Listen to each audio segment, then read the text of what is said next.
Good morning, good morning, good morning, amazing Lawnard. We're in July. We're like in it now.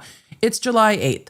Today, well, we've got to go back in time a little bit to talk about that emergency hearing that happened in Massachusetts on July 1st with Judge G. Judge Gildea, Judge G. Judge calling everyone to the principal's office. Because as I put a poll out yesterday to the members, I was like, hey, everybody, what do we want to do first? And overwhelmingly, the Lawnards were like, Karen Reed. Some of the Lawnards are like, please, no more Karen Reed. For those of you that are like, please make it stop, I feel you. I understand. This starts to feel like we're in like the third season too long of a show that you were really invested in, and you were really invested in the beginning. And then the later seasons started to get really weird, and maybe the showrunner changed and everything's odd and the lead is gone and they've moved on, but the show's not over yet, but you're so invested in it that you're like, I can't not, but I'm here, but I feel like we are in the extended seasons of a show that we were very invested in, and we don't know what's going to happen next. So we're invested, but we can't leave. But also we're just like, I'm tired. I'm tired. So I completely understand that it's like, I'm so invested and I want to know how it ends, but I can't. I get it. I'm trying to group together updates so that we are not covering everything that drops like the second it drops. And I'm trying to make sure that as we are covering things, we're grouping them together. And luckily, there is so much going on that we can do that, because when I covered Karen Reed Trial 1 and went in as a juror with very little information about this case, I did not ever even imagine that we would end up here. But right now we have 4 active civil litigations that we are covering. There are ancillary criminal proceedings that are still happening, but not as to Karen Reed specifically, but they are ancillary to this, and they're going to start, I think, to pop in. Because how can they not? But in the 4 active civil cases, the one that has been the most active is the wrongful death case. Of course it is, because it's the longest. It has been going on forever. It's also the one that is going to be hitting these critical discovery milestones first. And if we've learned everything, or anything rather, from civil cases, discovery is everything. Look, with criminal, discovery shouldn't be a fight, in my opinion. Sometimes it is. But with discovery, the fight should be motions in limine. Like we were talking about a little bit yesterday, it is my opinion, and I worked as a criminal prosecutor. I worked for civil judges as well. But in criminal, the rules are so much different that I think when it comes to what the prosecution turns over, it should be basically everything that's not like attorney work product, and even the attorney work product is fairly limited. And then the fight is the 402s, the motions in limine. What comes into trial, what doesn't? It's not about hiding the ball from the defense. Civil is a whole different game. Civil discovery becomes critical, and parsing through, well, what do we have to turn over? What do we not have to turn over? We want you to give us more. Well, we want to give you less. And it's a constant tug of war over discovery. So we are seeing that play out because the discovery deadline is coming up in August in the wrongful death case, which is the O'Keefe parties, and there are multiple parties suing Karen Reed and the hospitality, or the bars. The bars are being sued essentially for over-serving. The other 3 litigations are Karen Reed sues everybody in federal court. The defendants that were in the House, McCabe, Alberts, and Higgins, sue Karen Reed and Aidan Kearney. I always pronounce that wrong. If I go with both, maybe I'll get it right eventually.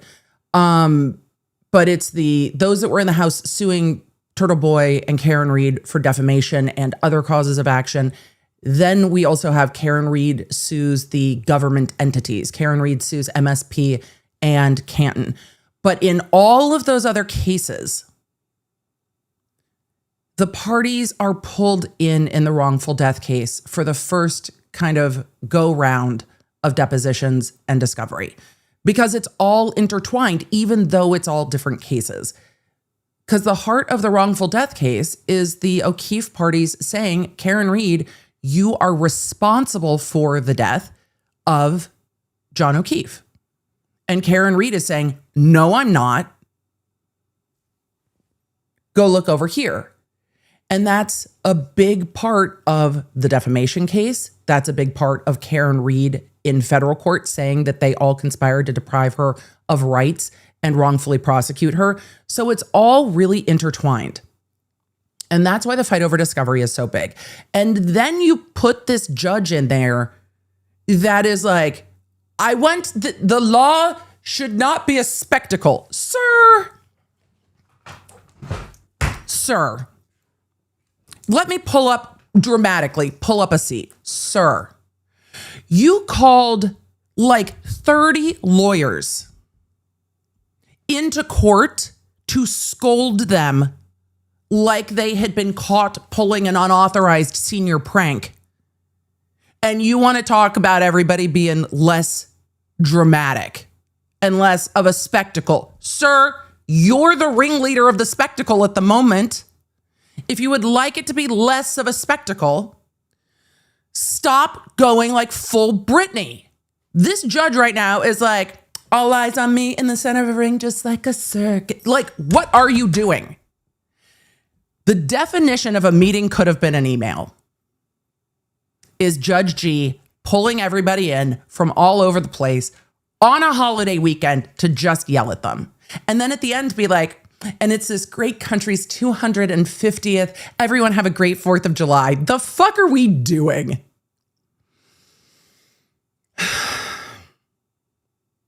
So, apparently, Judge G does not believe in taking time off. In the podcast on Monday, I said, hey, it's Friday. Courts are closed. Not for Judge G, they're not. That man filed so much shit on July 3rd.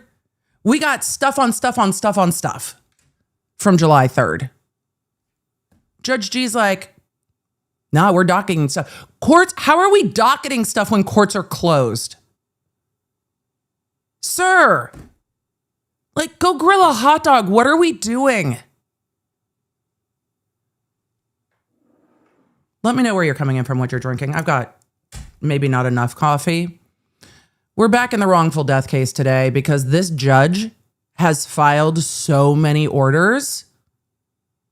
But, come here.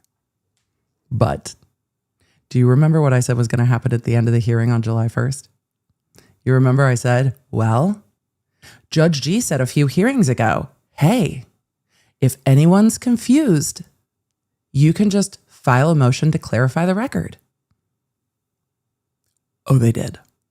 I said they were going to do it immediately. Immediately. They did it immediately.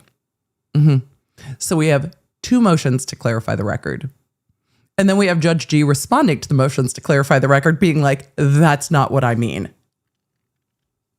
I told you that's where we were going to be. And here we are. So let's go. Y'all ready? Let's go. I don't know. I might need an alternate intro where we just use Britney Spears. Emily, you're just going to live in demonetization. Look. Sometimes it's 10 out of 10 worth it. And God love Papa Roach, because a lot of times if you use music on YouTube at all, the music copyright system is different.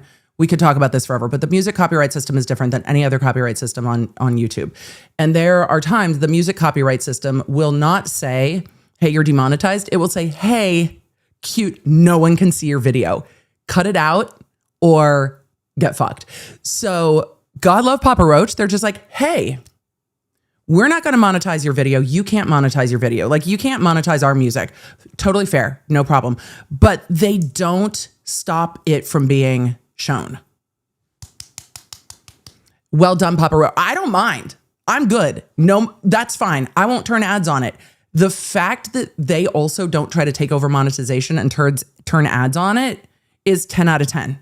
It's 10 out of 10. Like, W, Papa Roach. Thanks. Just W. I knew the monetization would be a problem, but sometimes you can't even show the video anymore and then you have to cut it out.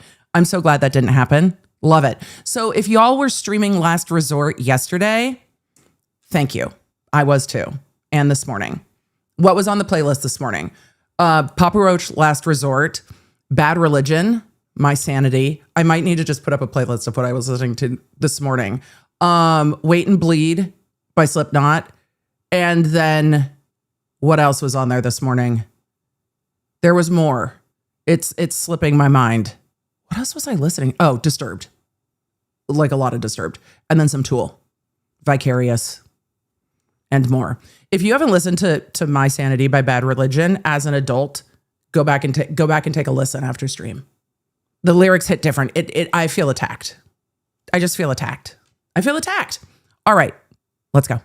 Hey there, I'm lawyer and legal analyst Emily D. Baker, and this is your go-to destination for live court coverage. I break down the law, the strategy, and the evidence in real time, so you know what's happening. No law degree required. So join the law nerds in the chat. They're here for the facts, not and let's get to court. And some of you are going to be like, EDB, Mrs. I go to every Dave Matthews show that ever is. First of all, I couldn't listen to Dave today because I'm salty. Last night's set list was so good. I will listen to last night's set list in the future, but I am just like, oh, that set list. Every time they are on the road, I have missed seeing them play the Stone live for years now. It's becoming a joke. And every time they play it, I'm like, ow. Every single time. I haven't seen the Stone live in years and years and years. And then it's a couple shows after I'm there, I'm like, ouch, ouch, ouch. Last night's set list was sick. It was so good. All right. What's up with the 50 gifted memberships? Canonical Heat, thank you so much for the 50 gifted memberships. Welcome to all the new members. Cheers. Thank you. I appreciate it. So absolutely generous. All right, guys, here's what we're going to do today. I like to go in the order that things are filed in. I'm not doing that today. All of you that are here early on in stream, and early on, by the way, with the EDB time grace period, it's been busy. But I think we need to get into the fallout from the emergency. Everybody gets called into the principal's office. I think we need to do that first. And then we will go back and pull in all of the other things that the judge did. And that will be, I think that's just what it's going to have to be. Because I want to know what was filed first. Well, I want to know what was filed that the judge is reacting to. I think we just have to do that first. And then we will do all of the other orders that the judge filed, right? I think that one's the most important. So in order, I guess today we're going in order of interest. We're going in order of EDB wants to know and is waiting to do it. Because I do like going in the order of filing. But order of interest, I think, is fair. Yeah, I think that just has to happen. So the only question is, do we look at Judge G's response first, or do we look at the motions to clarify first? I think we look at the motions to clarify first. What do you think? You let me know. So order of all of you are saying clarify. Motions to clarify. The motions to clarify the record first? Perfect. And then we'll look at his response to it? Perfect. All right. Let's do that. I'm going to pull up the docket in Massachusetts right now is literally like out of numerical order. So shit's chaotic. So the docket numbers aren't really helpful. We're going to have to look at date. And then there was a group of motions that were just filed that have no docketing numbers on them.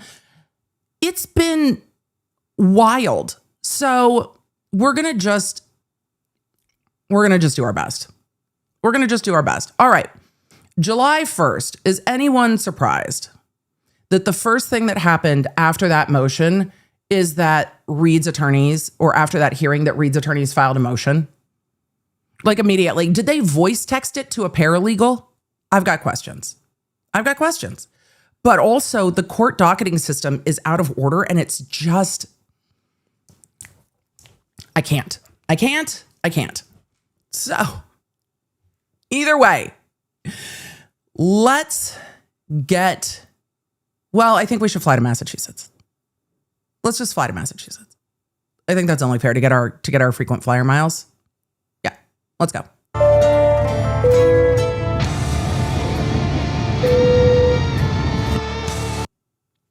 I know. I might need to just cue up the music and play it in the background for the rest of the summer. I really might. Emily, what are we wearing today? My Metallica shirt. It's a vibe. Also, I don't wear a ton of red, but the nails are red because they match some of the accents in my Cavaliers gear. So a lot of you have asked today, and the replay crew, go look at the chat. A lot of you have asked. Big Apple red. It's Big Apple red with like a chrome on top of it, on some of it. That's what we're doing today. Or that's what we're doing for the next couple of weeks. July 1st. All of the lawyers get pulled in to the principal's office. And previously, there were at least 2 hearings where the judge said, if you need further clarification, you can file a motion to clarify the record. And remember the history of this, that Rosenberg was asked, like A. Rose, was asked by, I think it wasn't Diller. It was Colin Albert's attorney that said, you need to clarify the record because you said that Colin Albert skipped out on his deposition, and that's not exactly what happened. And so A. Rose filed a letter to the court being like, hey, so opposing counsel said I needed to file to clarify the record. And then the judge was like, okay, that's not what that's for, and took the letter back off of the docket and was like, we're not doing this. And A. Rose is like, look, man, they asked me to file to clarify the record. I said I was going to file to clarify the record. What do you want from me? I could hear like Rosenberg just, what do you want? So filed it on the record. Filed it on the docket. We covered it. It got pulled back off the docket. So the court has indicated to the lawyers that they can file motions to clarify if they need to. So at the end of the July 1st hearing, I'm like, want to bet that the attorneys are going to file a motion to clarify the record and then say what they want to say anyway? And that's exactly what it seems has happened. This is from July 1st. Emily, have we gone through this motion? No, I saw the title. It was buried with another set of motions though. But I saw the title and I was like, of course they did. From the emergency hearing comes the emergency motion to clarify the record from Karen Reed's side. This was filed July 1st. It doesn't have a timestamp, but I imagine it was sometime in the afternoon. Today, the court stated on the record that an attorney with an appearance in this case had, quote, violated either the letter or the spirit of the rule. I think the court said ruling of the not the non-dissemination, but the impoundment order. Either way, that statement and those that followed were based on an incorrect premise. Oh boy, this isn't going to go well. This isn't going to go well. Does anyone think the lawyers care at this point? The court, back to sports ball analogies. there are some referees that just can't see a foul and don't see a foul and are like, I mean, I played water polo, and there are some referees that are like, I mean, if you drown each other, you drown each other. I see nothing. And there are some referees that see literally everything. And the game changes and the play changes based on what the referees are calling. I've used the teacher analogy in the past. We're now going to the referee analogy, but I feel like we are now in the realm of, yeah, play through. And the lawyers are like, fine. If we're going to play through, we're going to play through.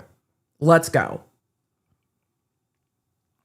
So, emergency motion to clarify. Today, the court stated on the record that an attorney with an appearance had violated either the letter or the spirit of the rule. That statement and those that followed were based on an incorrect premise. They're just like, brr.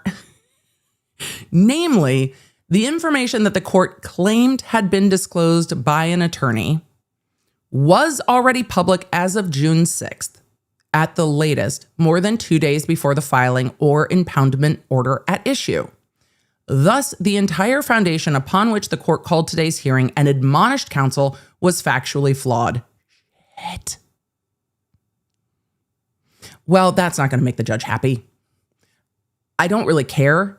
I understand where the lawyers wanted to be heard. My frustration, are there any of you in the chat, put a 1, that are needing more of a road so far on the hearing that happened on July 1st? Just put a 1 in the chat. Because I feel like if any of you are like, what happened at July 1st, I feel like I didn't give much of a road so far. So let me know. I'll more than I expected. Okay, perfect. This is why I asked, chat. I want to make sure we have foundation. Briefly, very briefly, there's a lot of you that didn't see the July 1st. Fair. Very, very briefly road so far. On July 1st, Judge G called all the lawyers into a hearing and scolded them. He had a pre-written monologue that he read off to the lawyers. And what he said is that some lawyer had violated a protective order over former Trooper Michael Proctor's information that was filed when former Trooper Michael Proctor was trying to get his deposition delayed. And in the entire day, not July 1st, in June that preceded, the day that Michael Proctor was supposed to go to preliminary hearing was a Monday. Not preliminary hearing. Deposition was a Monday. The Friday before, so we're backing up into June now. The Friday before, former Trooper Michael Proctor's attorneys filed an emergency motion to essentially continue his deposition. And they were incredibly vague about it. And they said that that Michael Proctor was unable to attend his deposition and he needed more time. When I shared my own speculation, part of my own speculation, and this is stuff I had seen on in the comments as well that was coming from elsewhere online, was whether or not Trooper Proctor had checked himself into some type of facility, whether it was a mental health treatment, rehab, or something.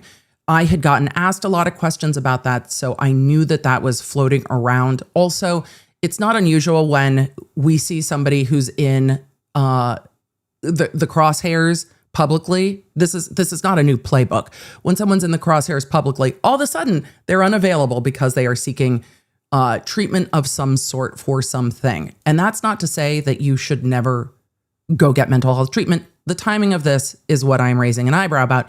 I think everyone should have way more support than they do, but I will get to that a different day. So on that Friday, the attorneys for former Trooper Proctor was like, he can't go to his deposition on Monday. So the court called an emergency hearing Monday morning before the deposition and had asked the attorneys to file more information by Sunday night. The attorneys file things, those were under seal. They were dealing with medical records. The first thing the judge did at that hearing, and we will list all of these hearings below if you're catching up on the multiverse now. So the first thing the judge did at that hearing on Monday is find that the information filed by former Trooper Michael Proctor's counsel should be impounded, which is what they call sealing in Massachusetts. I don't have a problem with sealing somebody's medical information. The lawyers have it. The judge has it. Does the public need to have it? No. Did the public, I think, already know because people chat? Right. I mean, you exist in a community that has all eyes on Michael Proctor. People are going to talk. But what the lawyers file, I think, should be sealed. No problem. So the judge decides it should be sealed. And then you see former trooper Michael Proctor's lawyer make an argument that like, oh, he's unavailable, blah, blah, blah. The court does not find that there's enough information for him to make a decision. This is the day the deposition is supposed to be happening. So the court punts till 4:30 in the afternoon, 4:15, and then brings everybody back for more information. And at that point, former trooper Michael Proctor's attorneys filed another affidavit. And at that hearing at 4:15, they talked about the affidavit, and the court still found that there was not enough information and ordered former trooper Michael Proctor to go to deposition the very next day on Tuesday. And other lawyers went, we're not available Tuesday. We just can't do that. So Trooper Michael Proctor lost his motion, but won in the spirit of it because he got what he wanted, which was more time, and his deposition got delayed till the end of the month of June. So when we got to hearing on July 1st, the court called an emergency hearing saying that information from that filing in that in-between time of the court day is what had gotten out to the public. And in that hearing on July 1st, the court cited that there was some kind of tweet or X post that happened 30 minutes after counsel for former trooper Michael Proctor had filed their updated affidavit with the court. We knew that the affidavit was about medical records because they talked about it at 4:15 in the hearing. And that hearing was on a Monday. We talked about it all on Tuesday. So former trooper Michael Proctor ended up losing his motion and getting what he wanted anyway. So July 1st, the court accuses some attorney of record who would have received the affidavit of leaking it to presumably a third party. My criticism of the court was that A, he didn't cite what account it came from. He didn't cite what was said in the thing. I got the sense that he didn't show the attorneys what the thing was. And then at the end of the hearing, the court didn't want to hear from any of the lawyers and just stomped off the bench. The court said on July 1st that he had just become aware of this, and he made all the parties, like all the litigants, Karen Reed, all the O'Keefe parties, everyone made all the litigants sign, sealed, delivered, sign affidavits swearing under penalty of perjury that they did not leak information, and made all the lawyers submit and sign affidavits that they did not leak information that was given to them by defense counsel.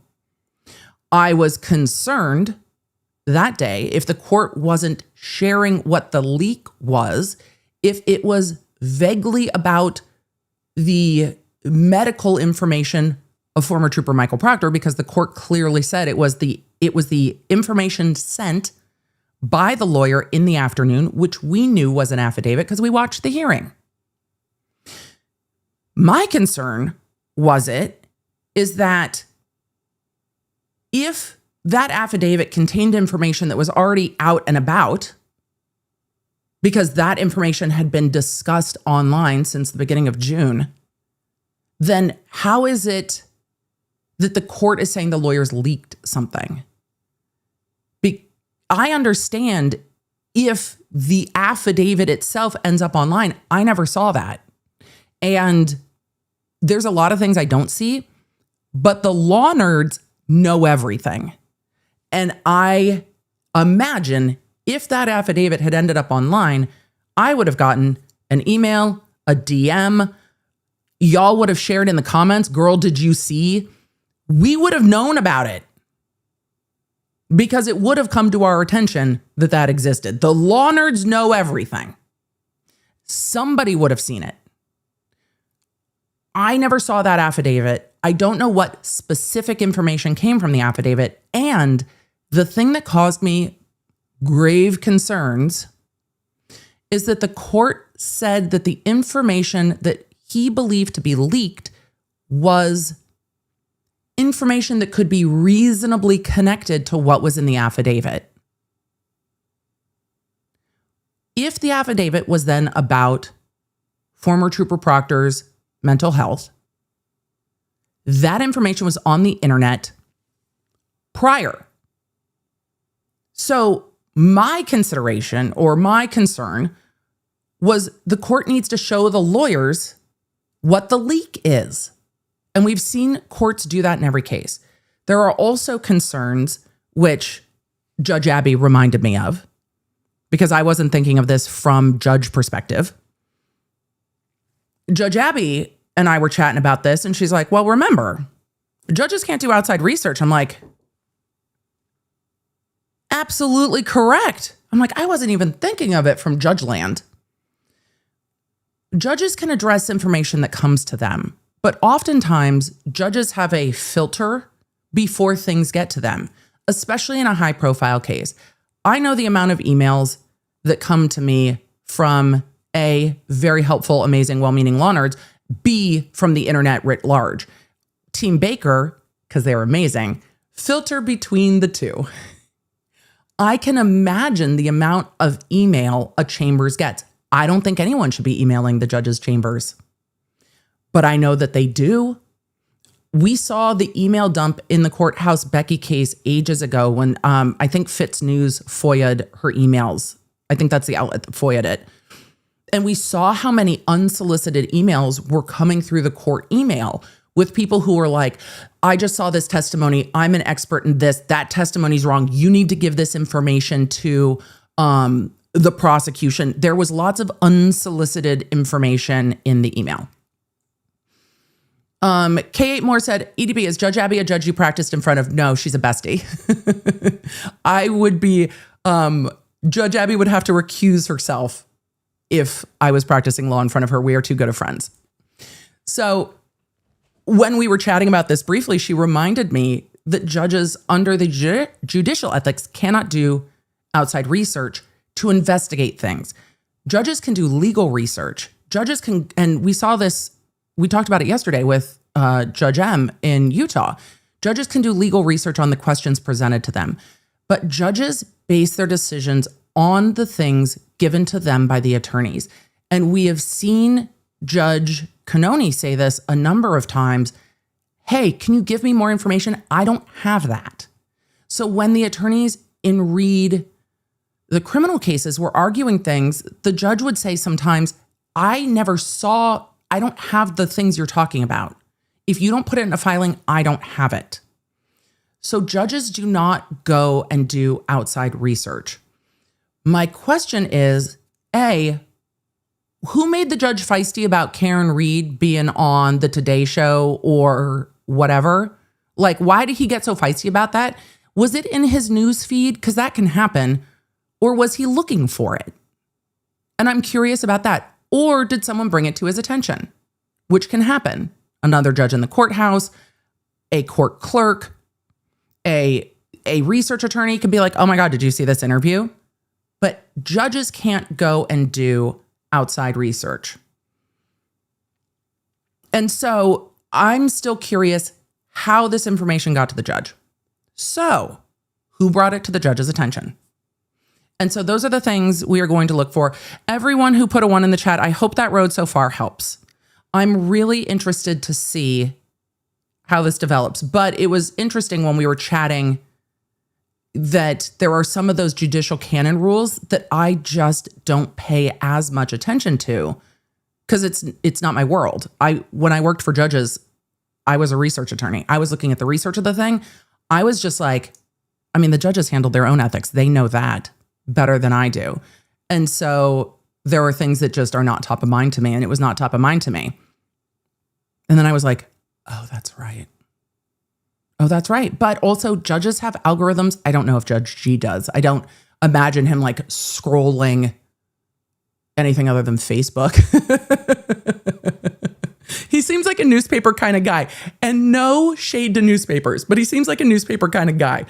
But I don't see, like, this is not a judge I see just scrolling, but as we get to younger and younger judges, what judges see in their algorithm is going to be something that judicial ethics boards are going to have to deal with, because what do judges do when they're in trial? Or do judges adhere to the same prohibitions that the jurors do and just kind of stay off social media when they're covering a high profile trial? I'm curious how that's going to evolve as we have younger and younger judges that are more on social media. We also have lawyers that are on social media, but it is the job of the lawyers, if something is concerning, it is the job of the lawyers to bring it to the attention of the court. And we have seen when courts get communications, this happened in the Brooks case, that's the first one that comes to mind. We have seen when courts become aware of something, how they bring it to the lawyers. And oftentimes it's this has come to my attention. In the Brooks case, it was somebody pretending to be a juror on Reddit because, of course. And it came to the judge's attention from the internet. Somebody had emailed this in being like, there's somebody pretending to be a juror. I imagine it went to the court clerk because oftentimes that's who's looking at those emails. The judge brought it to the lawyer's attention, shared it with them, said, this came to my attention. I want to make you aware of it. This is how it came to my attention.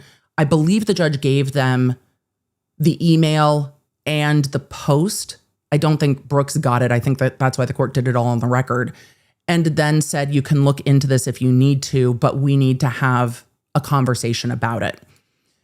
We have seen that happen in other cases, but this also will happen off the record, especially in cases that have media interest, whether or not they're high profile. But things come to judges' attention like, hey, a juror was talking to an attorney outside of the courtroom. This needs to now be discussed. Or, hey, the jurors might have seen somebody holding a sign outside of the courthouse. Generally, the judge brings that to the attention of the lawyers, with all the lawyers then being on the same page. My criticism of this is that the judge scolded all the lawyers and blamed everyone, but didn't bring everyone onto the same page and say, this is what I saw, this is my concern. The judge skipped over asking what happened and went directly to, y'all fucked up. Handle it. And then scolded all the lawyers and said, handle it. Handle it. And then he asked them to create a rule that had stronger remedies for violations of protective orders, but the rules already have protection of like personal identifying information and stuff like that. It's just wild. So, okay. Thank you all in the chat for letting us know about the app notifications. There are some updates going on to notifications in the app, and we are hoping that they are going to be a massive improvement. I wonder if in the updating things, that some stuff is a little quirky. So we are letting them know, and we have some improvements in the works. I have found that most things we try to do, that we are like 2 steps backwards and then 3 steps forwards. So thank you. Okay. So now that we have gone through a little bit more background, and that's why I checked in with you guys and asked, we can get into the motion to clarify the record. All right. I really still hate that the judge didn't tell them what the thing was. It makes me mad. Sparkling Rutabaga. Only me being witty. You've only missed the road so far, basically. We're just jumping in. Okay. So, that's right. That's right. Waiting for Friday said, EDB, the judge also ordered a stay on Proctor's Depo. Yeah, thank you. I'm so mad I put it out of my mind. The judge also stayed not just Proctor's Depo, because his depo didn't finish because he started late and then left early. The judge put a stay on all discovery as to Proctor until they had put more of a protective order in. That's a fairly big penalty for, well, which parties are trying to get information from Proctor. Which party does that put on the back foot the most? Right. Stay all discovery and further depo as to Proctor. So that is a problem. Thank you, chat. This is why we live stream, because chat is bae. All right. So back to the emergency motion to clarify the record filed July 1st. This is being filed by Karen Reed's team. Oh, good. There's pictures. This is being filed by Karen Reed's team. It is signed by Seligson, but all of the different law firms are on it. But Seligson is the one who typed this up and filed it. Ooh, there's pictures. Okay. Let's see. The attorneys told the court that the court's entire diatribe, my words, not theirs, is based on an incorrect premise. So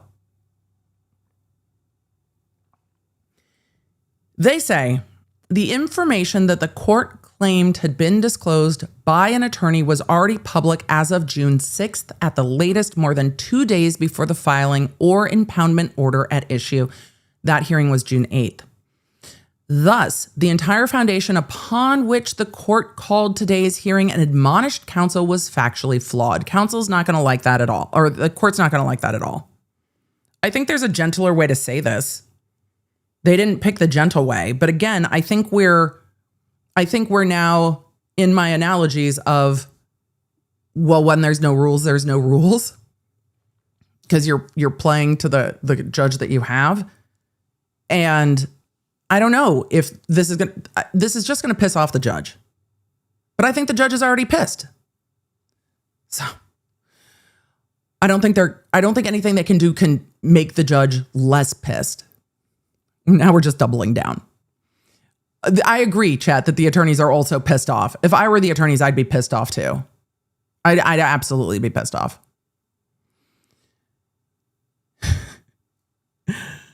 The Bora in the chat said, too bad versus so sad.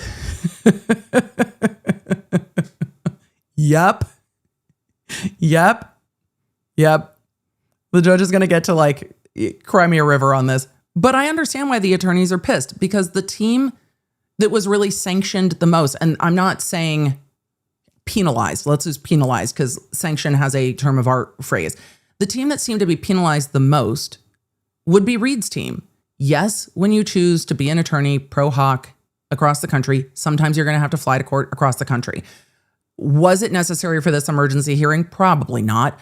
But you drag an attorney across the country to, call them into the principal's office, and then nobody has an opportunity to be heard. And then Reed's team is the one fighting to get Proctor's deposition and discovery. And then the court puts a timeout on them getting deposition and discovery. So, of course, I imagine, this is my speculation, I imagine the Reed team feels like they are being unequally penalized in the things that the judge did in response to this. That's my guess. They say on June 6th, the ex-user the court referred to today held a live stream on YouTube. Did the lawyers then get the information from the court? Because how do they know which ex-user the court was referring to? Because the court never really said. But the attorneys say on June 6th, the ex-user the court referred to today held a live stream on YouTube during which he stated that he had received the same information from a third party. Why aren't the lawyers saying what the information is, Emily? Well, if it is information that is sealed and impounded, they do kind of have to talk around the information. I'm hoping that the judge clarified to them what it was, but they have to talk around it.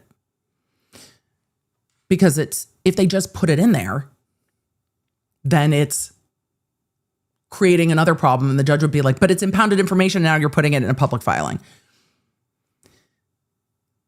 They say that live stream was 2 days before the impounded filing the court believes was improperly shared. That YouTube clip is contained on a USB drive as Exhibit 1. So they put in part of a live stream as Exhibit 1. The following post that also predated the June 8th impounded filing also show that the information in question was public prior to that filing. And then there's a post here that says, as to Proctor's deposition, which do you believe will most likely happens Monday? Poll ends before Monday's hearing. The poll options are judge grants the motion, denied and deposition, denied and no deposition are the options. I basically put a similar thing in the lounge saying, what do you think's going to happen? Is Proctor in some type of a treatment? I posted that on Friday. Then a ex-user said that Turtle Boy was live. They said TB, but Turtle Boy was live.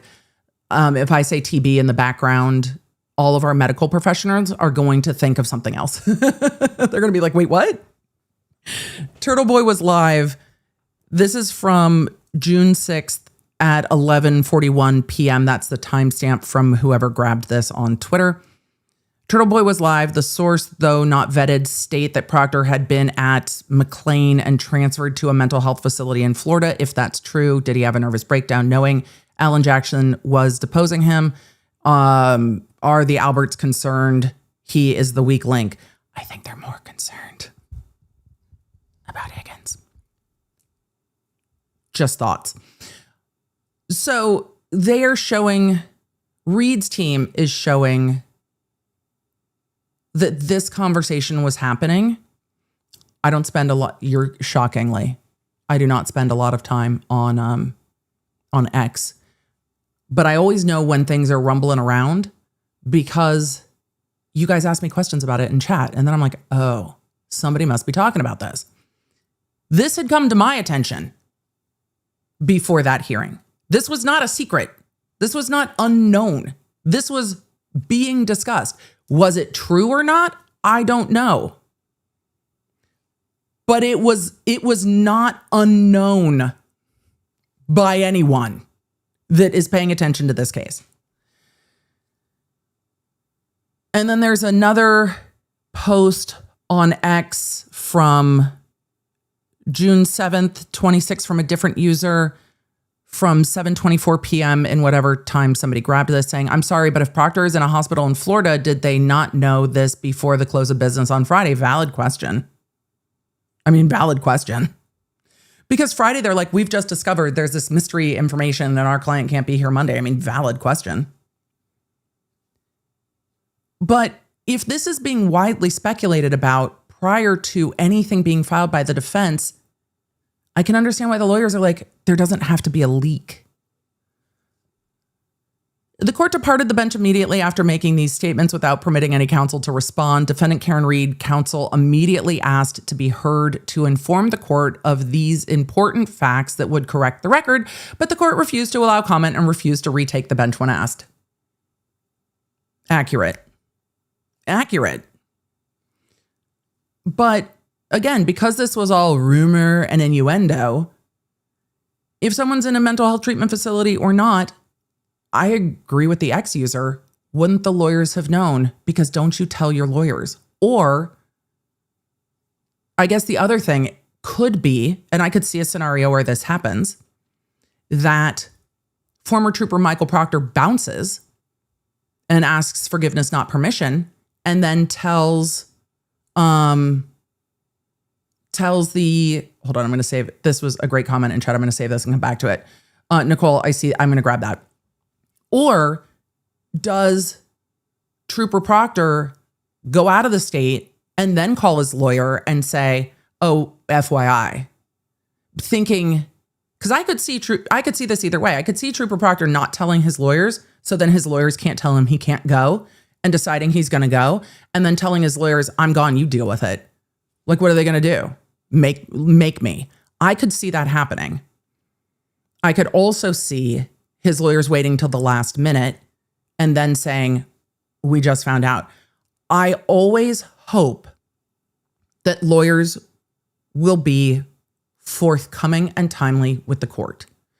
I am dismayed that we are seeing more and more gamesmanship with the court. I would hate to think that lawyers would intentionally like feign willful ignorance and be like, la, la, la, don't tell me until later, so I don't have to bring it up to the court, to put themselves in a position where they're like, I mean, he's out of state. What are you going to do? Good luck. I would hate for lawyers to do that. But we are seeing that type of gamesmanship more and more. And the boundaries of zealous advocacy are starting to encompass behavior that I believe is going too far. Also, I'm a girl that likes rules. I'm not good at a gray zone. So I didn't love civil because civil is so much gray zone. All right. Let's get to the next filing because this is not all that Karen Reed's team had to say. Karen Reed's team filed an additional supplemental memorandum of law on July 2nd. We just went over what they filed July 1st. Let's look at what they filed July 2nd. I know it's all of you are like, same. It's one of the things I loved about law. There's rules, people. It's also one of the things that was kind of comforting about water polo is there basically are minimal rules. It's like, well, I mean, if you can do it and nobody sees you, is it against the rules? Nobody drowned.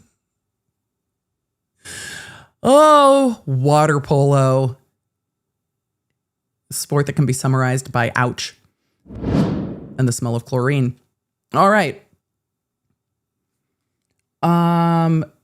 Let's look at this filing from July 2nd. Ignore the docketing numbers. This is all docketed out of order. It's cray and it annoys me. Shocked. You're all shocked. Defendant Karen Reed's supplemental memorandum of law in support of Good Lord, where is it? Where is it? Where? Good Lord. There we go. I agree. Where is this?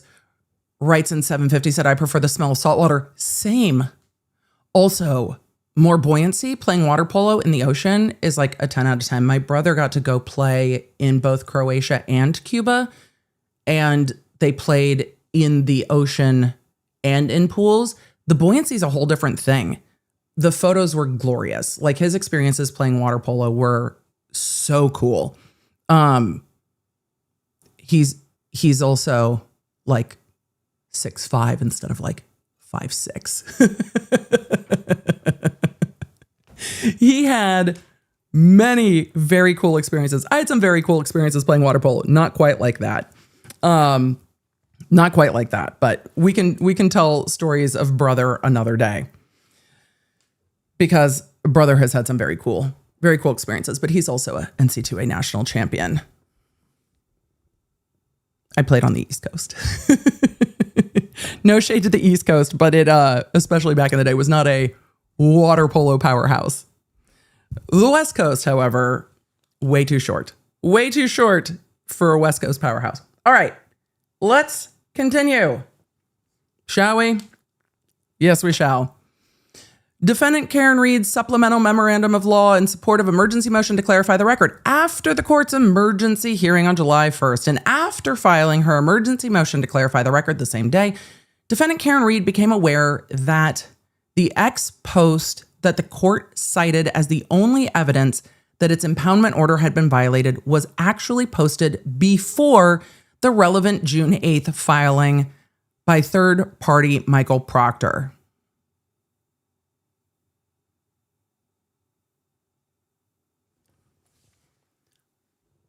What?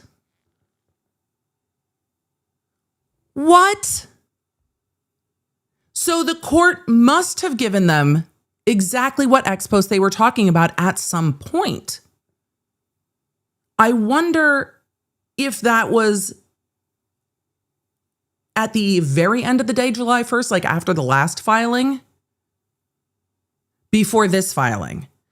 When did the court give you the actual post?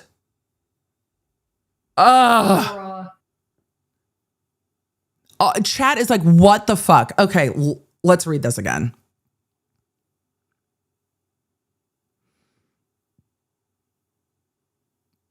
After the court's emergency hearing and after filing the emergency motion to clarify the record, both July 1st, Defendant Reed became aware that the ex post that the court cited as the only evidence that its impoundment order had been violated was actually posted before the relevant June 8th filing by third-party Michael Proctor.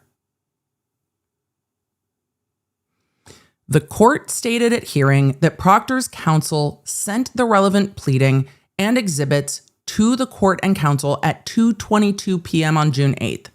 It was right in that range, 2:22, 2:25. I trust their writing of it more than my memory of it, but the court said it on the record.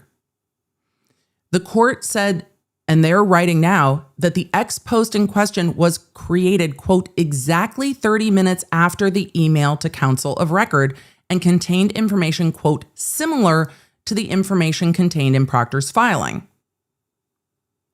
Right. Because I think the court said the only thing we saw, Third Stage Navigator said the ex post was only identified as 252 to us. The ex post was only identified as 252 to us. I hope that the lawyers got the actual post, but it sounds like they didn't get it until either late in the day on July 1st or early on July 2nd. So the lawyers had more information afterwards, it seems, but the court said that the email came in to court and counsel at 2:22, and then 30 minutes later, there was an ex post before the court ever went back into hearing at 4:15. And the court said that it could reasonably be concluded that the information in that ex post came from the filing. They are now saying that that is incorrect. Are we going to have to go back and watch the July 1st hearing? I might put up a poll in a minute. Kat Fink UK says, not 227?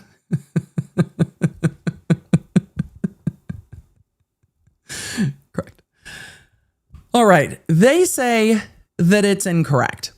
They go on to say, oh, they put the ex post in. Oh, and it's a Turtle Boy ex post. Okay. Is this the post that the court was mad about then? Let's keep reading. As the court can see below, the ex post in question, which was provided to the court by Proctor's counsel, was created at 10:52 a.m. Eastern Time. No. Right. The image provided by What? Oh, no. Just put all the keep reading emojis in the chat. I'm going to read the whole thing and then I'll come back and give commentary. There's too much information. The image provided by Proctor's counsel, that's some new information, had a 2:52 p.m. timestamp. I have so many I'll come back. I have so many thoughts. However, that is because it was apparently accessed by a user without an X account, which defaults the time zone to Coordinated Universal Time, UTC, 4 hours ahead of Eastern Time. A number of you have asked in the chat that day, because I said what time zone, because if I look at Twitter in Central Time and y'all look at Twitter in Pacific Time or Eastern Time, it shows us in our time zones. So this was a question we all asked on the 1st. Was, okay, but what time zone are they looking at? And a number of you in chat asked about UTC. When accessed by a user with an account set to Eastern Time, the post appears as follows. And this is a post from Turtle Boy. Michael Proctor decided to have a mental health crisis, and I'm reading this verbatim. Michael Proctor decided to have a mental health crisis after the whole world found out how racist he is. Sources tell us he checked himself into a mental health facility in Florida to try to avoid today's deposition. They filed a motion at the last minute on Friday to delay the depo. True. But the judge wanted proof. Also true. They submitted an affidavit that was impounded. That happened on Sunday. that was impounded because it likely said Proctor was in a mental hospital. Karen Reed's lawyer made the mistake of saying the scheduling of the deposition was strategic, which the judge took issue with based on her comments on the Today Show. That's what the judge said in the first part of the morning hearing. That's accurate. He stayed at the depot for 24 hours and at a 4:15 hearing will be held. There's some typos in that, but it is what it is. My guess, this is probably right at the end of that first part of the hearing. My guess is he's going to tell Proctor to jump on a plane and stop being such a pussy so Alan can depose him tomorrow. I mean, the judge didn't say stop being such a pussy, but the judge did say he needs to be deposed tomorrow. That's exactly what ended up happening. That's not incorrect. So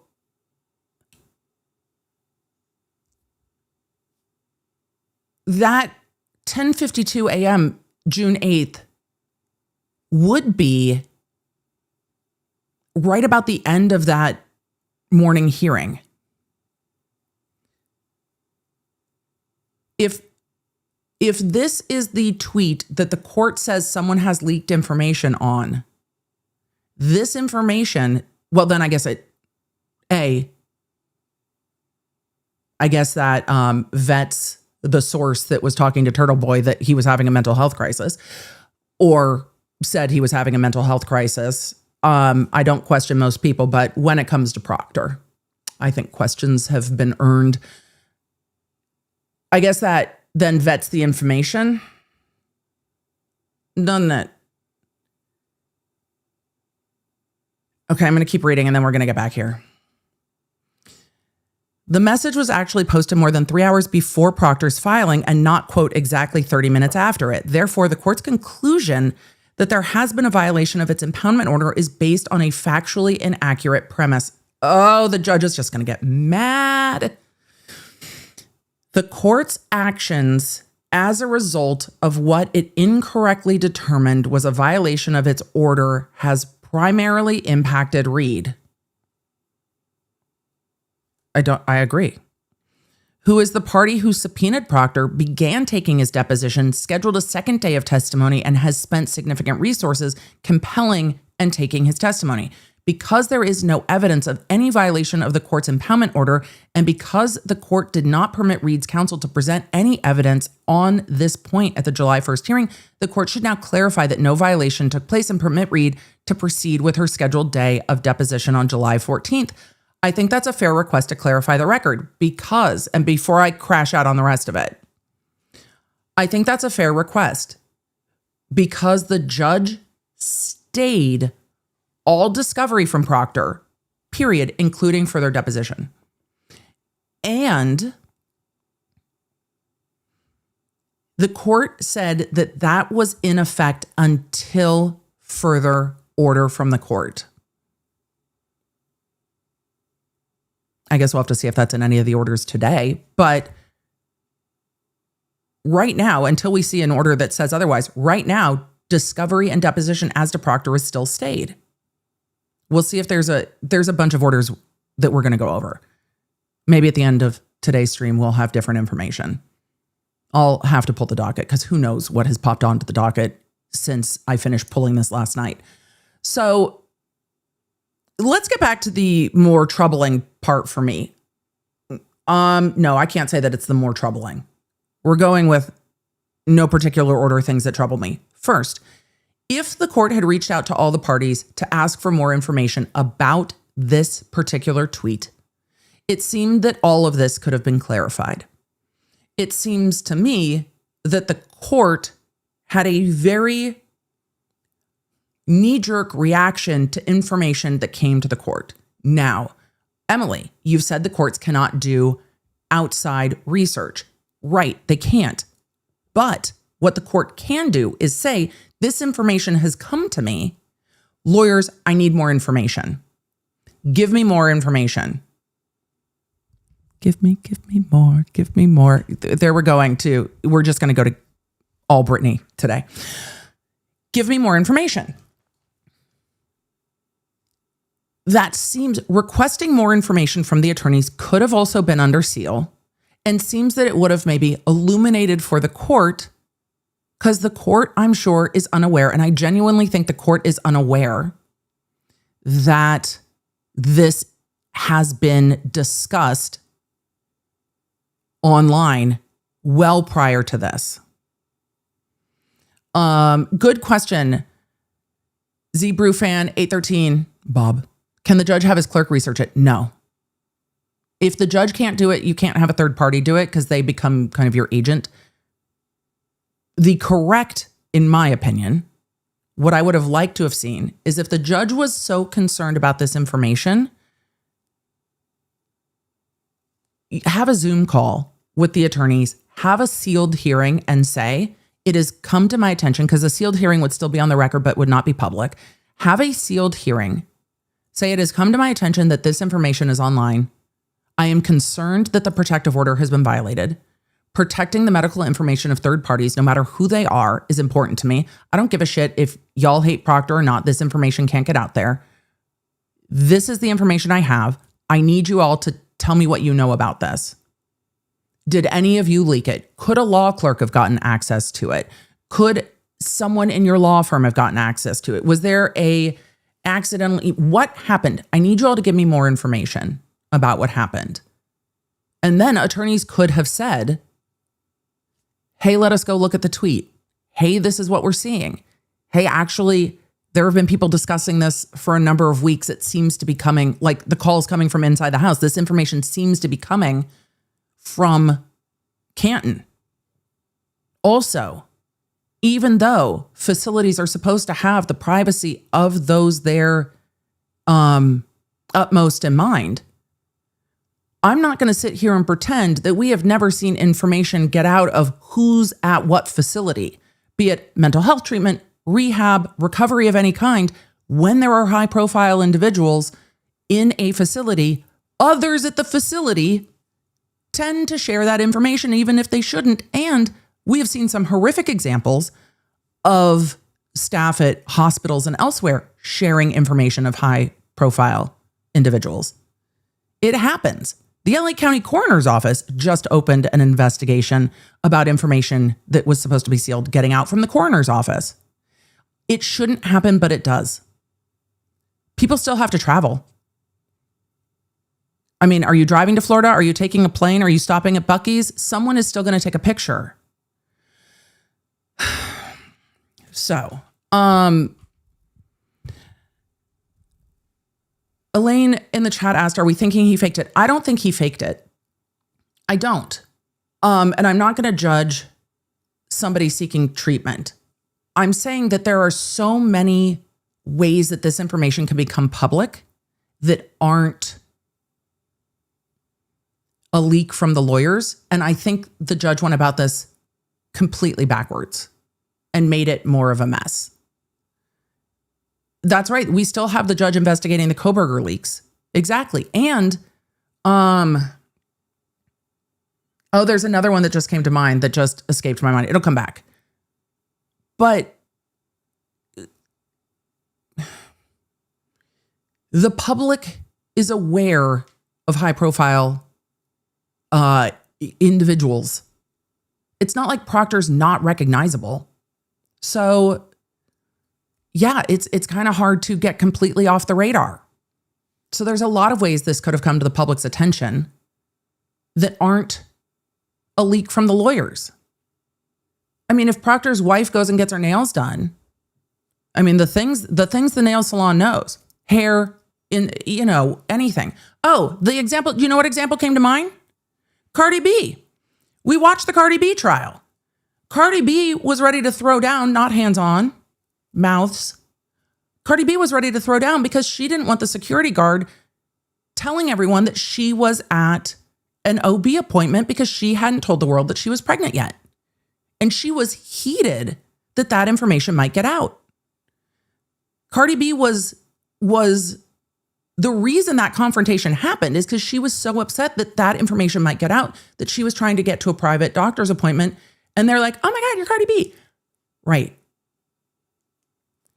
So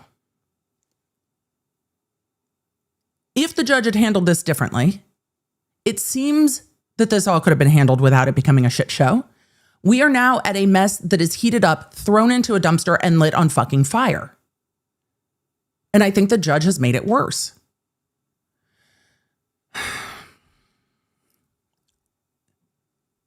Next concern.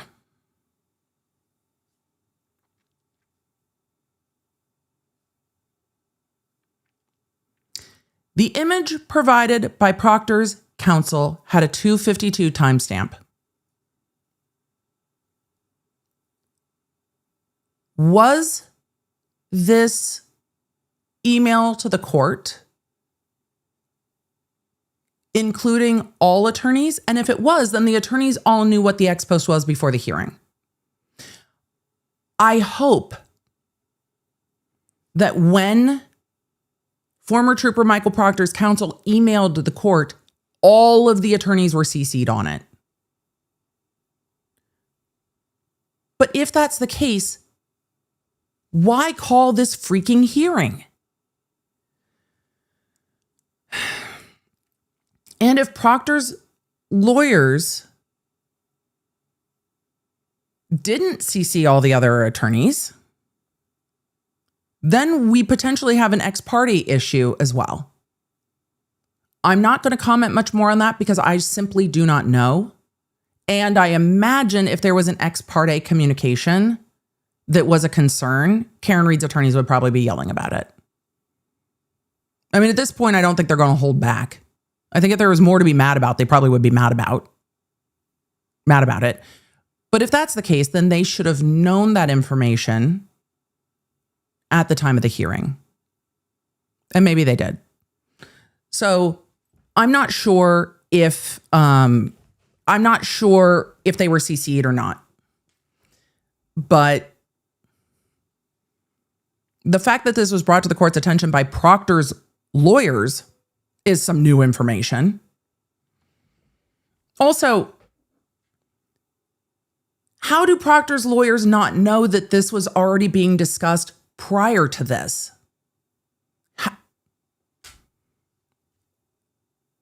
This is not the first time this was discussed.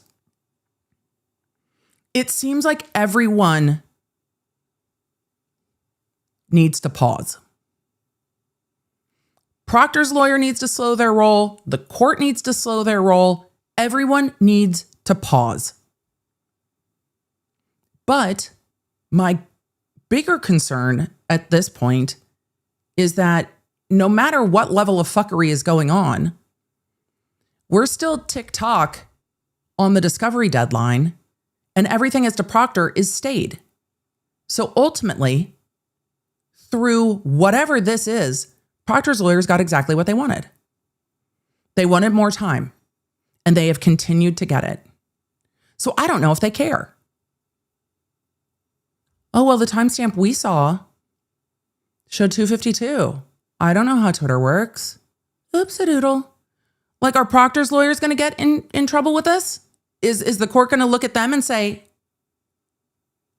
did you look into this any more deeply? Did you consider that depending on where you are opening Twitter, it might have different timestamps? Do you not have a law clerk that is between the ages of 18 and 25? It's summer. It's law clerk season. But Proctor's lawyers have gotten exactly what they wanted. They wanted more time for deposition. They've gotten more time for deposition. Discovery as to Proctor is stayed. But you cannot keep kicking the ball down the road indefinitely because Proctor is a party in the federal lawsuit. Eventually, this is all going to come home to roost. But the amount of time and delay and gamification of this is becoming rampant. And the court calling everyone in saying, let's not make a spectacle while making a spectacle doesn't seem to be helping. So at the end of the day, Proctor lost on paper, but won in practical effect. And then the judge responded. And then the judge responded. And then the judge responded. So that's where we're going to go next. Buckle up, everybody. I should finish my coffee because then the judge responded. I saw the beginning of this and I went, oh boy. Oh boy.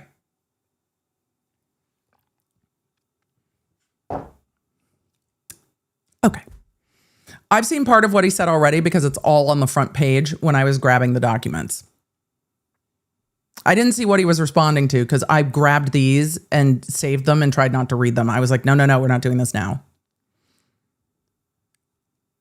So the judge responded to Karen Reed's July 1st and July 2nd motions to clarify the record on July 6th. The judge did file a whole bunch of orders on July 3rd, but not this one. This got filed July 6th. Let's swoop. Do you see what I mean? It's kind of inevitable. All right. Docket item 152. Acknowledgement of various motions to clarify the record.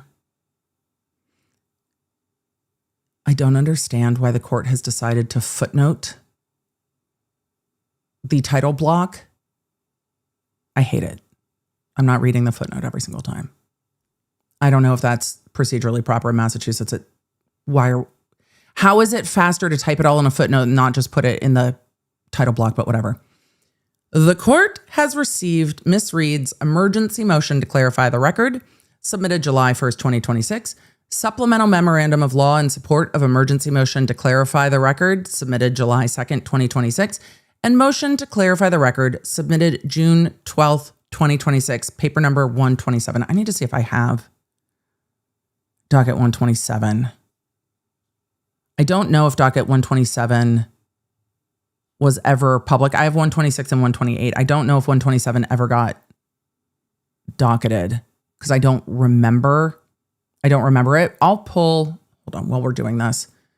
Let me just pull up the docket so we have it in the background so we can refer back. Because as I said, there are some things that have filed weird on the docket. There are some things that do not get docketed. There are some things that are impounded.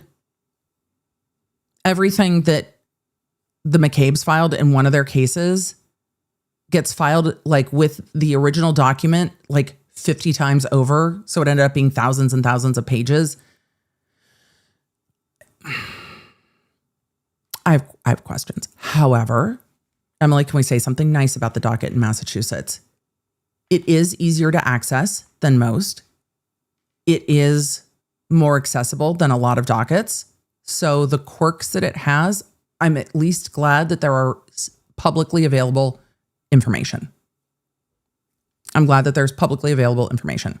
Some of you are asking if it was Rosenberg's letter. No, because we have Rosenberg's letter before, because that was filed on the docket and then taken off the docket. We have that one because we went over it. Let me see. That was, I don't remember what number it is, but we have it because I covered it before the judge took it down. But it was in the 100-ish letters or numbers that letter was. 127 was, I don't think 127 was Rosenberg's letter because I'll find Rosenberg's letter. Let's finish reading this and I'll find Rosenberg's letter and we'll clarify. But I'll finish reading and then we'll go and then we'll sidetrack for a moment. So the court received the July 1st and July 2nd filings and a motion to clarify the record submitted June 12th, which was paper number 127. These motions have been docketed, but no action is required on these filings as they are not the proper use of a motion to clarify. You told them in multiple hearings that if they had questions, the proper procedure was to file a motion to clarify. And now you're telling them that these are not the proper motion to clarify. Such motion, a motion to clarify, should be a targeted request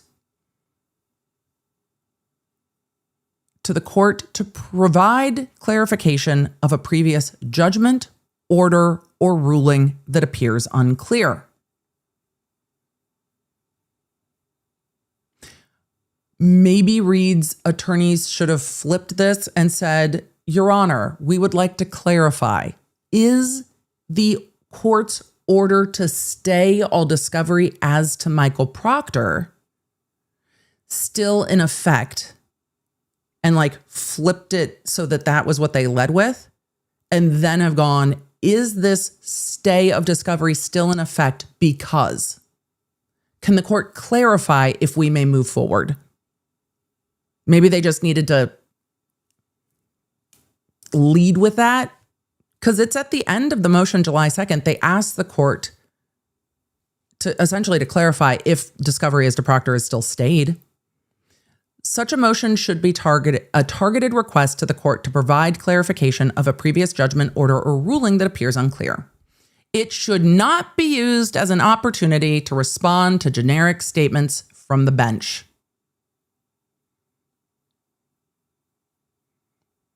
You did stay all of Proctor's discovery, though.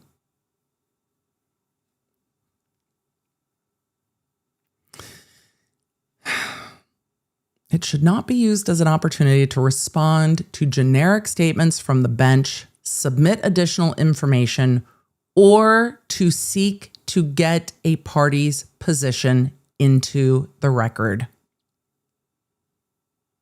Oh, he big mad. So it's all dicta, Your Honor? Well, if nothing you said on July 1st mattered, why call everybody in for it? Why do generic statements need to be made on the record then?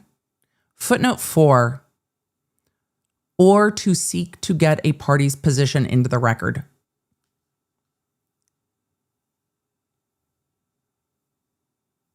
Footnote 4. Oh, keep reading. Paper number 127 acknowledges that its purpose is, quote, to address and respond to the court's statements. Any similar motions sought to be filed in the future will not be docketed.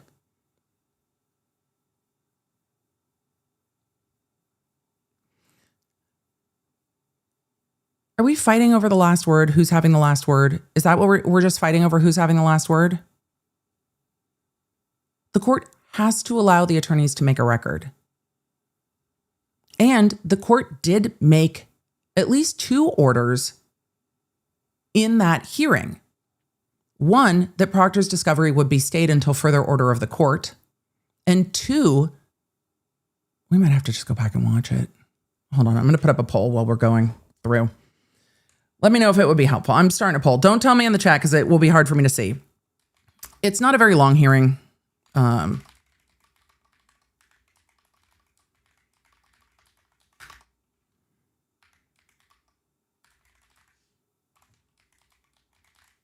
All right. I'm putting up a poll. Do we need to go back and watch the July 1st hearing? Yes or no? You guys get to choose.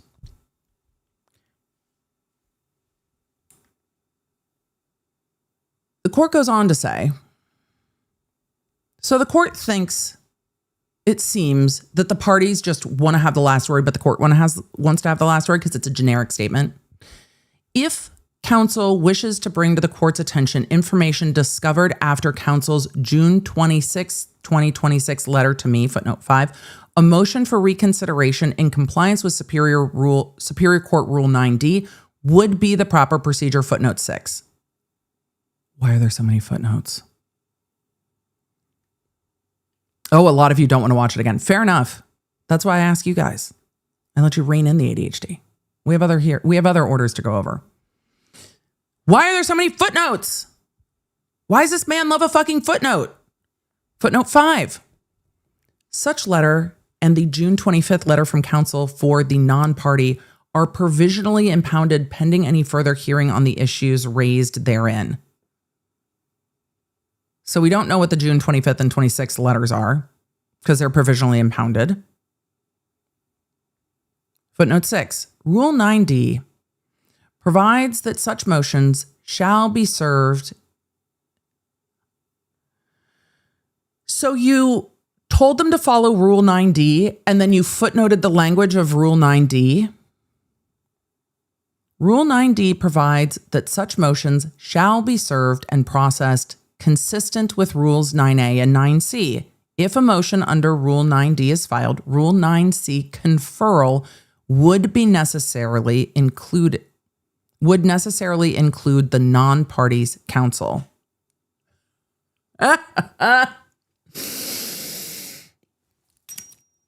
You have to serve all the other counsel. You have to confer with Proctor's counsel about this before you bring it to me. Well, Your Honor, maybe you should have conferred with all the counsel before dragging them across the country and then not asking them any questions and just yelling at them. No wonder everybody's frustrated. What we have here is a failure to adequately communicate, everybody. And if you keep letting people win, and for Proctor, this is a win. If you keep letting people win like this, it's just going to keep getting worse. Okay, so a 9D motion means that it would need to be filed in accordance with 9C, which requires a meet and confer with the other side, including Proctor's counsel. The court says, I recognize that conferral with the other parties in the case may not be warranted and accept such requirement at the option of Ms. Reed's counsel. Even though I do not consider the issue to be an emergency, I would, as always, accommodate counsel and schedule an expedited hearing on a mutually agreed upon date.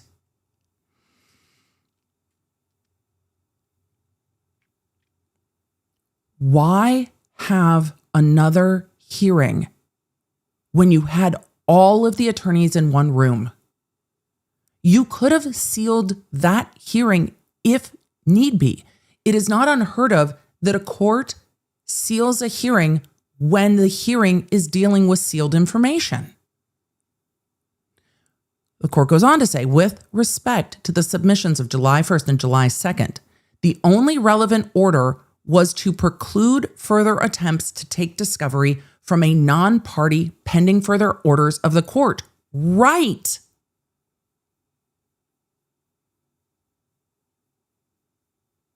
And which party does a stay on discovery as to Proctor impact when the discovery deadline is next month? Look, I do not feel the passage of time. I have complete time blindness, shocking to no one. But even I feel like the sword of Damocles at the beginning of August this year. Why? Well, without sidetracking too far, because DCI finals is immediately followed by my kid moving in for college. And it feels like a lot to do between now and then. Like, how are we halfway through the summer? I don't know. I tick, tick, boom at this point. But I'm sure the attorneys feel it too. Their discovery deadline is just around the corner. And they're locked in motion practice. And this deadline, I think the court already knows at this point that the discovery deadline is going to get pushed. He's just trying to use the deadline to push the attorneys forward. Because it's going to have to get pushed. So it sounds to me like the court is saying if they had reworded their motion, that he couldn't have bitched at them like this. If they had framed it differently. Notice the difference between what we covered yesterday and what we're covering today. Yesterday, we were talking about Judge M, and Judge M was like, I think the defense is maybe trying to make a motion for reassignment. So out of an abundance of caution, I'm just going to pretend that's what they're doing. Like they didn't follow all the procedure, but it seems like maybe that's the vibes. So we're just going to pretend that that's what they did, because it seems like they did. Here, the judge is like, this is not a proper motion to clarify. Didn't they ask at the end? I mean, I think some of the language is strong enough to piss off the judge, which strategically is maybe not the best play at this point. I don't think these lawyers care. But they asked at the end for the court to clarify. Here's exactly what they said. I switched back to the July 2nd ruling.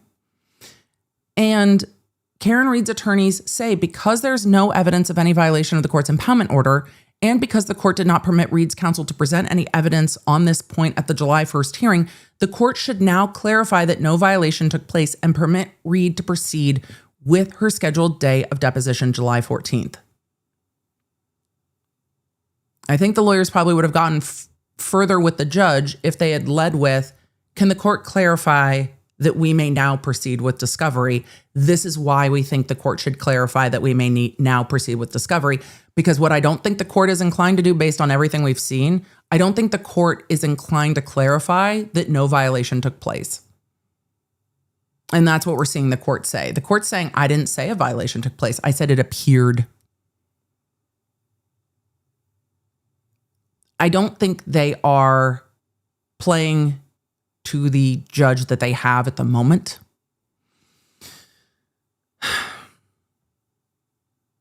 But again, that's their choice. Sometimes the hard part of lawyering is like bendy, twisty pretzeling into what this judge needs. And some attorneys choose to do that. Some attorneys hit it head on. Don't think you can lock horns with this judge. I don't think it's going to work. With respect to the submission of July 1st and 2nd, the only relevant order was to preclude further attempts to take discovery from a non-party pending further court orders. The court invited counsel to come to an agreement and hold private information in confidence, which the court would consider entering as an order. If no such agreement is filed before 4:30 p.m. on July 9th, the court will issue further orders it deems appropriate. The court does not say here that the court is going to lift the discovery stay.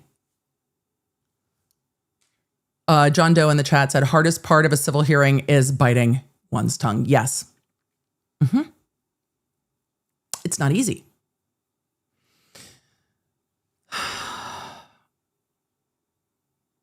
So,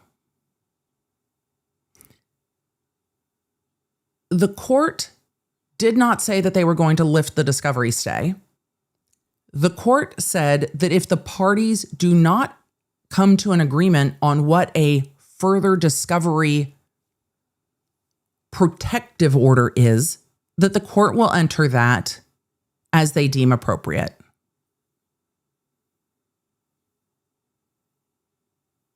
Okay. Okay. So the civil rules of procedure have provisions to protect personal identifying information. I don't think you need an additional order. But what the judge asked for on July 1st was, to me, this was my interpretation of it. What the judge asked for on July 1st was for the attorneys to agree that there would be stricter sanctions. And the court seemed to be trying to get the attorneys to agree to sidestep all the procedural protections to go after something like sanctions and contempt. And in the context of talking about stricter penalties for discovery violations of private information, the court talked about things like dismissal of the case, defaulting the case, which means the plaintiff's case goes away or the defendant loses, dismissal or default, sanctions, and contempt. Those were all penalties that the court considered. And I said then, and I feel more strongly about it now, that if you are the attorneys on this case on any side, Do you feel confident enough in the court to go ahead and say, yeah, sure, let's get rid of the rest of the procedures to follow before you take an extreme remedy? No, I wouldn't do that at all.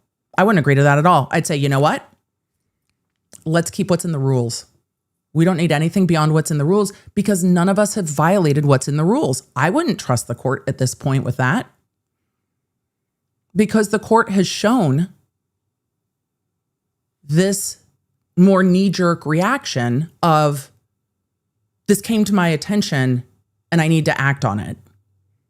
Everyone needs to pause in this case. And I'm not sure where the parties go from here. They're going to have to find a way to kind of de-escalate this case a little bit because I think it's going to get worse. Yeah, I think it's going to get worse. The attorneys are already at each other and we see it in the emails. The attorneys are already just like, and now the judge is getting into the, all of it was just like,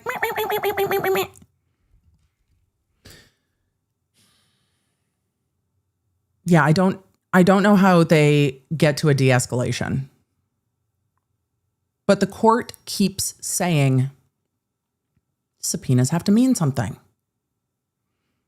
An attorney's word has to mean something. But then when it comes to putting it on the paper, the court doesn't really do anything. So it's a lot of barking at the lawyers, but ultimately no bite. And so the court's either going to have to rein everybody in or stop barking. You got kind of two options as I see it. But I don't see the lawyers on their own de-escalating this case because if either side perceives that either the side that's louder wins or the side that puts up more roadblocks is going to ultimately get what they want, well, then the lawyers are going to play that game. You know, you're going to play to the referee that you have, not necessarily to the rules of the game. So that's where we're at. I don't love it. I don't love the court scolding this has become a spectacle. Sir, you're the ringleader of the spectacle at the moment. However, speaking of the ringleader of the spectacle, the judge was quite busy on the 4th, the 3rd of July. So we're going to go take a look at all of the other things that the judge filed. I'm looking at the docket to see if I somehow missed 127. A lot of you were saying it was Seligsohn's letter. I just wanted to make sure I didn't miss it. I did not. Some of you were saying it was on the docket and then off the docket. It's something that I do not have. I'll go look for it after stream and then we can circle back to it another time if need be. But the court on July 3rd, let me just pull the docket up so you can see it. And then we're going to go through these things. But the court on July 3rd filed a number of orders, and we're going to go through those orders. Some of these orders are for motions that we have not gone over yet. I think that's going to be okay. We'll see if we need to sidetrack into any of those things. But let's see.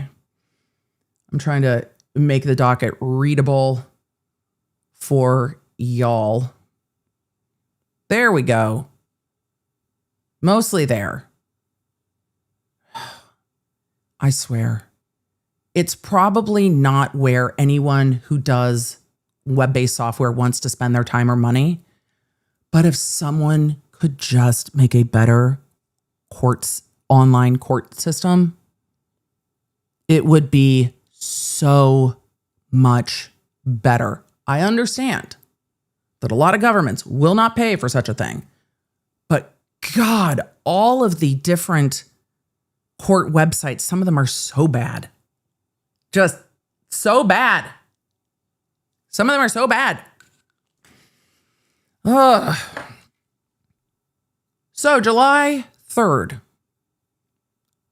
the judge filed an endorsement on the motion to compel responses to plaintiff's supplemental keeper of records subpoena for Aidan Kearney. The court filed a decision and order on plaintiff's motion to compel responses to supplement keeper of records. The court also filed an order and decision on Tully's motion to quash subpoena.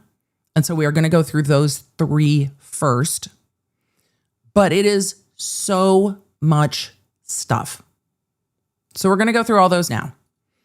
I saw a quick question, useless comment username, not Emily commentary on the thing, said, what's even happening with Colin Alberts? We went over that ruling briefly, but we can go over it again.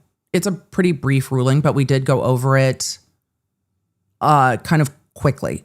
But we'll go, let me pull it. We'll do that one first because some of you might have missed it, and that is okay. I was annoyed by it. Now I remember. I was annoyed by it because I think it's a punt. But the court continues to do this where the action isn't really moving things forward. So first, let's take a look at the court's order. This is from June 26th. Let's take a look at the court's order regarding the deposition of Colin Albert. Shall we? Let's do that. A lot of you were like, no, I missed it. Perfect. All right. These are fairly quick orders, so it shouldn't take too long. Order relative to motion to compel Colin Albert to attend deposition and produce documents. The motion to compel Colin Albert to attend a deposition is denied without prejudice, subject to receipt of further information as to the availability from his counsel. I have not seen anything else filed from Colin Albert's counsel. So the court is not forcing Colin Albert to deposition until his attorneys let the court know when he's available. Subpoenas have to mean something. Sorry, my earring turned around. Subpoenas have to mean something. Well, tell me when you're available. The motion to compel Colin Albert to produce responsive documents is allowed as follows. And then the court narrowed down the Karen Reed subpoena to almost align exactly with what was being asked for. I think the time scope is broader than the attorney for Colin Albert asked for, but the scope of content, not the scope in time, but the scope of content is narrowed down. Though Karen Reed's subpoena was so overly broad. But this court, I think we have seen that the court is going to narrow it down no matter what. I just wonder if the broader it is, the more the court's going to narrow down. So the court has limited the document discovery of Colin Albert to the following. Mr. Albert shall produce responsive documents and communications for the period of January 28th, 2022 through June 18th, 2025, or represent through counsel that none exist, to or from Karen Reed, John O'Keefe, Michael Proctor, Courtney Elberg, Carrie Roberts, Chris Albert, Julie Albert, Brian Higgins, Brian Albert, Nicole Albert, Matt McCabe, Jen McCabe, Allie McCabe, Brian Albert Jr., or Yuri Buchanan, which relate to, and this is the narrowing part, the circumstances of the death of John O'Keefe, any law enforcement investigation of Mr. O'Keefe's death, and the plan alleged by Miss Reed of Brian Albert, Nicole Albert, Jen McCabe, Matt McCabe, and Brian Higgins to exonerate themselves and implicate Miss Reed in the death of Mr. O'Keefe. I think that we will see more fights over discovery with regard to Colin Albert because this narrows it way down. This narrows it way down. And I wonder if the overreach in how broad the subpoenas were is part of why we're seeing it so narrowed. But we'll see. So that is the court's order on that from June 26th. I think there's going to be more litigation over this. I don't think we're done with this. However, Colin Albert is a party in the defamation suit. And there will be an allowance for broader discovery in the defamation suit where he's a party that is allowed from a non-party in this lawsuit. So we're really taking the long way to discovery, which I can't fault the court for that. I do think this narrows it down in a way that allows some sidestepping. However, this is still a third-party subpoena as to this case. But we are going the long way round. Because the judge is in charge of the defamation case where Colin Albert is a party, I guess I had hoped that the judge would say, you know what? You're a third party here. And he's brought this up. You're a third party here. You're a party there. We're bringing in a discovery referee, and we're going to try to unify discovery in both cases. And the court has decided not to do that. And I think it's going to make everything take longer and be more expensive for all of the parties ultimately. That is the judge's choice. He is allowed to do that. It doesn't seem efficient to me. It clearly rubs me the wrong way. Because yes, third-party subpoenas should be more narrow. But also, why are we pretending that in a month and a half, this isn't going to be a party subpoena in a different case? Because we're going to get there. So it just seems silly to me, some of the way this is happening. But again, this is not my circus. So that's the order with regard to Colin Albert. Where did we say we were going to go next? We are going to go to the other court orders from July 3rd. Why so much hit the docket on July 3rd? I don't know. Courts were supposed to be closed. Who's even docketing this on July 3rd? Like, Your Honor, what are you doing? Go make a hot dog. It's July 3rd. Why are we filing so much? So the endorsement on the motion to compel responses to plaintiff's supplemental keeper of records regarding Aidan Kearney just says, the endorsement on the paper says, go see filing number 151. So we're just going to pull up 151 first because the judge's handwriting saying CEG 151. Sure. So we're going to look at the motion to compel keeper of records first, and then we'll go look at the Tully stuff. There's a lot more Tully stuff that we haven't gotten to. We're not going to get to all of it today. We're going to look at the court's order, and then we'll go from there. All right. Somebody file stamped this on July 3rd. Were courts in Massachusetts open July 3rd? Like, why in the world would they do that? Were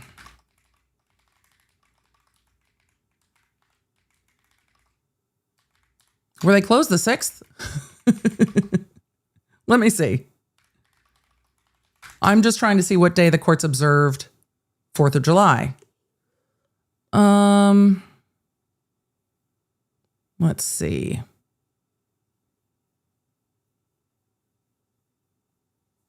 I don't know. I'm just taking a look. Maybe they didn't observe it and they were just like, it's a Saturday. Courts in Massachusetts observe the 4th of July holiday on Saturday. State and federal courts are closed in observance of July 4th on the actual date. Okay, but did you not close in observance? No, they didn't. They did not close for July 4th in observance on the 3rd. So I was wrong. Courts in Massachusetts were open on July 3rd. Courts in California weren't. Courts in California are like, it's on a Saturday, so we're closing on Friday to observe it. When 4th of July is on a Sunday, they'll probably close on Monday to observe it. But courts in Massachusetts were not closed in observance of 4th of July. That's odd. Emily, where is this coming from? I'll show you. We just pulled it from the state website. So this is from the Secretary of State in Massachusetts showing their observances. So Secretary of State, Massachusetts.us, showing their observances and what days they observe what holidays. So the state holiday calendar is online. They do close in observance of Patriots Day, the 3rd Monday in April. They close for Memorial Day. They close for Juneteenth, but not in observance. So if it falls on a Saturday, they're only closed on Saturday. And then 4th of July, they're closed on the day of only. Okay. Interesting. Oh, they're only closed on Thanksgiving. Ew. Why are you doing? Look, November was kind of the best in California courts because we observed Veterans Day and courts were closed. And then courts were closed on Thanksgiving and Friday. And I loved it. It was the only 2 days in a row that courts were closed in the entire calendar year. And it was the best. Thanksgiving was so good. Thanksgiving was so good. All right, well, you learned something new. Hey, what have we learned? We've learned a lot this year. We've learned that South Carolina has no criminal statute of limitations at all for anything. Don't break the law in South Carolina is what we've learned. And that Massachusetts has their very own quirky court calendar and they didn't get July 3rd off. Which is just rude.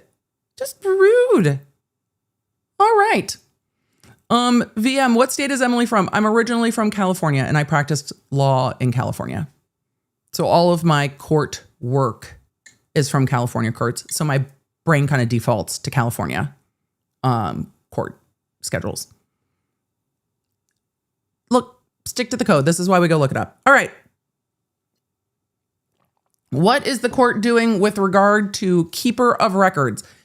EDB, why would somebody subpoena a keeper of records? We see this in a lot of cases. We see this in civil cases. Not all businesses have a keeper of records that is the same as a member of the business. And so Aidan Kearney, as a third party, remember, these are third party subpoenas to him in the wrongful death case. They are subpoenaing him and then the keeper of records for his company. So the July 3rd filing, wild. Hippie Fluffy said she practiced law, Burr worked next door. Mm-hmm. That's it. Have you ever studied law for Tennessee? I'm not going to take the Tennessee bar. Do you want to know why? One, I have no intention of practicing here. One. Two, my California law license is everything I need for all of the things I want to do. And C, at this point, it would just be paying additional fees. Am I familiar with the laws of the state of Tennessee? Yes. Could I probably waive in to Tennessee without taking the Tennessee bar with the amount of time I've been practicing? Yes. But also, it would just be me paying fees to maintain a license in another state that I'm not going to practice here. I have no need of it. We are a media company here, and that works for me. So honestly, if I needed lawyers for anything, I would just hire them, which I do because I don't want to do it. And the fees can be very expensive. The fees in California are quite enough for me, but my license in California is just about everything I need. And if I wanted to practice in federal court, that is something I could more easily do. But yeah, it's different. Also, I just don't see any need at this point. So, decision and order on plaintiff's motion to compel responses to supplemental keeper of records subpoena from Aidan Kearney. Plaintiff's counsel, that is the O'Keefe parties et al., plaintiff's counsel caused non-party to be served a subpoena for production of records at his home address. Acknowledgement of receipt by the non-party of such subpoena was made by him on a live stream broadcast. This is the motion that plaintiffs filed and then Aidan Kearney had not opposed. And so they filed it just as the motion with no opposition. So I'm not surprised that this got granted. Under the rules of civil procedure in Massachusetts, there is a time limit. So the party serving the motion serves the motion on the opposing party. They have to prove that it was served. The opposing party has a window of time to file an opposition. And then the motioning party has a window of time to file a reply. And then the motion, op, and reply all go to the court. In this case, the plaintiff served the motion on the opposing party. The opposing party did not file an opposition. The time ran out, and then they filed the motion directly with the court. So they just filed it directly, and there was no opposition. And now the court's like, answer it. Plaintiff's counsel has yet to receive any objections, responses, or any request for an extension. Plaintiff's counsel caused the non-party to be served a copy of the motion to compel at his home address. As of June 30th, 2026, no opposition to the motion was received by plaintiff's counsel from non-party. So they have, they filed the subpoenas. They got no response. They filed a motion to compel and got no response. So they're like, okay, Your Honor, will you compel it? And the court goes, yes. The motion to compel is allowed. The non-party, Kearney in this case, shall comply with the supplemental keeper of record subpoena on or before July 13th. So, TikTok. So with this, we have a subpoena that was served to the individual. I don't know who was served. Oh, they served the motion to compel to the individual, and then there was no opposition. And the court's like, the court is saying in this order that they found that service was sufficient. That's why they noticed. That's why the court said there was acknowledgement of service. And now the court is compelling the response from the keeper of records, who I imagine is going to be the same party, Turtle Boy. Okay, so responses by July 13th, or I'm sure we will see more motion practice on this. I stick to what's in the court filings. I have not seen any other filings on this. Nicole said, so how long do they have? Until July 13th. No, I pulled that up wrong. Till July 13th. So next week. Yeah, next week. All right. Next order from the court. That was from July 3rd. The next order we have is the order regarding Tully. We might need to look at some of the filings in this. We might not. We'll decide as we go. But I guess what we need to know is that Tully also filed a motion to quash subpoena. Is anyone surprised that everyone's filing a motion to quash their subpoenas? I'm going to fall over of not surprise. Let's swoop and pull that up. Let's see. I saw a couple of questions from chat. Let me see.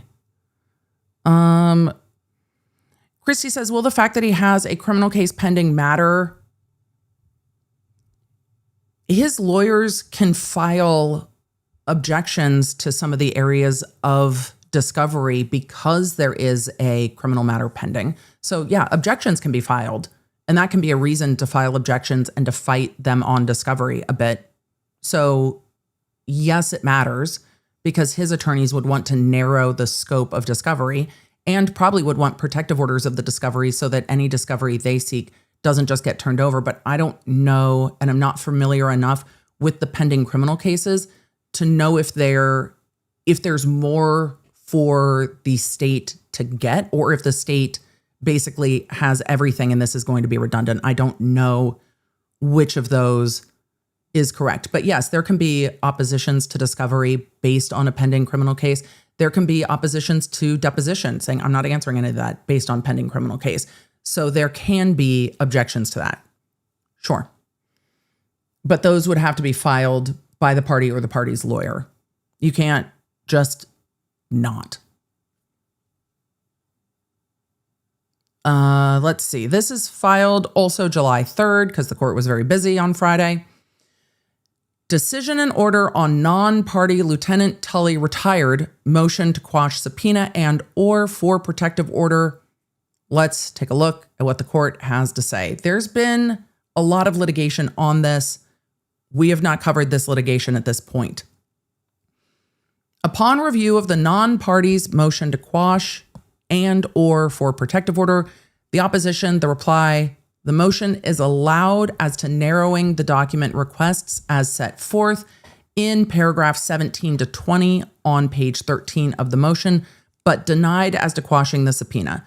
So the court is narrowing down the document discovery requests, but is saying you still need to sit for your deposition and you still need to turn over discovery. Right. I'm not surprised by that. I agree with counsel for the non-party that objections should have been filed with a Rule 9 conference, and a Rule 9 conference should have been held.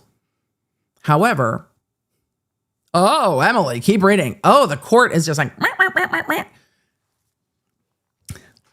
Tell me how you really feel, Your Honor. The court goes on to say, however, Ms. Reed's counsel continues with the practice of issuing facially overbroad subpoenas and not fulfilling the obligation under Rule 45 to take reasonable steps to avoid imposing undue burden or expense on the subject of the subpoena.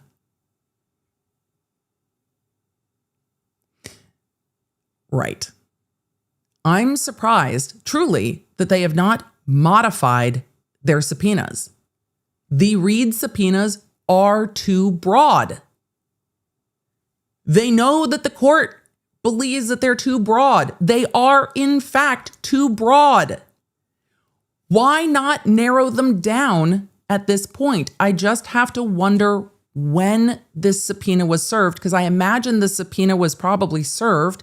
This is my speculation at this point, because I do not remember the date, but it seems, this is the information I'm working off of. It seems to me that this subpoena would have been filed before the judge started giving feedback on how broad the subpoena was.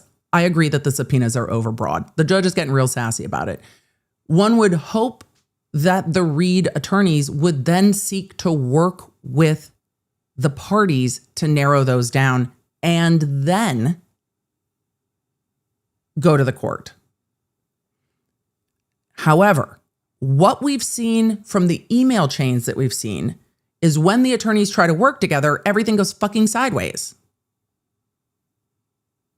So I don't know if they are trying to narrow these down with the attorneys and reaching a stalemate. Because that's basically what we saw in the Colin Albert situation, is that the subpoena was overbroad. The attorneys were starting to talk about it, and then they hit a roadblock where the Reed attorneys were like, we can't narrow this down anymore. And the Albert attorney was like, well, we're not going to go any broader. But yeah, they are way too broad. Agreed. So with that, the court said, faced with an apparent lack of communication by both sides, Emily, just fucking keep reading. Faced with an apparent lack of communications by both sides and the choice between what may be considered two extremes, I choose the one I find the more reasonable. Just keep reading, Emily. I'm not surprised that all the attorneys are hitting a stalemate. And if you're a party faced with an overbroad subpoena in front of this court, I think that you probably have a better shot at the court narrowing it down more than the Reed parties would agree to. So I'm not surprised everybody's objecting to it. Because if the court's going to narrow it more than the Reed parties will agree to narrow it, wouldn't you just go to the court if you're counsel? I would. The court says there may be a reasonable inference in favor of the non-party's argument that the sequence of events shows the improper purpose of discovery. Is that necessary? So the court agrees, it sounds like, with Tully's lawyer that the Reed parties are fishing. That's what it sounds like he thinks. Which puts us back into, hey, Your Honor, okay, Tully's a party that's being sued in federal court. So some of this are distinctions that are just going to cause more time in each individual case because the breadth of the discovery where Tully's being sued in federal court is going to be broader than here. So the court acknowledges that there may be a reasonable inference in favor of the non-party Tully's argument that the sequence of events shows the improper purpose of the discovery. However, the timing set forth in the motion and opposition is not determinative for either side. So why say it? The motion to dismiss in the federal case was filed on April 3rd, 2026, and Ms. Reed issued a subpoena in this case on May 19th, 2026 for June 11th. There was no objection, but rather a rescheduling to an agreed upon date of July 8th. So they agreed, and then what happened? They saw the rulings in the other matters and were like, oh, we should now try to quash the subpoena. Is that what happened? I have some questions. The court goes on to say, I repeat myself and say that attorneys' agreements need to mean something. Well, Your Honor, the only way to enforce them is by you enforcing them.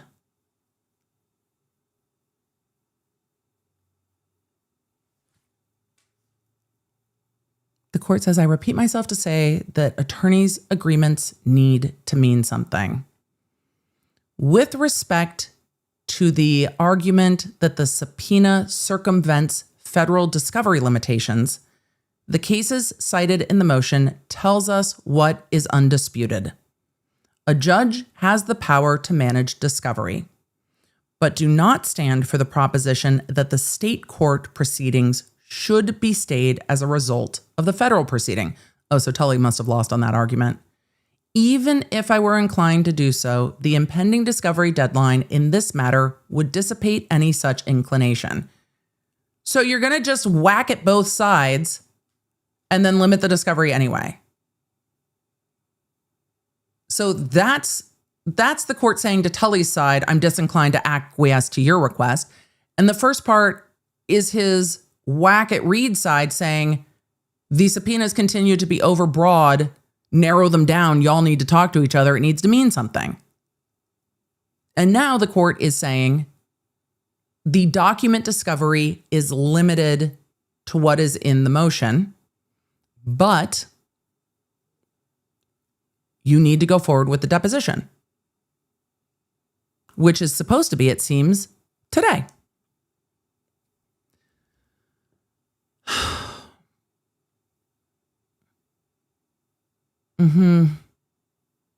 So we're back to barking at the attorneys, I guess. Great. Well, I guess we'll see if Tully goes to deposition today. This was filed on July 3rd. What are the chances that the document discovery got turned over between July 3rd and today? I don't know.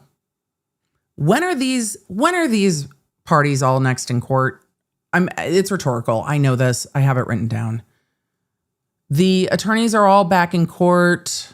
Oh, Friday. They have a hearing Friday afternoon. So maybe we'll hear a little bit more about this Friday afternoon. I will not be around Friday afternoon. I will not be around here Friday afternoon. I will not be around here Friday afternoon. My kiddo has a home show, so I will be with him, but we will cover it after the fact because it's home show. So I'm interested to see, because at the end of the hearings, even though they're not about this, at the end of the hearings, the judge does tend to ask, where are we on the rest of the shit? So I'm interested to see what happens. All right, let's see. Those are the rulings from the court from July 3rd. The court also received another filing from Karen Reed's attorneys on July 6th. We're going to take a look at that filing now.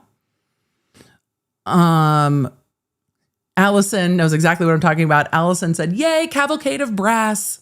Yes. Yes, indeed. I'm very excited. I did not go to that show last year, so I'm excited to go to that show this year. It's been a week. It was a little bit more of a last minute decision. It need to go hug the kiddo. We're going to leave it at that. So I'm excited that I can. So let's talk about Reed's next motion that was filed on July 6th. Shall we? That's not it. I don't want to see this judge's order again. Like, what is this? What is happening? Dr. B is not traveling. So Dr. B is not yet up to travel, but we had a very long conversation. Dr. B's good. We had a combo. I did not make travel plans until Dr. B was like, "No, we're good." So I'm scooting by myself, which happens at times. Well, happens at times, but I think travel would be a bit harder at the moment, but he's good around home. So I'm going to take a deep breath.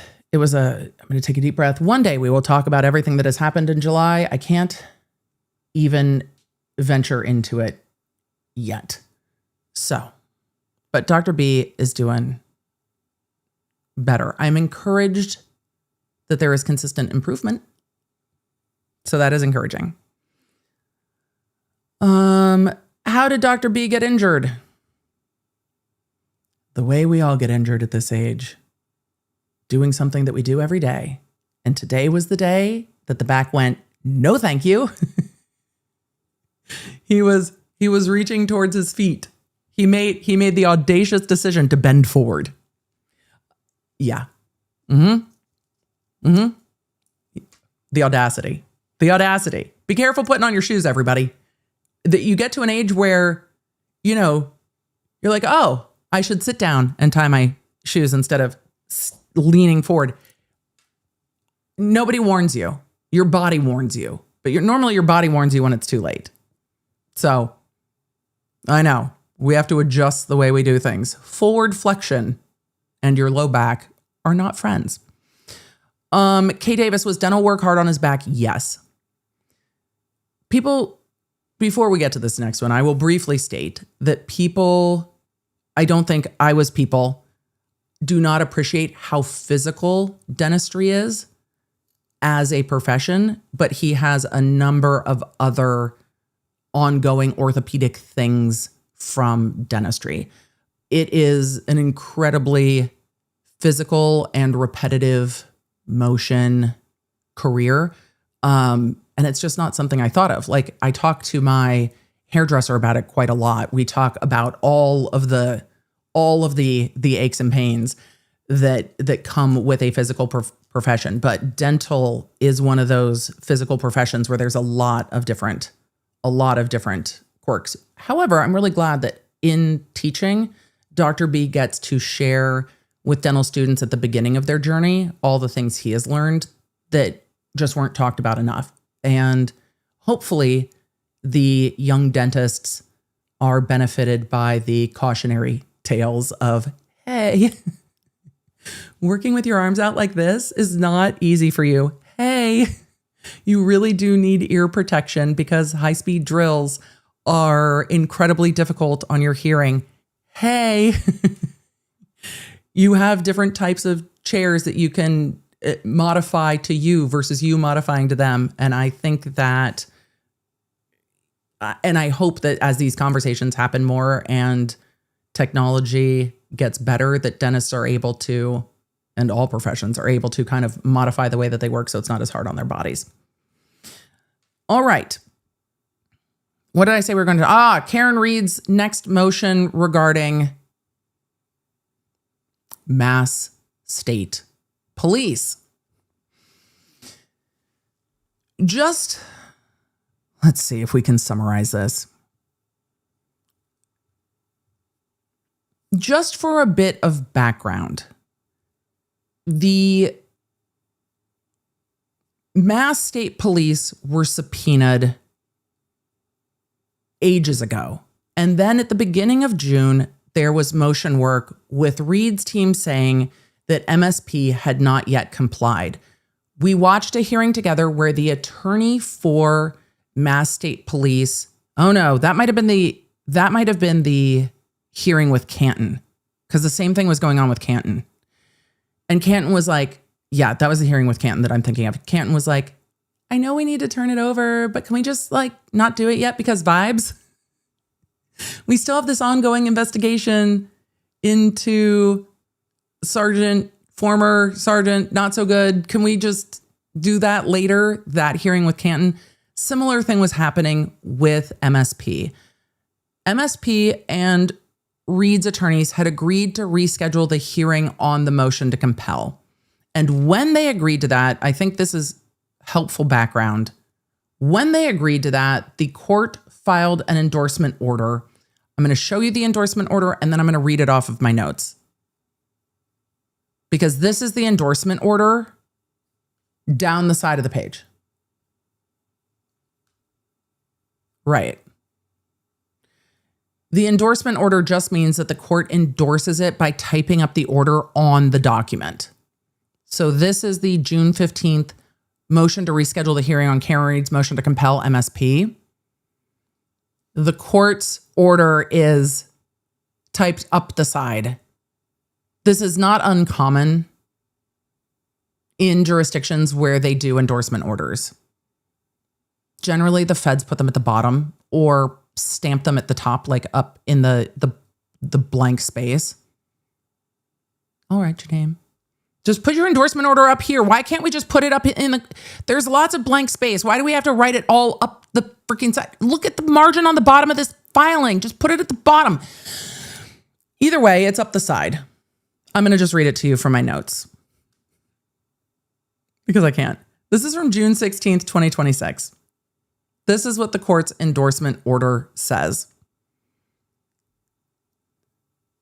Other action taken. That's the court's ruling.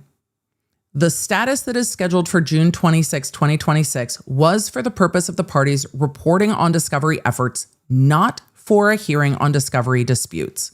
The issues between Ms. Reed and MSP arise from a subpoena served nearly a year ago, and the focus is on 473 emails for which notice was provided in February 2026 would be withheld. I'm reading it from the court's notes. So the dispute is over 473 emails. What is required when emails are withheld? It's log. It's log. It's big, it's heavy, it's wood. It's log. You have to provide a log of what the email is and why it's being withheld. So you have to put in the objection. This is privileged. This is work product. This is redacted because there is sensitive information regarding police investigation. Whatever it is, you need to put in and identify each of the emails and why they are being withheld. You need a privilege log. So, the endorsement says that notice was given to Reed's team in February 2026 regarding the 473 emails that were being withheld. The court goes on to say, I am not willing to delay consideration of the issues for another 9 days, especially with the established discovery deadline. The motion is allowed, that's Reed's motion to compel. The motion is allowed to the extent that the scheduled hearing on the motion, that was Reed's motion to continue the hearing. The motion is allowed to the extent that the scheduled hearing on the motion to compel against MSP is taken off the list. The court says, I will decide the motion without a hearing. Great. If Ms. Reed and the MSP come to some resolution before I decide the motion, they shall notify Clerk Donovan by email, and then they give the email address. The hearing on the other motions to compel shall go forward as scheduled. So the court filed that on, what day was that? June 16th? Yeah, June 16th is what the court has stamped down there. So the court said, I will decide the motion without ruling.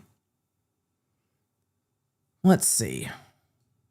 What I didn't see was the court ordering anything with regard to this motion before I saw Karen Reed's filing with regard to it. So we're going to look at Karen Reed's filing from July 6th, and then we will go back and look at the docket together and see if I didn't see it. Because that's completely possible. So taking a look at Reed's motion, again, filed. What motion is this? Oh no, this is filed July 2nd. But it wasn't docket. Look at this. Filed July 2nd with the court, but this didn't hit the docket until July 6th at 11:26. I had pulled the date from the docket stamp. So there's a file stamp, but the docket stamp is July 6th. The docket is such a mess right now. I don't know how things have gotten so out of order, but it's gotten so incredibly out of order. Defendant Karen Reed's notice concerning MSP compliance with court's order. On June 26th, oh, so there must be another order. We'll go find it. On June 26th, the court entered an order on defendant Karen Reed's motion to compel the MSP, which stated, quote, the MSP is to produce a privilege log as it should have a long time ago. Such privilege log is to be produced on or before 3 p.m. July 3rd, docket number 29. Okay. What date was that filed? June 26th? Is it possible I missed it? 100%. Let's see. June 25th, June 26th, docket number 138. Let me see if I have that. If not, we're just going to grab it. Oh, no, I have it. I just didn't put it in the right spot. Perfect. We're going to look at that next. So the court told MSP, produce the log. I think we might have briefly talked about this when we were doing the other hearing, because this was right around the same time that MSP got sued. MSP has not produced any privilege log pursuant to this order as of 11 a.m. on July 6th.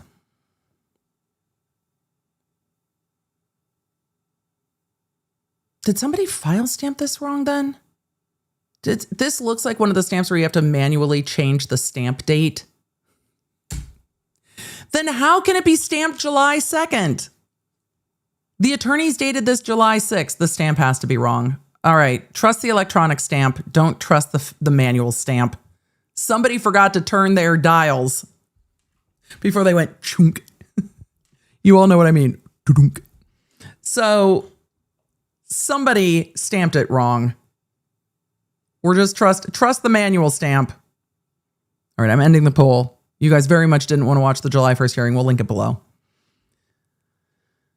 Good Lord. Well, at least there's a digital stamp on it. MSP has not produced any privilege log to this order as of 11 a.m. on July 6, 2026. Therefore, Reed requests the court to order MSP to produce the documents that were the subject of her original motion to compel, which MSP continues to withhold pursuant to the work product doctrine. Do you see what remedy they're asking for? Look at that. Look at that. The remedy they're asking for is that because MSP failed to comply, They're asking the court not to make MSP turn over the privilege log. They're asking the court to make MSP turn over all the documents. Okay, Your Honor, they don't want to turn over the privilege log. They lose the ability to object. Make them give us all 473 emails then. I wonder if we'll see the court do it, because deadlines have to mean something. That would be an appropriate discovery sanction. You failed to turn over the log with objections, so now you just have to turn over all the documents. You've lost the opportunity to turn over a log. That would be an appropriate discovery sanction. So they are asking for a discovery sanction. We'll see if the court requires all the emails to be turned over, or if the court says, turn over the log. I guess we'll see. Let's look at that order that we have not looked at yet. Let me see. Now I have too many tabs open. Now we have too many tabs open. Where did it go? Let's see. I know I grabbed it. Too many docket items today. It's never too many docket items today. All right. This is from June 26th. This is the court's order. And even though it's the court's order that it's docketed, it does not have a docketing stamp or electronic stamp, but it does have a handwritten docketed number. I don't understand.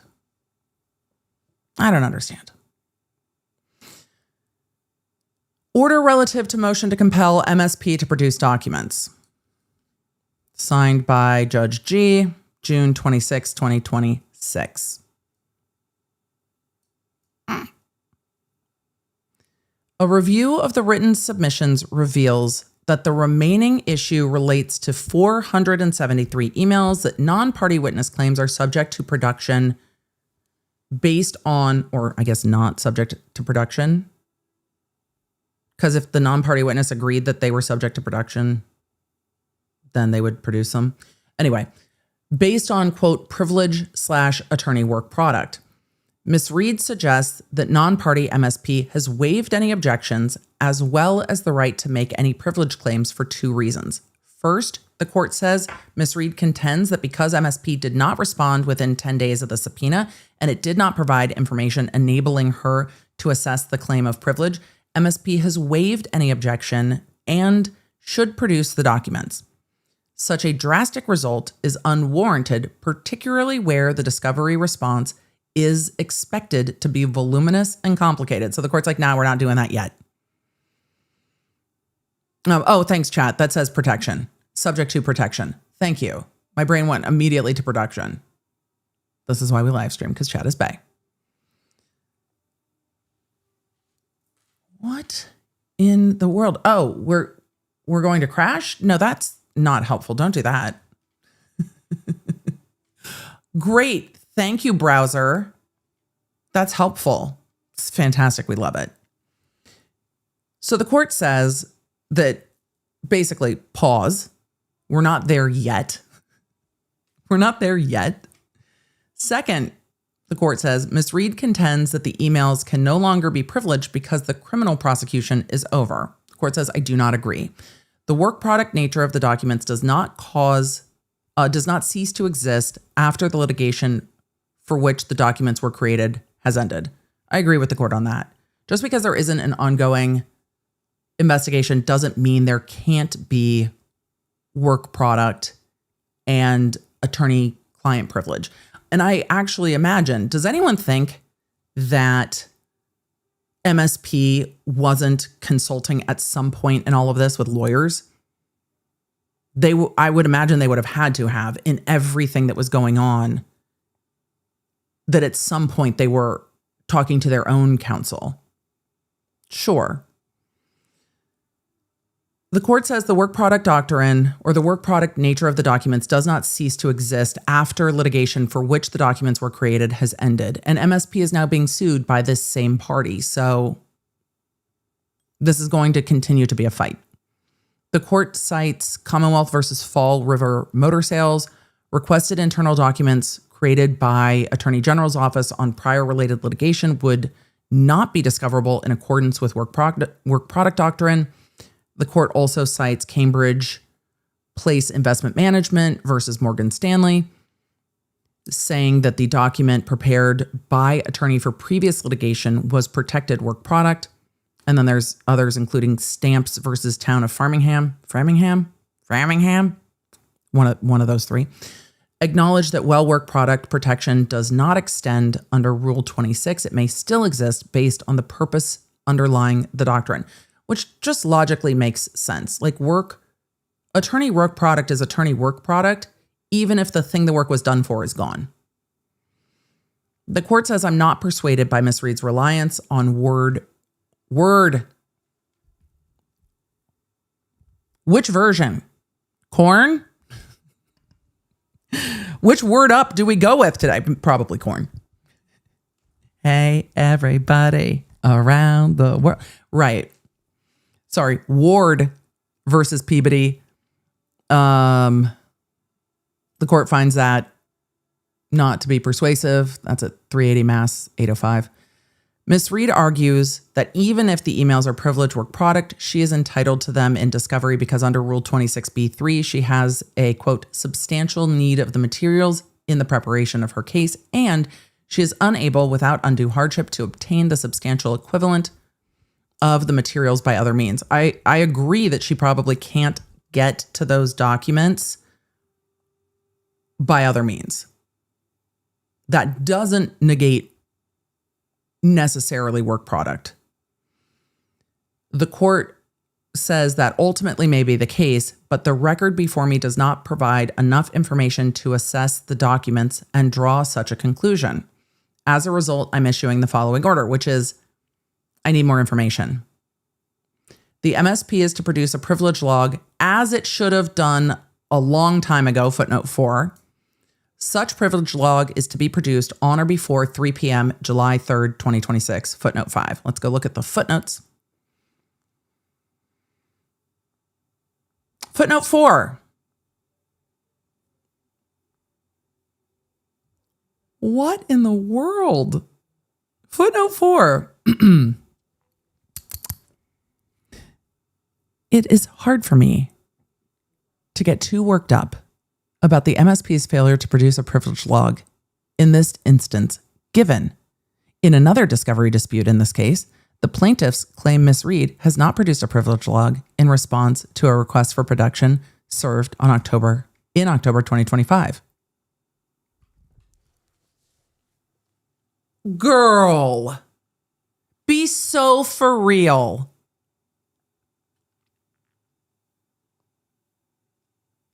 Okay, I withdraw my statement that the judge might make them turn over the documents. There's no way the judge is making them turn over the documents. The judge is going to make them turn over the privilege log.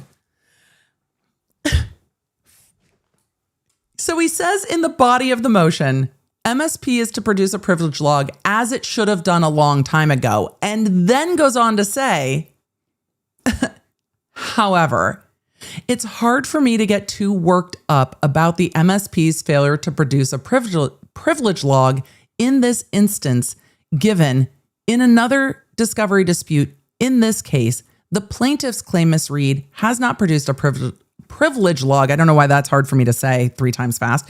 A privilege log in response to a request for production served in October 2025. Ms. Reed did not dispute the claim, but rather points to a Rule 9C conference not yet occurring to talk about the timing of when Ms. Reed will give the plaintiffs the privilege log. Your Honor, seriously?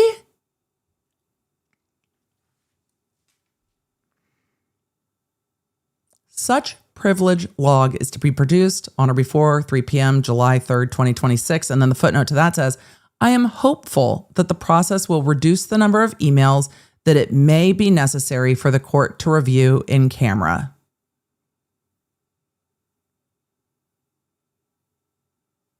Your Honor, are you looking for a reason to not have to review the emails and see if they need to be turned over?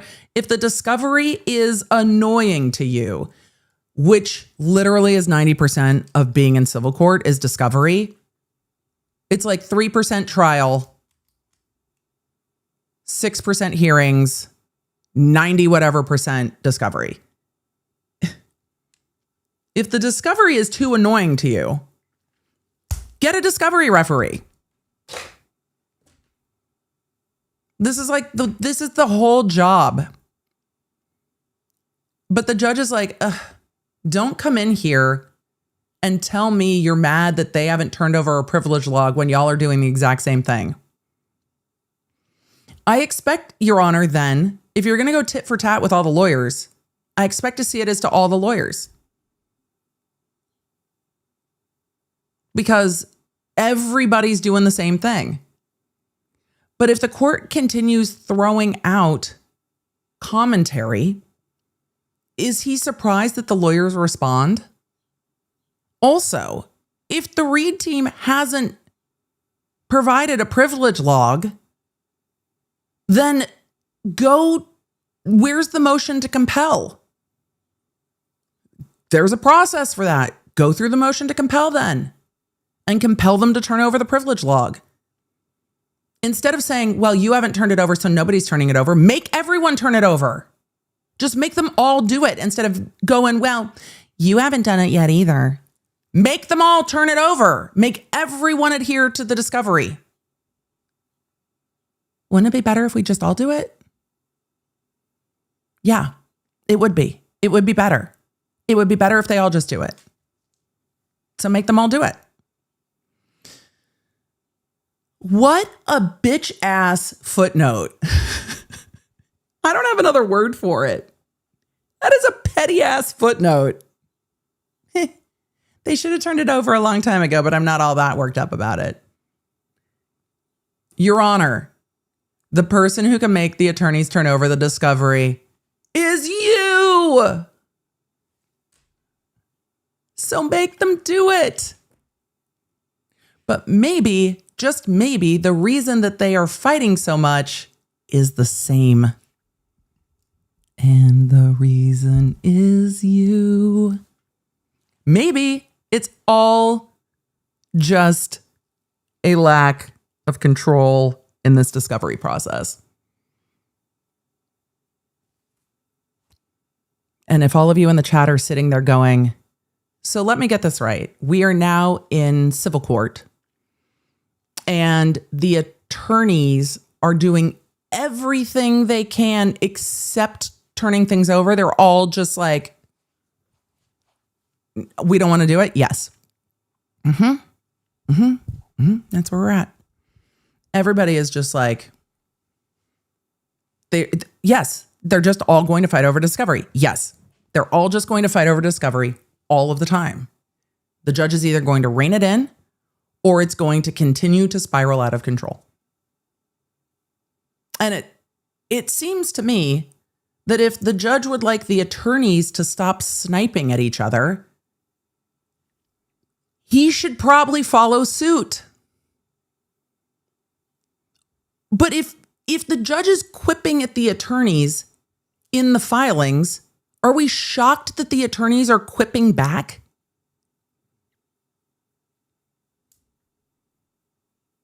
Is anyone surprised?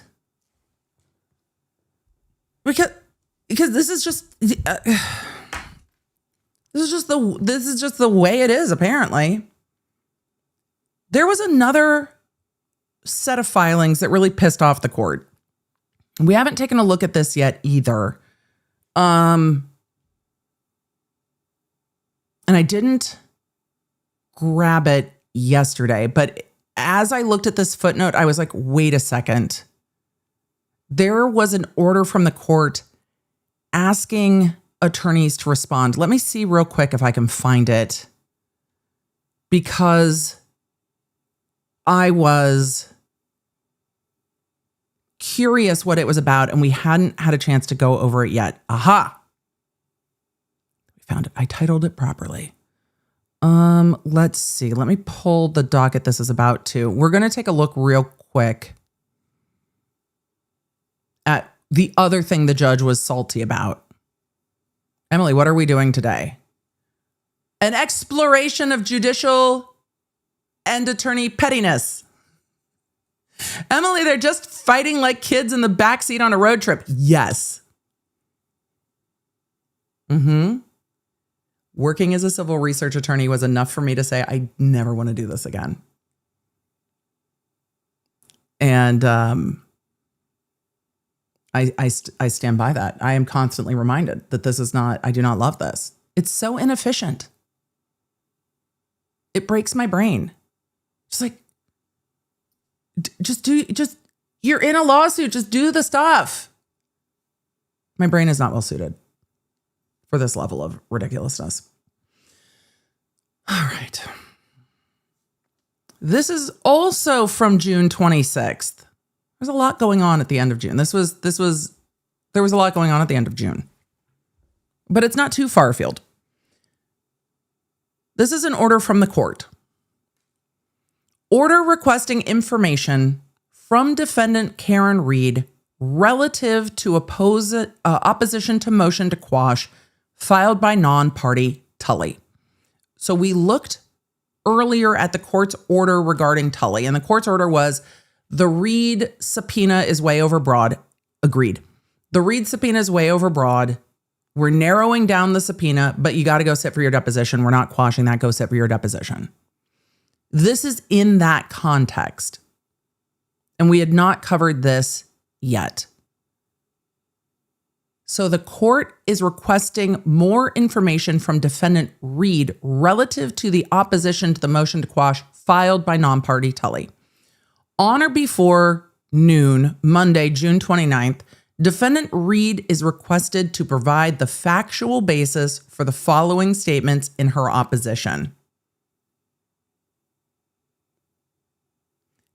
The court wants the receipts regarding these quotes.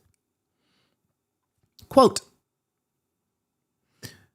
buoyed by the treatment that other subpoenaed witnesses are getting by resisting their depositions and, quote, the manner in which other subpoenaed parties have been handled in this case.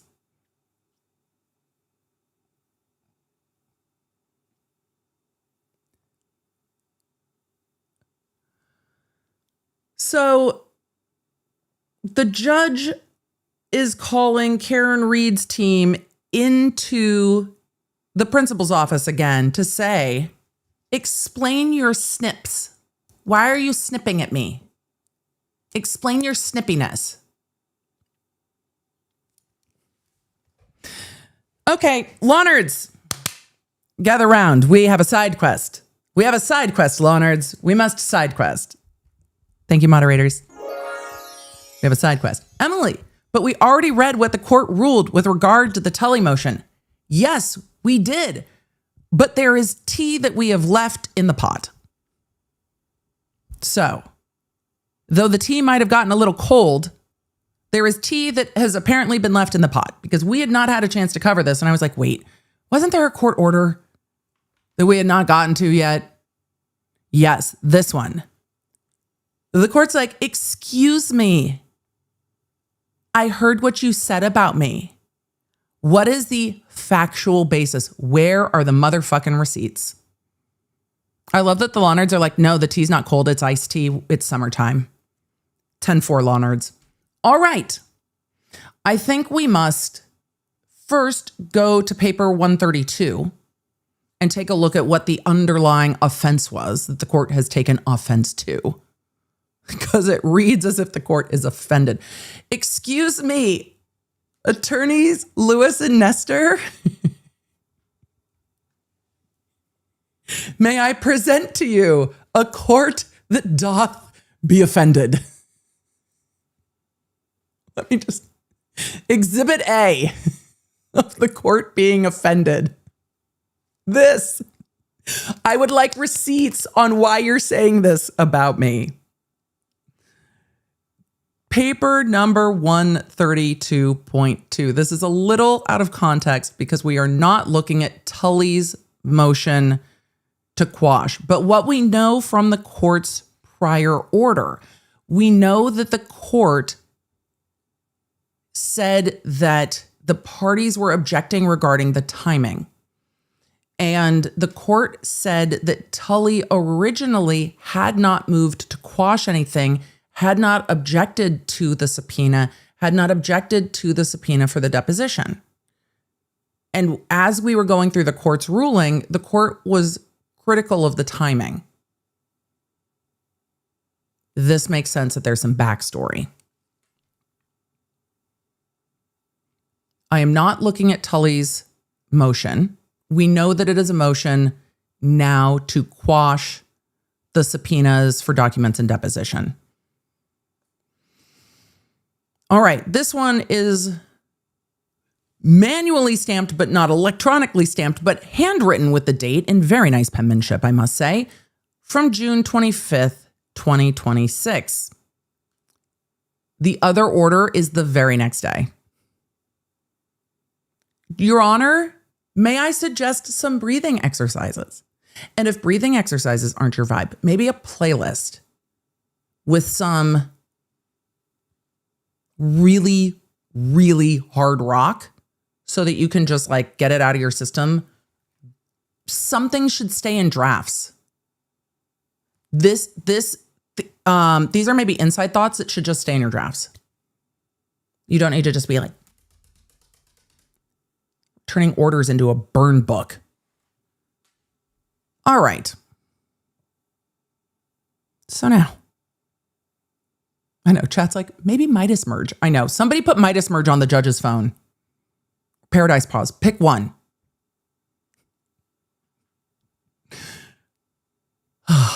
Defendant Karen Reed's opposition to motion to quash. Sentence fucking 1. Apparently,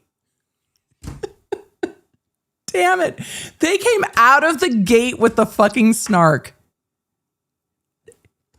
Do we think the judge is going to get less pissed as time goes on? They're just like, they just keep pushing the same button. He keeps responding the same way. Apparently, buoyed by the treatment that other subpoenaed witnesses are getting by resisting their depositions, subpoenaed witness Brian Tully now seeks to stand in the same line by filing a motion seeking to quash his subpoena.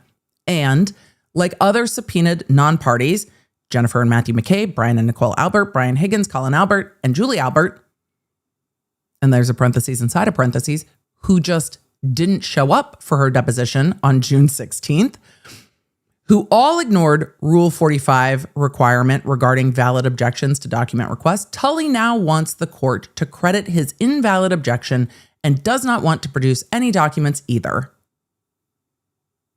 Hey, could they have said this more gently? Yes.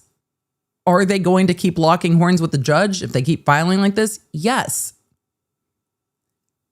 Do they have a strategy for that? Maybe. But it's not going to get better.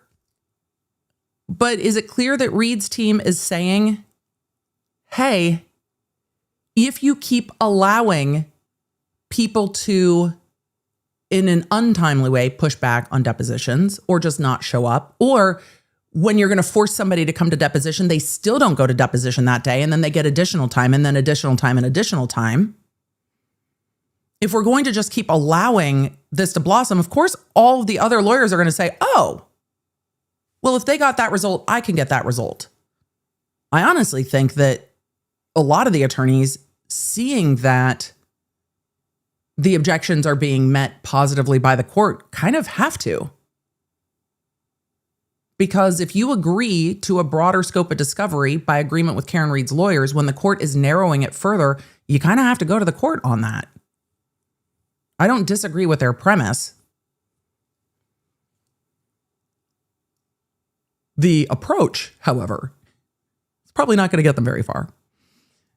They say Karen Reed respectfully requests that the court simply deny this motion immediately on the papers and without hearing. As the court requested, this opposition will be short and is being served the same day, June 18th, as receiving the motion, June 18th. Emily, why is this being served June 18th, but it's not filed until June 25th? Remember, in Massachusetts, the moving party serves the opposition or serves the motion on the opposing party. The opposing party then serves the opposition back to the moving party. The moving party serves the reply. Then it all gets put together and served to the court with the timings.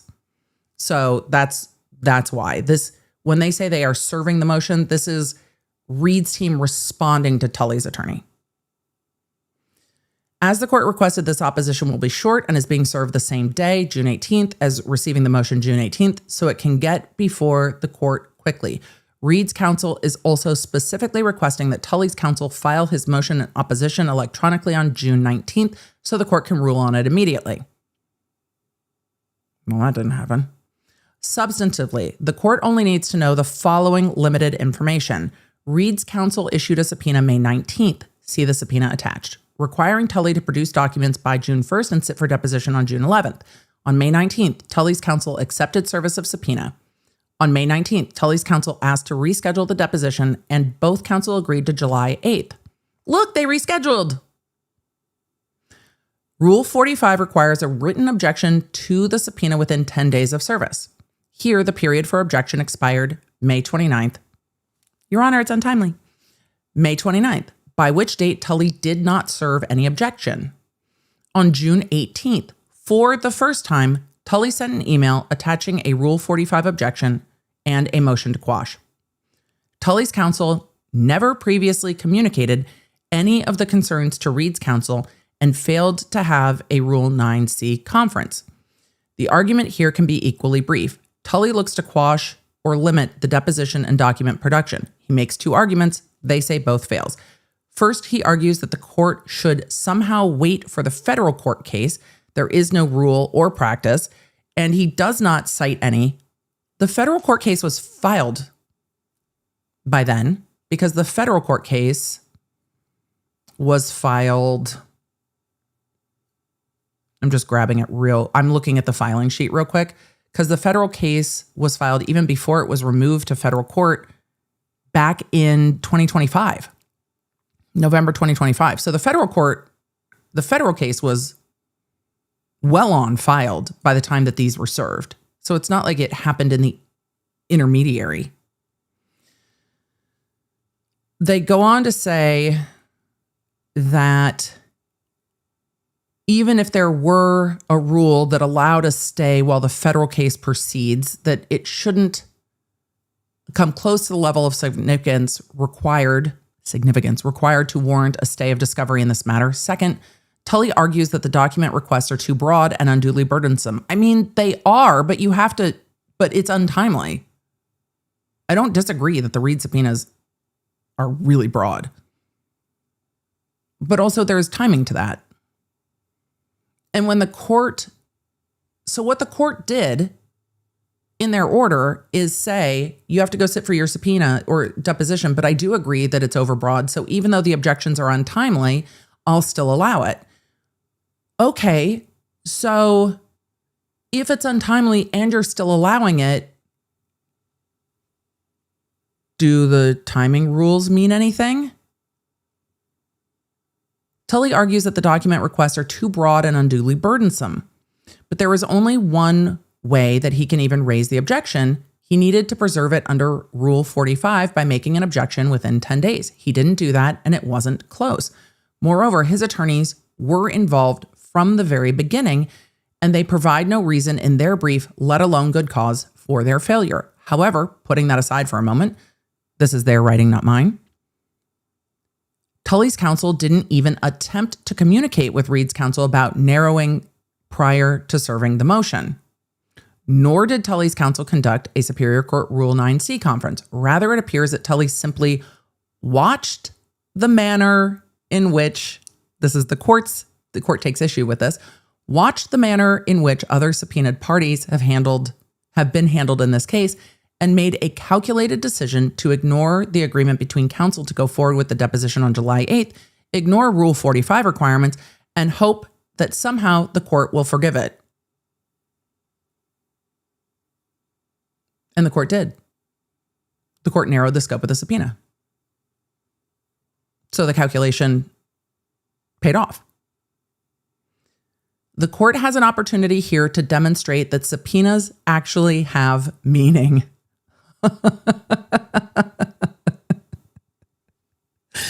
Oh, they're trying to, Your Honor, the rules have to mean something. Subpoenas have to mean something, Your Honor. The court has an opportunity here to demonstrate that subpoenas actually have meaning. Attorneys' agreements to convene depositions on certain dates should be enforced, and rules of civil procedure actually have consequences. Okay, what did Tully reply? Chat, we have to look at Tully's reply, right? I think we do. And then we'll look at the response to the court. But I think that Tully's reply is the next logical step, which we're at 132.2. Let's go grab 133 or 132.3 real quick. I think we have to. Agreed. All of you are like, yep, agreed. What a mess. All right. 132.3 is Tully's reply. Let's grab that. Thank you for indulging me on the side quest of like, why is everybody so mad? We're starting to see why. This is Tully's attorney's reply. So it is titled, Reply of Non-Party Witness Lieutenant Tully in further support of his motion to quash. I'm zooming to the end real quick because I want to see what date. This was dated June 24th. So instead of responding the next day, Tully's attorneys waited till June 24th to reply and then filed this June 25th. And then the court responded the next day, June 26th, and was like, explain what you mean. Why'd you say this about me? And right. So it continues. Reply of non-party witness. Sorry, my clock turned off. We need it. We need it. Reply of non-party witness Brian Tully in further support of his motion to quash subpoena and/or for protective order. Introduction. Defendant Karen Reed's opposition does not seriously engage with the central ground of Lieutenant Tully's motion. No, they just say it's untimely. They're like, it's untimely. You didn't object. And then the court started granting the motions to narrow the subpoena. And then you were like, oh, me too. Right. They said you jumped on the bandwagon. Your Honor, be so for real. Defendant Karen Reed's opposition does not seriously engage with the central ground of Lieutenant Tully's motion. Lieutenant Tully is a named defendant in Karen Reed's own federal civil rights lawsuit. Judge Casper has scheduled a hearing on the motions to dismiss that case, including Tully's, for July 14th, 6 days after the deposition Reed seeks to compel. And Reed's opposition devotes a single conclusory paragraph to this issue, asserting without citation to any case that no, quote, rule or practice permits a non-party to seek a stay in a case to which he is not a party.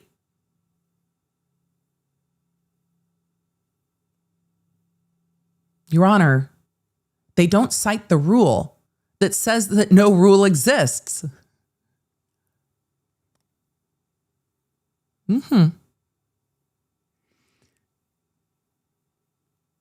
Tully goes on to say, that is not the argument Lieutenant Tully made, and it does not answer the argument he did make, that this court has inherent authority under Rule 26C to protect a non-party witness from discovery whose evident purpose is to circumvent the case management framework of a parallel federal proceeding. The federal proceeding was in existence when you were served with the subpoena, though. Why not raise this objection then? I think the timing is worth questioning. You knew this then. When did Tully? Give me a second, law nerds. I'm leaving this on the screen. I want to know when Tully filed his motion to dismiss in the federal case. The federal case was filed in November 2025. Reed's team say that Tully, where is it? That Tully was served on May 19th with the subpoena, and on May 19th, and that same day, May 19th, 2026, Tully and Reed's counsel agreed that July 8th would be the depo date. So keeping May 19th in mind, I'm going to tiptoe over to the federal case. We have not looked at Tully's motion to dismiss in the federal case as of yet because they won't stop filing things in this fucking case. And there's only so much time in the day, and we have other cases that we are interested in. Tully filed, there's a little procedure to this. Tully filed a motion to dismiss the federal case January 23rd, 2026. Then there was a first amended complaint. Then Tully filed a motion to dismiss the first amended complaint April 3rd, 2026. Here's the filing stamp. So in the federal case, Tully's motion to dismiss the first amended complaint was filed more than a month before they were subpoenaed. So this was done well in advance of him getting subpoenaed in the other case. So nothing changed between the May 19th agreement to have the deposition July 8th and the objection that was not raised until, when did they raise the objection? June 18th. What changed?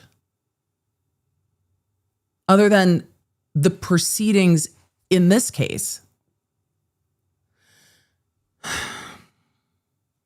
Okay. Let's see what Tully continues to say in their reply.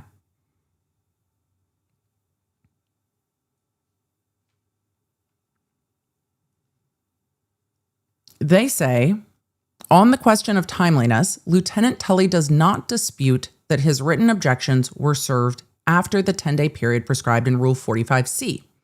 He addresses that issue directly below. That's the only thing I want to look at is the untimely issue, because untimely!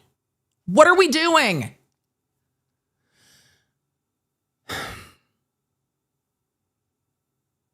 They say, the remedy for the procedural lapse in objecting to document request is not to ignore the substance of the objections, and it has no bearing whatsoever on this court's independent and freestanding authority under Rule 26C to stay or limit a deposition separate from the document requests where good cause exists.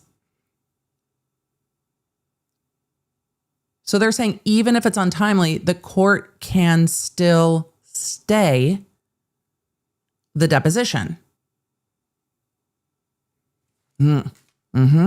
A few of you in the chat are asking for one more date, and I think it's a very good request. I've got to switch folders real quick, and I will tell you the answer to that. Give me 1 second, because it's so many cases. And what did chat ask that was so astute, Emily? Chat asked, when did Karen Reed file her lawsuit against MSP with all the Proctor texts? June 4th. That was June 4th.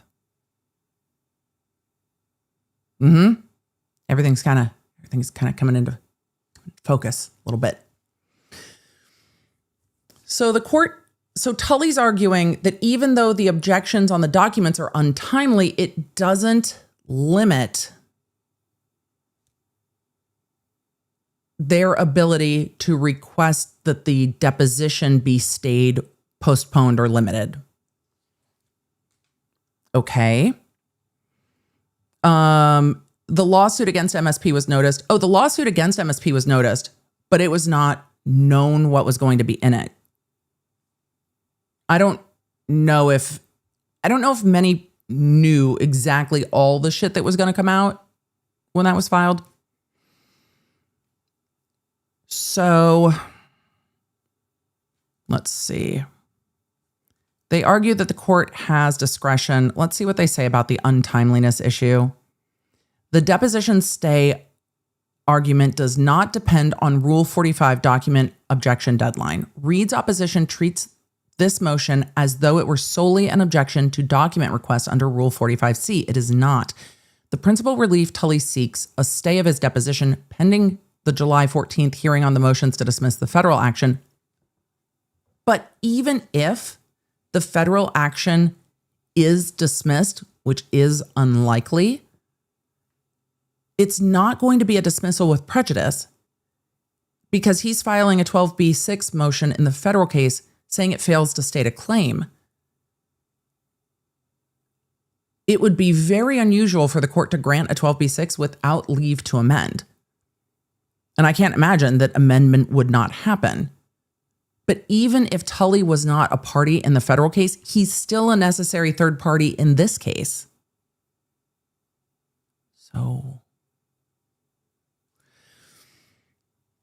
But they are arguing that the deposition and the document deadline are separate.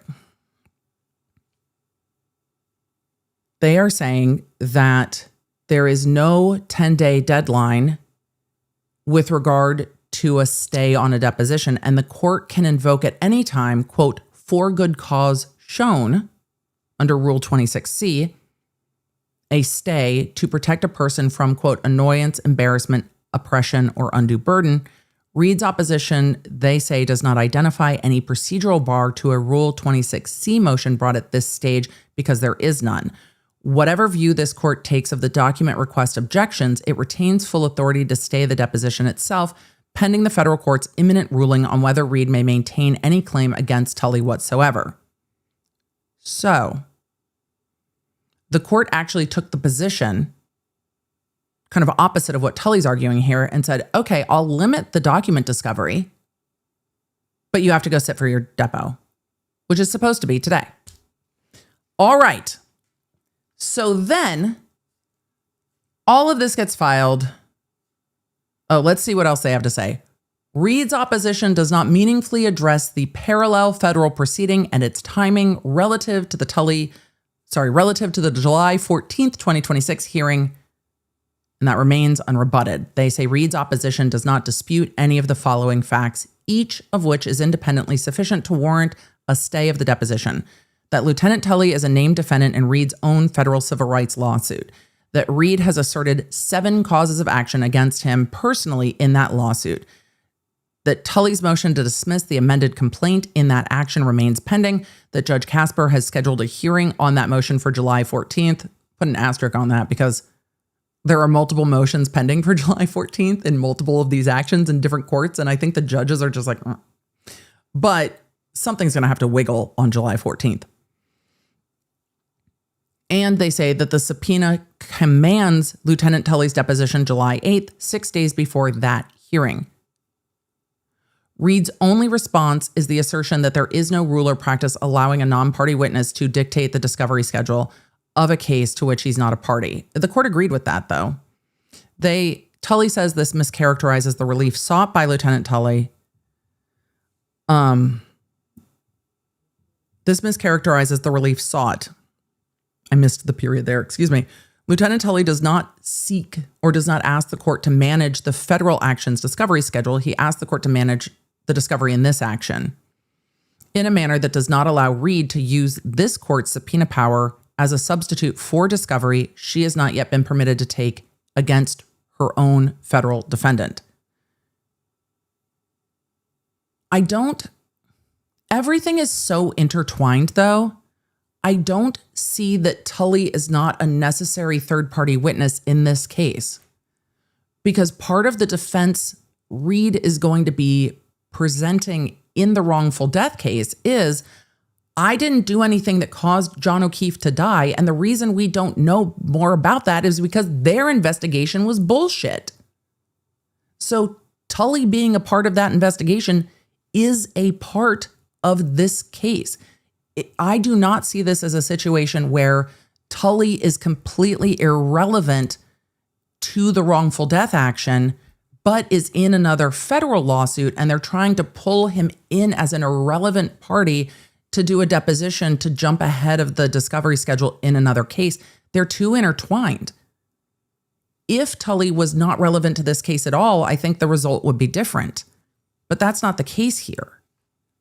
So they're saying that Reed is trying to jump the line on federal discovery, and that's why she's trying to take his deposition in July, that it's not as necessary to the wrongful death case.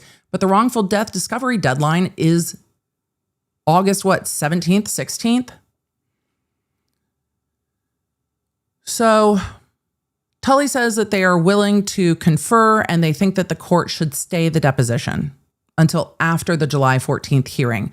But what does that matter even? The court's unlikely to rule on the motion to dismiss at the July 14th hearing. So what does staying the deposition until after July 14th even achieve? Because federal courts can take months and months and months to rule on motions to dismiss.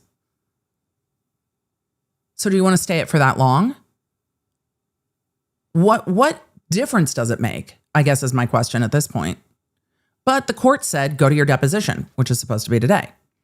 But the court didn't just say that. The court also said, excuse me, Reed attorneys, to circle back to where we were before. The day after this gets filed, the court says, explain to me what you said in this motion. What is the factual basis? Explain it to me. Why did you say buoyed by the treatment of other subpoenaed witnesses?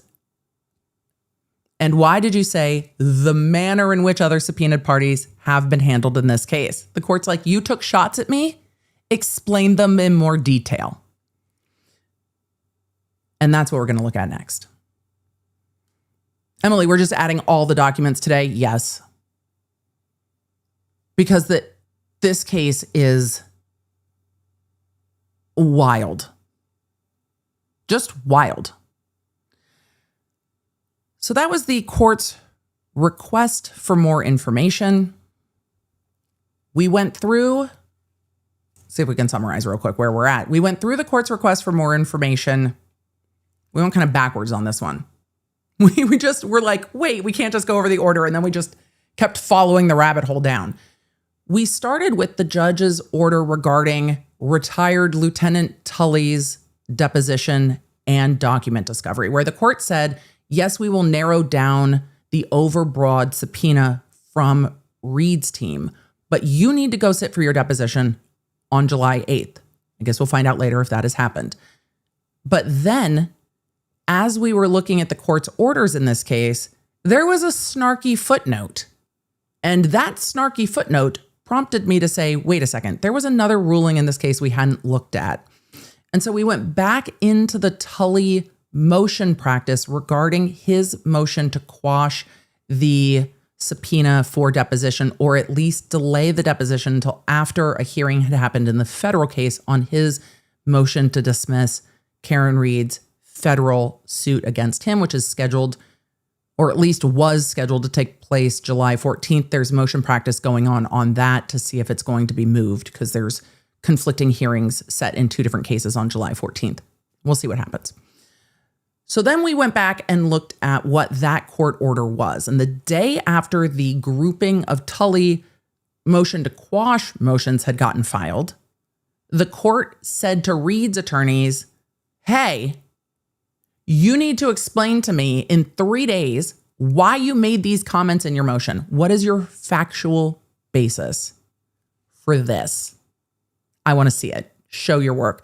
And so we went back and looked at Reed's opposition, where Reed's opposition starts out with, well, apparently since everybody else is getting what they want from the court, my summary, Tully has now come to the court in an untimely way to say, me too, Your Honor.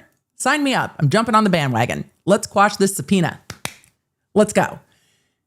The court was not thrilled with those statements. The day after that motion was filed an order for Reed's attorneys to respond and show their work. And that's what we're turning to next. Reed's party, Reed's attorneys showing their work to the court and responding. I think the judge probably should have taken a pause, because what do you think's going to happen? I have not read this yet. What do you think's going to happen when you ask Reed's attorneys to explain why they are making snarky comments at you after you've been making snarky comments at them in the footnotes? What do you think's going to happen? They're going to say, bet. Well, Your Honor, let's look at what's happened in the discovery of this case. This and this and this and this and this and this and this and this and this. Oh, Your Honor is going to want to start citing takes EV backsies. I agree, chat. Lara M in the chat said, judge wants them to cite takes EV backsies, but they'll say bet. I agree with you.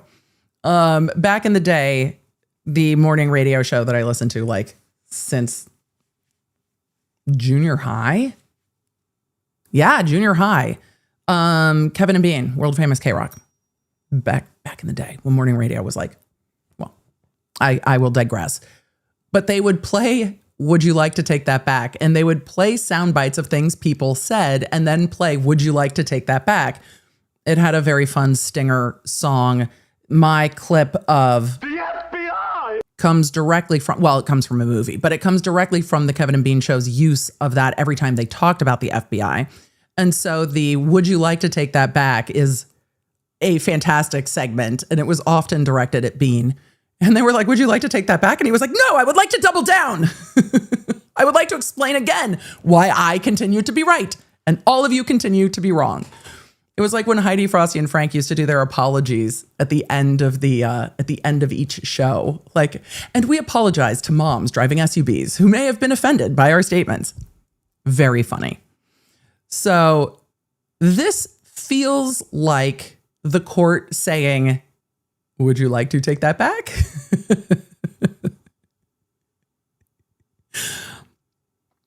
I don't know how this is going to go, but I want to watch it happen. I think all of it's probably a bad idea. The court invited whatever the fuck's about to happen, though. Like, is this going to be an own goal? This was filed June 29th, 2026 at 10:24 a.m. is the stamp on the top. Defendant Karen Reed's response to court regarding opposition to motion to quash filed by non-party Brian Tully.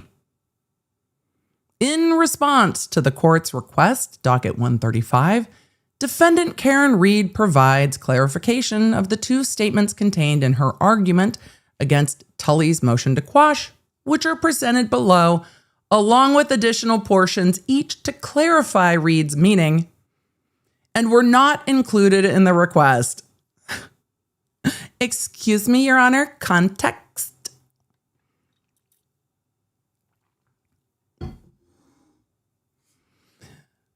Apparently, bold and underlined, because that's the part that the court used an ellipses for, apparently, buoyed by the treatment that other subpoenaed witnesses are getting by resisting their depositions, subpoenaed witness Brian Tully now seeks to stand in the same line, all right, bandwagon, by filing a motion seeking to quash his deposition, emphasis added.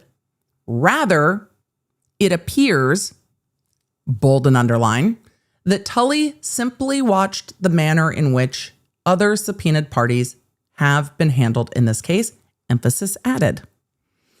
These two arguments refer to the fact that multiple third parties Reed had subpoenaed have either ignored such subpoenas, and therefore the court's commands, or sought to evade them, which will likely leave her forced to conduct a dozen or more depositions during the final month of discovery in this case. Oh shit, there's 11 points.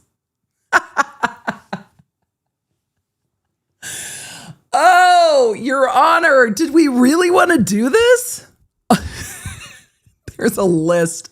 Point number 1. Let's go through the list. Point number 1.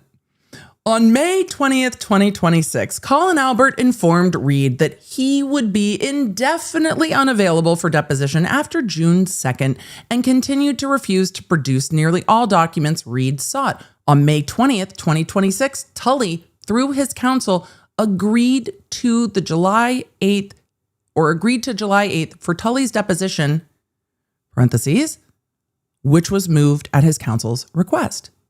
We acquiesced to his scheduling.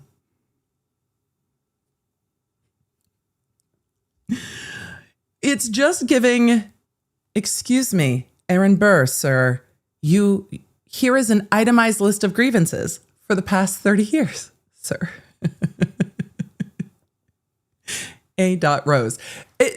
Would you like a list of my grievances? Here is the list of the grievances.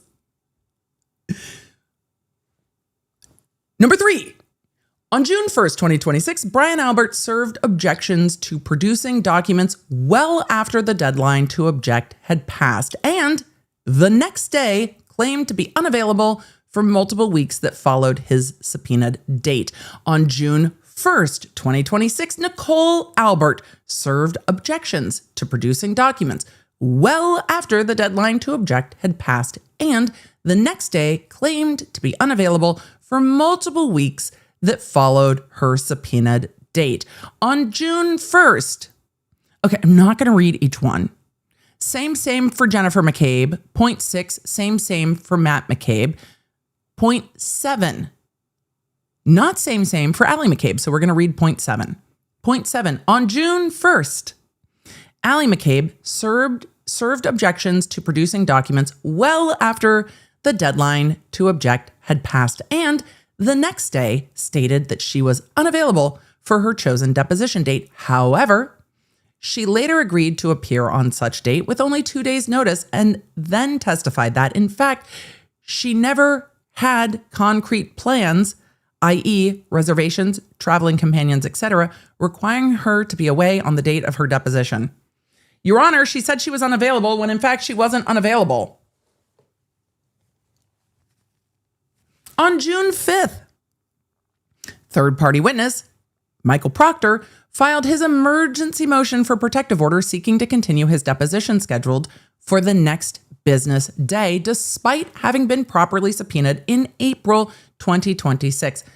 And then on June 8th, the court essentially let him not be deposed on June 8th because of the way that the court proceeded that day. And then it got kicked to the end of June. So yeah, he got like 20 days of an extension because of the way the court handled it.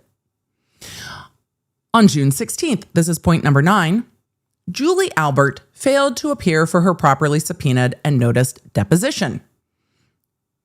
Number 10, on June 18th, 2026, third-party witness Tully suddenly served his motion to quash after his counsel had previously accepted service of the subpoena on his behalf and requested that Reed reschedule it, which she did. Point number 11. At no point before June 18th, 2026 did Tully object to the subpoena's request for responsive documents. Where is my Bethany Frankel soundbite? Mention it all. Mention it all. These events form the factual basis for the arguments referred to above. Signed, Damon Seligson. D.Cell. A. Rose is easier, Damon. I'm sorry. A. Rose is easier. It works with the timing scheme. And then they have attached all of the things. I think it was fairly restrained. But I'm really disappointed that we're not just ending our motions with, I remain your obedient servant. I'm waiting for it to happen. Because at this point, the back and forth has just been. But they're like, Your Honor, it's argument. It's, oh, wait. That's my opinion! It's my opinion that the fuckery is contagious. And so when the fuckery is ongoing, the other attorneys are going, oh, fuckery. That works? Great. We'd like to limit our subpoena and we'd like to to have the deposition date moved. Great, we'd like to do that. Thanks. I think it's somewhat constrained, all things considered. But the court asked for more information, and here you have it. Your Honor, you have built the mess that we are in now. So let's see what happens next. BFM Cookies in the chat said, EDB, what's their end game? Are they hoping the depo request will just go away? This is such a good question. And here's the thing. The depo requests aren't going to go away because all of the people that we just named are parties in other cases. All of them. Except maybe Allie McCabe. Is Allie McCabe a party in any of the other cases? I honestly think she might not be. But she actually did sit for her deposition, it seems. So kind of besides the point.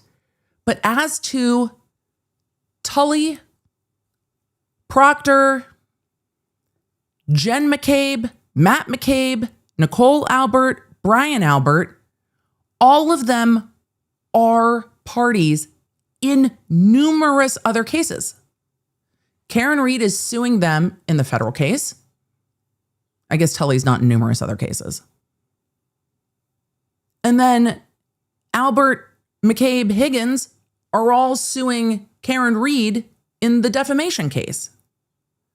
So even if they delay things, it's just delaying it here for a moment because they're parties in two other cases and they're going to have to be deposed in those cases too. So what is the end game?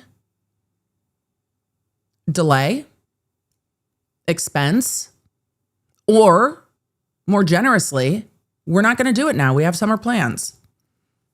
So no, we're not going to do it now. Or we think it's overbroad, and so we're not going to give you these documents in this case. You have to wait for the other case. So no, we don't have to. Why would we do more than we have to? And as to that point, I don't disagree fundamentally with the parties saying we're not turning over more than we have to. I don't disagree with the parties asserting that. If they are third parties deponents, if they are third party to the discovery, I also, if I was their lawyer, would say do not turn over more than you have to.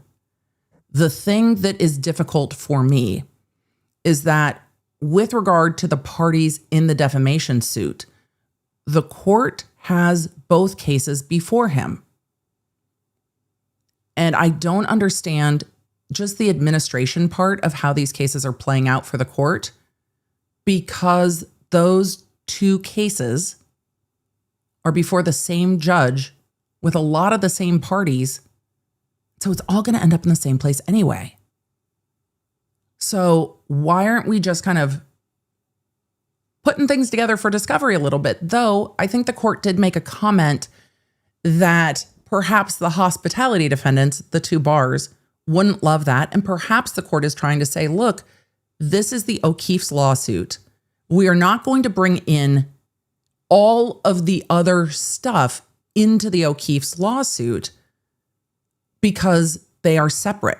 So we're going to take time to not do that. But here's the thing with that. Sorry that the answer is so long, but also everything is so interconnected because the Karen Reed wrongful death case is not just a wrongful death case. There are also causes of action in there. And let me see if I can grab the first amended complaint real quick so we can take a look at it. I'm going to see if I can grab it quickly. If I can't, I will just grab the original complaint because it's easier because it's just number one. But there's been some amendments to it. Either way, I think my point still stands. This is not just a wrongful death case. There are additional causes of action here, and the additional causes of action include intentional infliction of emotional distress for Karen Reed saying that she was not responsible. So they are fairly intertwined. So the logic of, well, we'll just put up hurdles here that don't exist in 2 months in this other case just seems to delay and to waste time. And I don't necessarily fault the attorneys for that, because the job of the attorneys as to the third parties is to throw up roadblocks. My fault lays with the court for not looking at the extensive amount of information and saying, okay, look, be so for real. These cases are so intertwined. We are reigning in discovery with a discovery referee, and we are not doing this. There is going to be discovery in both cases. We are going to make this all work. There are going to be multiple depositions. They will be limited as to third parties for the first depositions. They will be more extensive to the third parties. And then if I were the court, which I am not, and I am not, I think I might look at the third parties and say, I am willing to limit your depositions as you are third parties, but you are going to sit for deposition again in the other case as you are parties.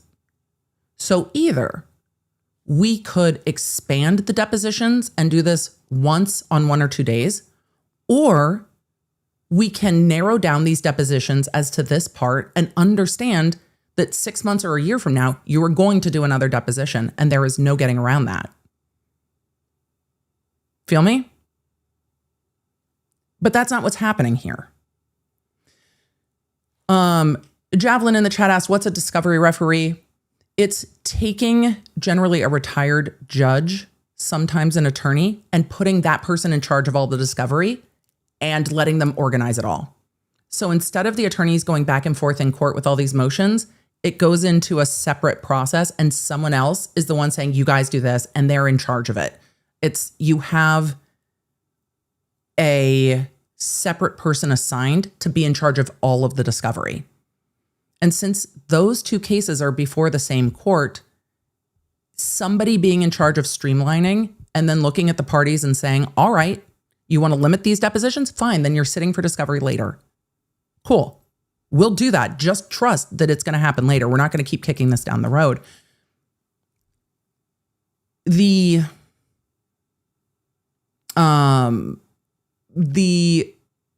lack of foresight with the administration is challenging.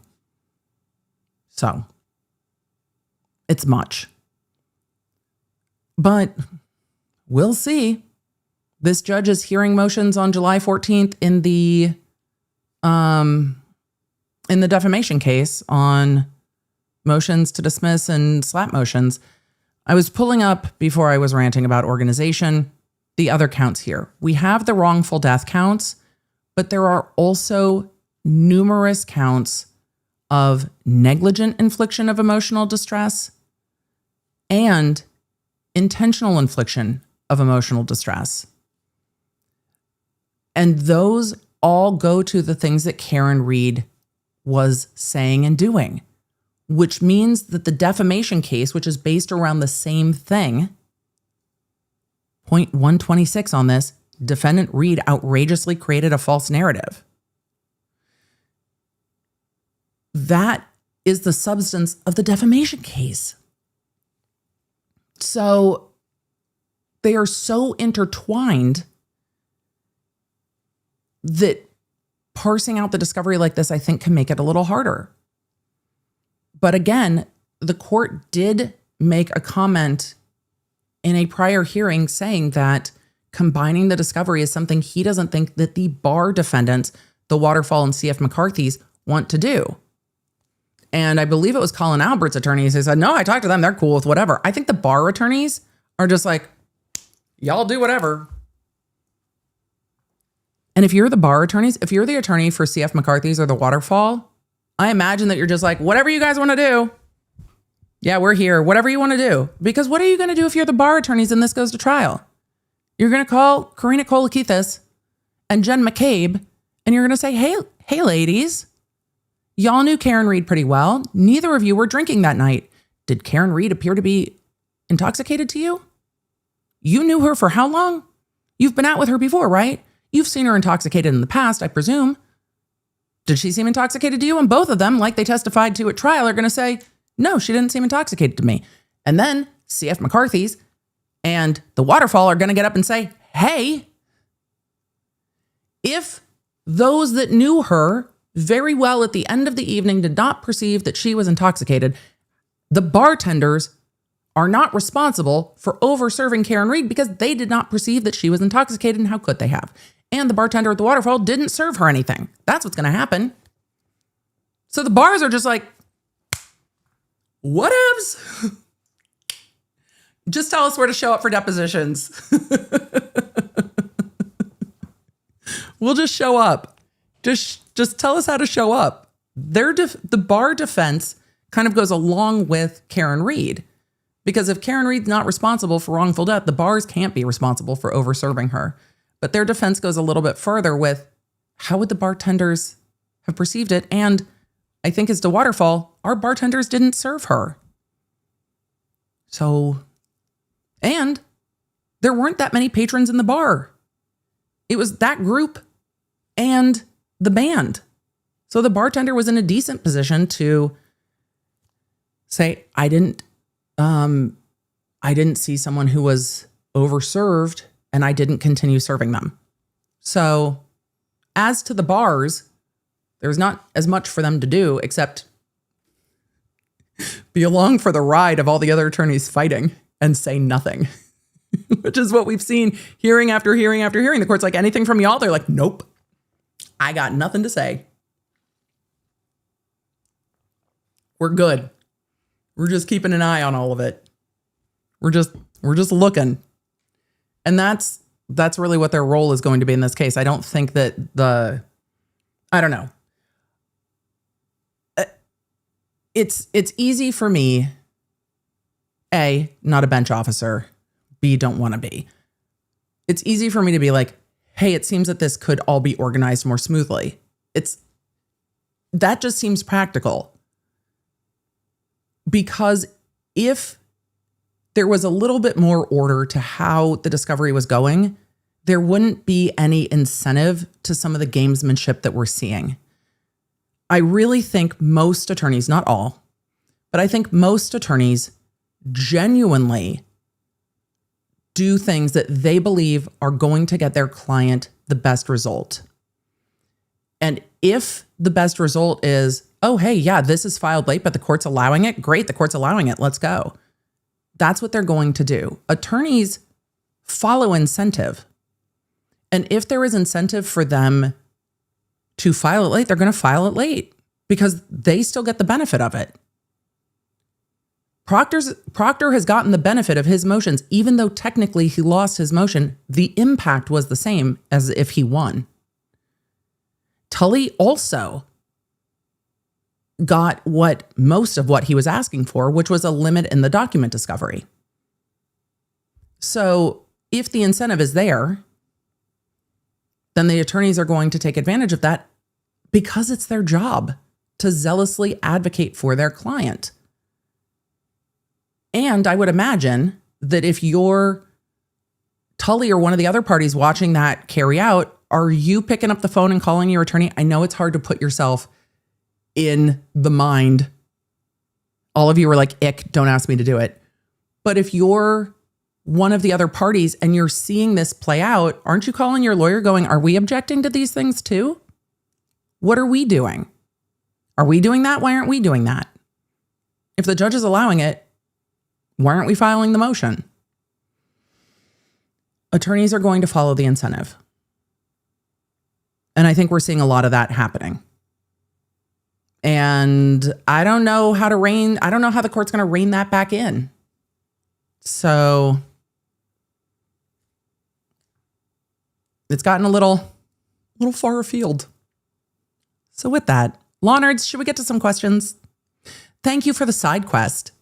Team Baker, thank you for side questing with me. I appreciate the side quest.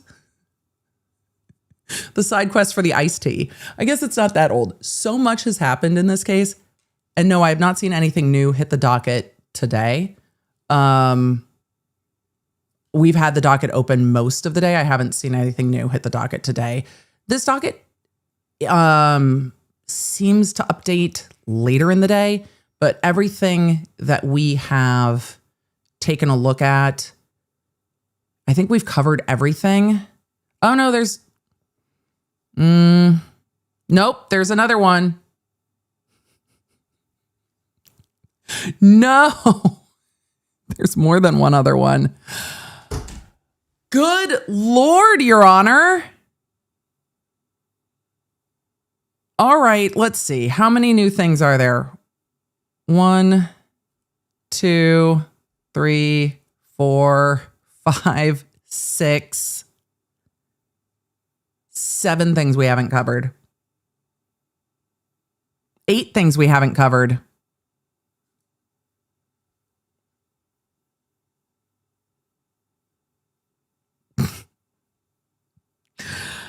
Well, law nerds, hopefully they're short. We're going to cover a couple of them now. Yeah, we're going to cover a couple of them now. Why not? Sorry, what time is it? I got a little bit of time. I don't have all the time in the world, but I have a little bit of time.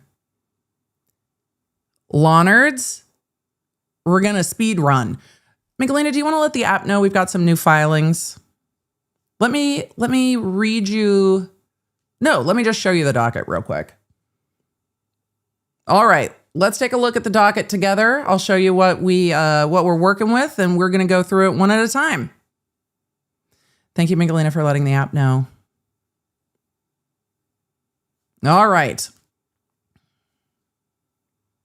Looking at the docket together, we've got... See, because I hadn't refreshed the docket. I had pulled it up earlier, and it does not automatically refresh, which I should remember. Non-party: Nicole Albert, Brian Albert, Colin Albert, Jen McCabe, Matt McCabe, Allie McCabe, Brian Higgins, emergency motion to admit their attorney pro hoc vice. Affidavit regarding admission pro hoc vice. Affidavit regarding motion for admission pro hoc vice. Certificate of compliance. Endorsement on motion to admit. Oh, finally, Colin Albert's attorney wants to be admitted pro hoc vice. These will be quick. Attorney appearance on this date of Christopher Mattei, C.M. Added pro hoc vice for other interested party Colin Albert. Well, it looks like he's coming into the case pro hoc for Colin Albert and everybody else. And then there's an order, decision, and order on defendant Karen Reed's motion to compel Nicole Albert, Brian Albert, Jennifer Albert, Matt McCabe. So there's another order that we need to look at. And then MSP filed an emergency motion to extend the deadline to comply with the court's order. So the MSP order and the order and decision regarding everybody is going to be of more import. The rest of it is the attorneys that have never been admitted in this case saying, Your Honor, there's too much going on. We have to be admitted in this case. So the MSP one is going to have a bit, I think MSP and then the order regarding Karen Reed's motion to compel. Those are the two we're going to look at more in depth. All of the other filings are related to Colin Albert's attorney finally being admitted pro hoc vice. For those of you that are asking, pro hoc vice, what does that mean? It means that the attorney who doesn't normally practice in this jurisdiction is being admitted for this one case only. And so this is the attorney we saw in court, and everybody was just kind of like, I mean, we'll let it fly for today, but there's a process to ask the court, hey, Your Honor, can I go here? I'm only asking to go here for this case. That only happens when an attorney is not barred somewhere. Alan Jackson's a really good example of that because we've talked about it so much in this case. Clearly, he's an attorney licensed in California. He is not a member of the bar in Massachusetts, but you're allowed to go practice in the court of Massachusetts if you adhere to the rules to be admitted pro hoc vice and you agree, I will follow the rules of this court. I will appear in court when I need to. I will pay my fees of apparently $300 per appearance. I will pay my fees. Can I please come and practice in this court? And so attorneys that are not barred in the jurisdiction can be admitted to practice essentially law in front of the court in one matter only. We saw this a lot in the Toddy Westbrook stuff. Saltz and his law firm are a California-based law firm, California-based lawyers, but there was stuff going on in Washington. So there was a Washington firm, but they were also pro hoc into the case in Washington. Because lawyers can appear before courts even if they're not a member of the bar there. But it's per appearance.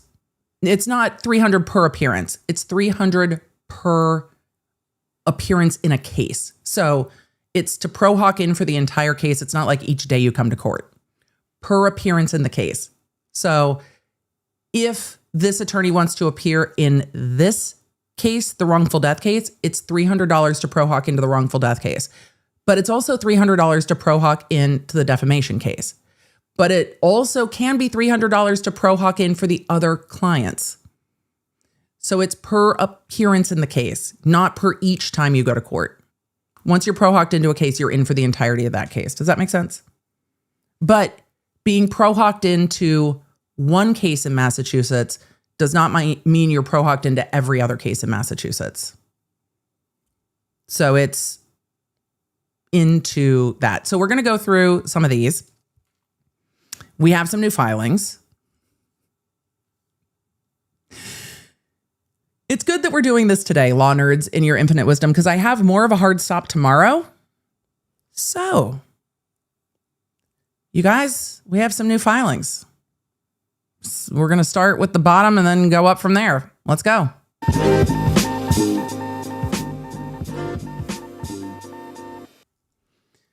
Why not? All right. Let's start with MSP's emergency motion to extend the deadline, which I did not see on the calendar. Maybe I missed it. Even earlier today, I think this just popped up onto the calendar this afternoon. Let's take a look. This is docket number 154, filed yesterday, July 7th. Let's see. I'm just going to embiggen this a little bit so it's easier to read for me. There we go. Now it looks pretty. Massachusetts State Police emergency motion to extend the deadline to comply with the June 26, 2026 court order. Well, we already talked about this morning, so it's perfectly timely for us. Unbeknownst. Oh, fucking hell. Really? Really? You're unaware? Unbeknownst to third-party MSP and its counsel, on June 26th, this court issued an order on defendant Karen Reed's motion to compel MSP. It was not until receipt and review of an email this morning from attorney Aaron Rosenberg, which included a notice concerning MSP's compliance with court order, that counsel learned of the June 26 order. Your Honor, we didn't know. Oh no. Who served the order on them? This is possible. A lot, chat is being like, how is this possible? This is possible. It's baffling, but who was in charge of serving it on them? They say that they did not receive the court's June 26 order that we went over today until Rose sent them all the other stuff.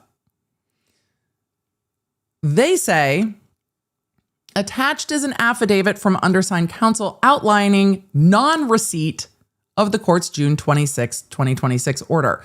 This has happened elsewhere too. Remember that attorney Rose, when Diller was like, well, Your Honor, they never responded. Attorney Rose was like, literally, the response was, you emailed everyone except me, and I'm the attorney dealing with the discovery in this issue. So I was left off of the CC And so I never got it.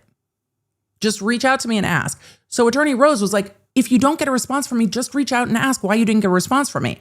I imagine MSP is going to say the same thing. Well, you didn't get a response from us. Why didn't you reach out and ask us why you didn't get a response instead of just taking it to the court? It's just this, it's the other side of the same coin, right? Which is exactly what, well, we'll see.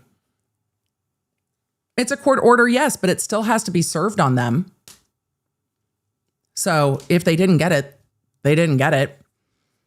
Let's see what they say. Attached is an affidavit from undersigned counsel outlining non-receipt of the court's June 26, 2026 order or any orders from the court since MSP's involvement in the case. What, did they have your email wrong? Seems odd. Given that neither MSP nor its counsel received the June 26, 2026 order, MSP requests an extension of the July 3rd deadline to July 14th to comply with the order. MSP sought Defendant Karen Reed's assent to this motion. Defendant Reed did not respond. Maybe they didn't get it. Are you sure you sent it to the right lawyer this time? Like, okay. Let's take a look at the affidavit. Is it attached? No, it's a separate. That was my fault. It's a separate docket issue. Let's grab it. Or docket item. Normally, I grab these things and combine them. However, we're going with new filings. They're filing their motion for take CV backseat. Your Honor, we didn't really miss the deadline. We didn't know. It's not our fault. Attorney Jeffrey Collins. I am third-party counsel for MSP. On June 10th, 2026, a Rule 9A package was filed with the court, which included Defendant Karen Reed's motion to compel MSP to produce documents and MSP's opposition. No hearing was held on the motion. Instead, on June 26th, this court issued an order. You're missing a step, counsel, because y'all filed a joint notice that you were continuing the hearing. There was a joint notice there in between. You asked for no hearing to be held on the motion. And the court wrote in that endorsement order, because there was an endorsement order before that, that the court would rule without hearing. You're missing two steps. I know, because we just covered them. No hearing was held on the motion. Instead, on June 26, 2026, this court issued an order on the motion requiring MSP to produce a privilege log on wait a second, that's a very different number. 4,573 emails. Yo, that's not what the other motion said. The other one said 453, didn't it? Who's the typo? Because chat was like, it's like 400 emails. Why is it so voluminous? Hold on. We're going back to the order. Back. After the war. After the war. We're going back in time. It's probably still pulled up in one of my many, too many tabs are open. Let's see if we can find that order regarding MSP, because we had it. Aha, here it is. This is the court's order, June 26th, that I'm pulling up on screen right now. The first sentence, a review of the written submission reveals that the remaining issue relates to 473 emails. The court requested that MSP produce a privilege log on 4,573 emails. Well, who's correct? Are we dealing with 400 emails or 4,000 emails? This is a substantial difference. Maybe we'll find out later.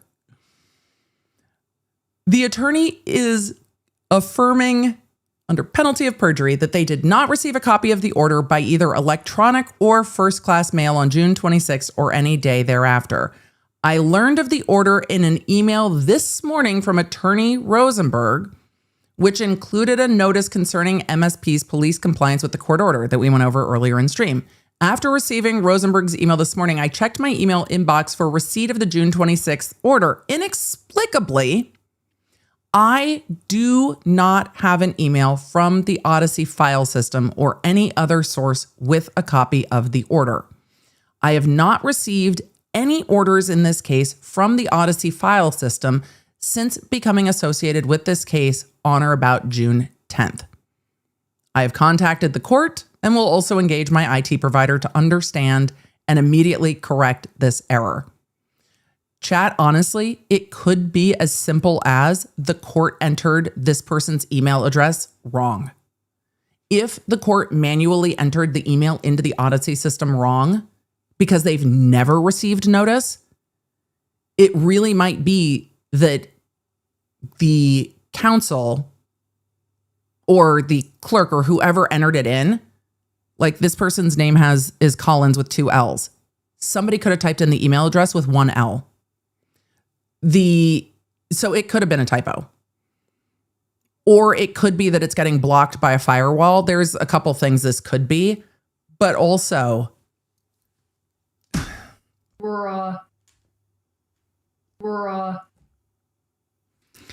So I guess we'll see what happens. They're saying we never got it. We never got it.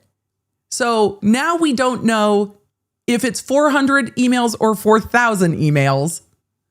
And we don't know what's happening with them not getting any notifications. But if you're relying on the court notification system and you get no notifications and there was no hearing set, I could understand why MSP isn't looking for it.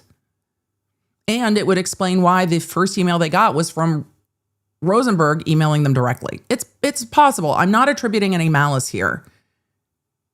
There's a lot of things that could go wrong that's not really, that's just is. So we'll see. We'll explore the email issue another time, but there's a lot of things that could be an issue here. But because they had that, let me find it real quick. We are going to look at the motion to reschedule the hearing with MSP because I can understand why the attorney wouldn't be looking for it based on the June 15th motion. We looked at the court's endorsement order on this. This was filed by Karen Reed's attorneys. No, this was filed by MSP's attorneys. I stand corrected. From June 15th. Same attorney that is on the motion that we're seeing today. This is MSP filing an agreed upon motion saying, assented to motion to reschedule hearing on Karen Reed's motion to compel MSP to produce documents pursuant to non-party subpoena. With the moving party Karen Reed's assent, non-party MSP moves to reschedule the June 17th hearing on Karen Reed's motion to compel. As grounds, undersigned counsel states that he has 2 previously scheduled matters that day that conflict with the 2 p.m. appearance on June 17th. Counsel requests that the hearing be rescheduled to June 26th, the same day that the status conference is scheduled in the matter. So you probably should have checked the docket after June 26th because it's on the docket. I had it. Y'all can have it. Wherefore, MSP requests with moving party Karen Reed's assent to reschedule the June 17th hearing on Karen Reed's motion to compel to June 26th. So they should have checked. But also, the court didn't schedule a hearing. The court endorsed this and said, no, I'm going to rule without a hearing. Same lawyer, though. All right. The court might grant that. Look, clerical errors happen. And generally, courts are a little bit more chill about it. Gray Space said, did he also never get the endorsement order? It sounds like he's never received anything through the court's Odyssey system at all, which gives more credence to the fact that this is somewhere where the wires are crossed. However, if that firm is receiving other things from Odyssey, it's probably not a firewall issue. It's probably a entry of email issue. But I guess we'll see. Okay, so MSP's like, excuse me, Your Honor. Our bad. We didn't get the email, which Rosenberg has done in this case too, saying, hey, you took me off of the CC list, so I didn't get the emails. This is an area where everyone needs to grant each other grace in the case. And I think that the court will probably do that for MSP because I think that that is truly just an error and was waiting for the court to send the rescheduling. It happens. And there's a lot. I imagine the MSP lawyers are probably really busy at the moment. Don't you think? I think the MSP lawyers have a lot going on, I would guess.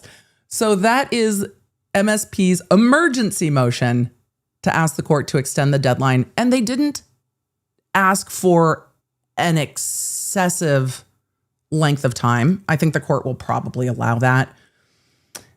The court filed a order on Karen Reed's motion to compel regarding Albert McCabe Higgins to attend deposition. We haven't gone over these motions yet, but this was filed, I imagine this hit the docket then probably this morning. It's dated from the 7th. All right. Let's look at what the court ordered because now we've got a bunch of motions regarding the attorneys. Decision and order on defendant Karen Reed's motion to compel Albert's, McCabe's, Allie McCabe, Brian Higgins to attend deposition and produce documents pursuant to non-party subpoenas. In this motion, docketed June 29th, Ms. Reed seeks an order requiring non-parties each to individually provide 3 non-overlapping dates for deposition before July 17th and to provide responsive documents within 10 days. The filings reflect that non-party Allie McCabe was deposed on June 18th and non-party Brian Higgins' deposition is scheduled for July 9th. Oh, tomorrow. Okay. So it is not clear why the request for dates includes them. Well, I guess the court is going to continue to poke, isn't it? As to the dispute, as to the remaining non-parties, it's an awkward sentence.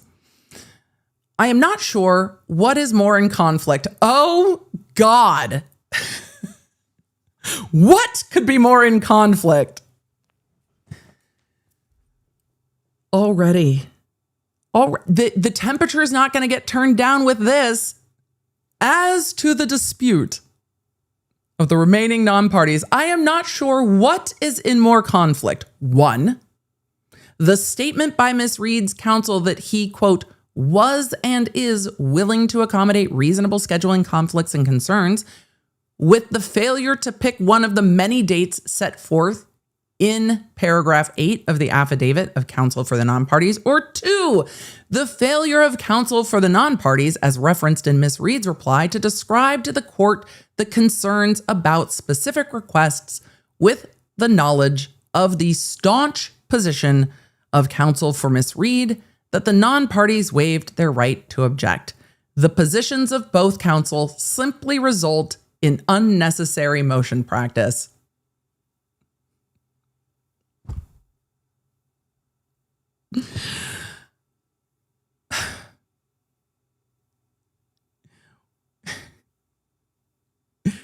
The judge is just looking at these lawyers being like,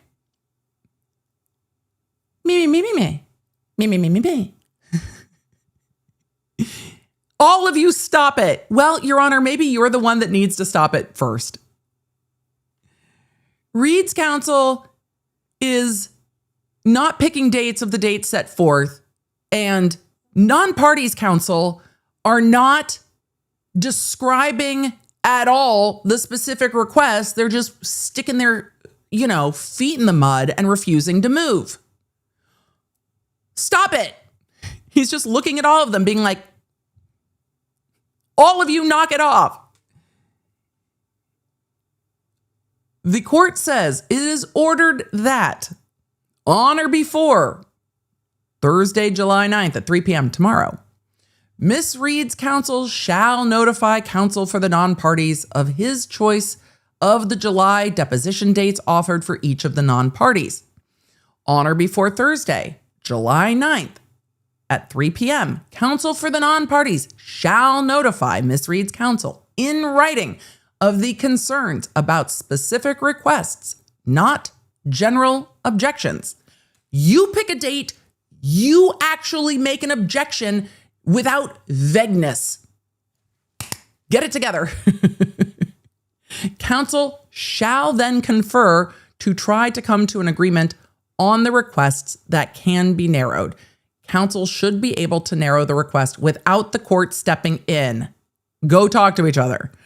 Previous orders and action of the court on similar motions may provide counsel with some guidance. Go look at what I've done. Talk to each other and figure it out. If counsel cannot come to an agreement as to the narrowing of the requests, they shall set forth their respective positions in a submission of not more than 1 page to be filed on or before 3 p.m. July 13th. Why so long on that? Why not make them do it on the 10th? So what has the court done here? The court has said, read counsel, pick the dates for depositions of the dates that were given to you, and tell them what they are. Counsel for all of the other parties, Alberts, McCabe's, Higgins. Stop making vague objections to all of it. What are your specific requests and concerns? And narrow it down. Y'all talk to each other. We're not playing a game of Go Fish. Talk to each other. And if you don't, I'll do it for you. And then he said, if you cannot come up with a narrowed position, send me a 1 page, this is our position, this is our position. Figure it out. All right. So by tomorrow, they have to pick dates for the depositions. Fine. What's next, Your Honor? I mean, the court did say if y'all can't agree, you need to file with the court. And now they have. And the court's like, why can't you agree?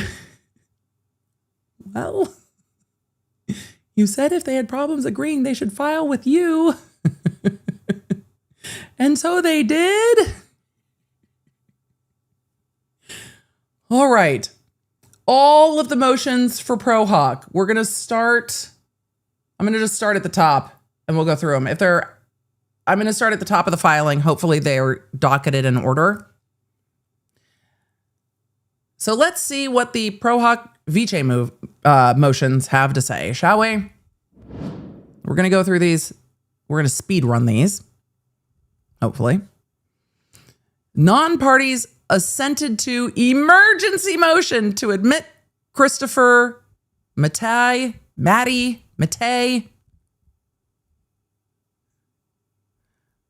Pro Hoc Vice. Well, probably because he now needs to jump into the fray of the motions that are due tomorrow. Because the court has ordered them to respond by tomorrow. And he's like, fine, I'll pay the $300. I need to do this. Non-parties. Brian Albert, Nicole Albert, Colin Albert, Matt McCabe, Jed McCabe, Allie McCabe, and Brian Higgins, by and through their attorneys and pursuant to rules, hereby move with the assent of counsel for plaintiffs and defendants on an emergency basis for the admission of Christopher Mattei to appear and practice Pro Hoc Vice in this court in the above captioned matter on behalf of the non-parties. In support of this motion, plaintiff states as follows. The attorney practices in Connecticut. See the affidavit. Attorney represents the non-parties Pro Hoc Vice in the defamation case before the same judge, by the way. See case number. The attorney is a member in good standing of the following bars: Connecticut, Second Circuit Court of Appeals, United States District Court for Connecticut, United States District Court for the District of Columbia. Plaintiffs undersigned counsel, Tewksbury, has been a member in good standing of the bar in Massachusetts. So that's the local attorney that's on this case with them. The state of Connecticut presently allows members of the Massachusetts bar to be admitted to practice pro hoc vice in their courts. Plaintiffs have conferred in good faith with counsels. I mean, when they were in court on whatever the last hearing was that they were all in court together on the motion to compel, the attorney hadn't been admitted pro hoc vice, and everybody was like, it's fine, we're not objecting to this. Like, it's just not worth fighting. Everybody's like, it's fine. So I'm not surprised that there's no objections. Plaintiffs have conferred in good faith with counsel. Everybody assents to this motion because this attorney's already working in this court on another case. This is essentially paperwork. On July 8th, the attorney transmitted the pro hoc vice registration fee of $355 to the Supreme Court. We've paid our fees, Your Honor. May Taxachusetts please be appeased. We have paid. Please just sign it today. The reason the motion is being made on an emergency basis is because the deposition of non-party Brian Higgins is scheduled for tomorrow, July 9th at 10 a.m. I had intended to defend Mr. Higgins' deposition, but I now have a conflict with a recently scheduled memorial service for a family member. Counsel for defendant Karen Reed has indicated that Ms. Reed will not consent to me defending Mr. Higgins' deposition unless I am admitted pro hoc vice. But you have a conflict. Why does it matter? Accordingly, I bring this motion before the court on an emergency basis, but you have a conflict. Are you going to ask to move the deposition? I imagine they're going to ask to move the deposition. I guess we'll see. That's unfortunate. We had this past weekend a lot of ancillary loss over here. I am empathetic to life happening while lawyers happen. However, the Reed parties keep getting told, well, you have multiple lawyers. I'm very empathetic to, hey, we got to go to a funeral. However, the court has said to the Reed attorneys, when the Reed attorney's prepared attorney was unavailable and the deposition of Colin Albert went forward without the Reed attorneys, the court is like, but you have a lot of attorneys. So I'm wondering if the court is going to turn around and say, but you have multiple attorneys. Pick one of the other ones. But Reed's side has kind of stood 10 toes on the attorney that's prepared for this deposition is the attorney that's doing this deposition. And we're not substituting in a different attorney who's not prepared for this deposition. It's going to cost everybody more time for someone else to prepare. Okay. Counsel for defendant Reed has indicated that Ms. Reed will not consent to me defending Mr. Higgins' deposition unless I am admitted into this action pro hoc vice. I mean, it seems necessary anyway. There's another affidavit. Accordingly, I bring this motion to the court on an emergency basis. Well, are you also asking to move the deposition? Is that the next step? Because that's the next step, right? Let's see if it's on the docket. Excuse me. Because I imagine that that's what's coming next, right? Because what did that lawyer just say? I'm the lawyer who is going to be representing Higgins at his deposition, and I have a conflict. So when are we going to see that filing? Because we're going to see that, right? That's exactly what's going to happen. Let's see. Oh, this is the wrong one. I have pulled up too many documents. So I had intended to defend Higgins' deposition, but now I have a conflict. Right, so we're going to see it. Steph asked, why so many names at the end of the filing? Because the attorney is asking to be admitted pro hoc vice, because this attorney is representing all of those parties.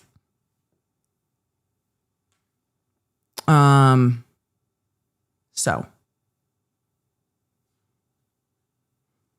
let's see.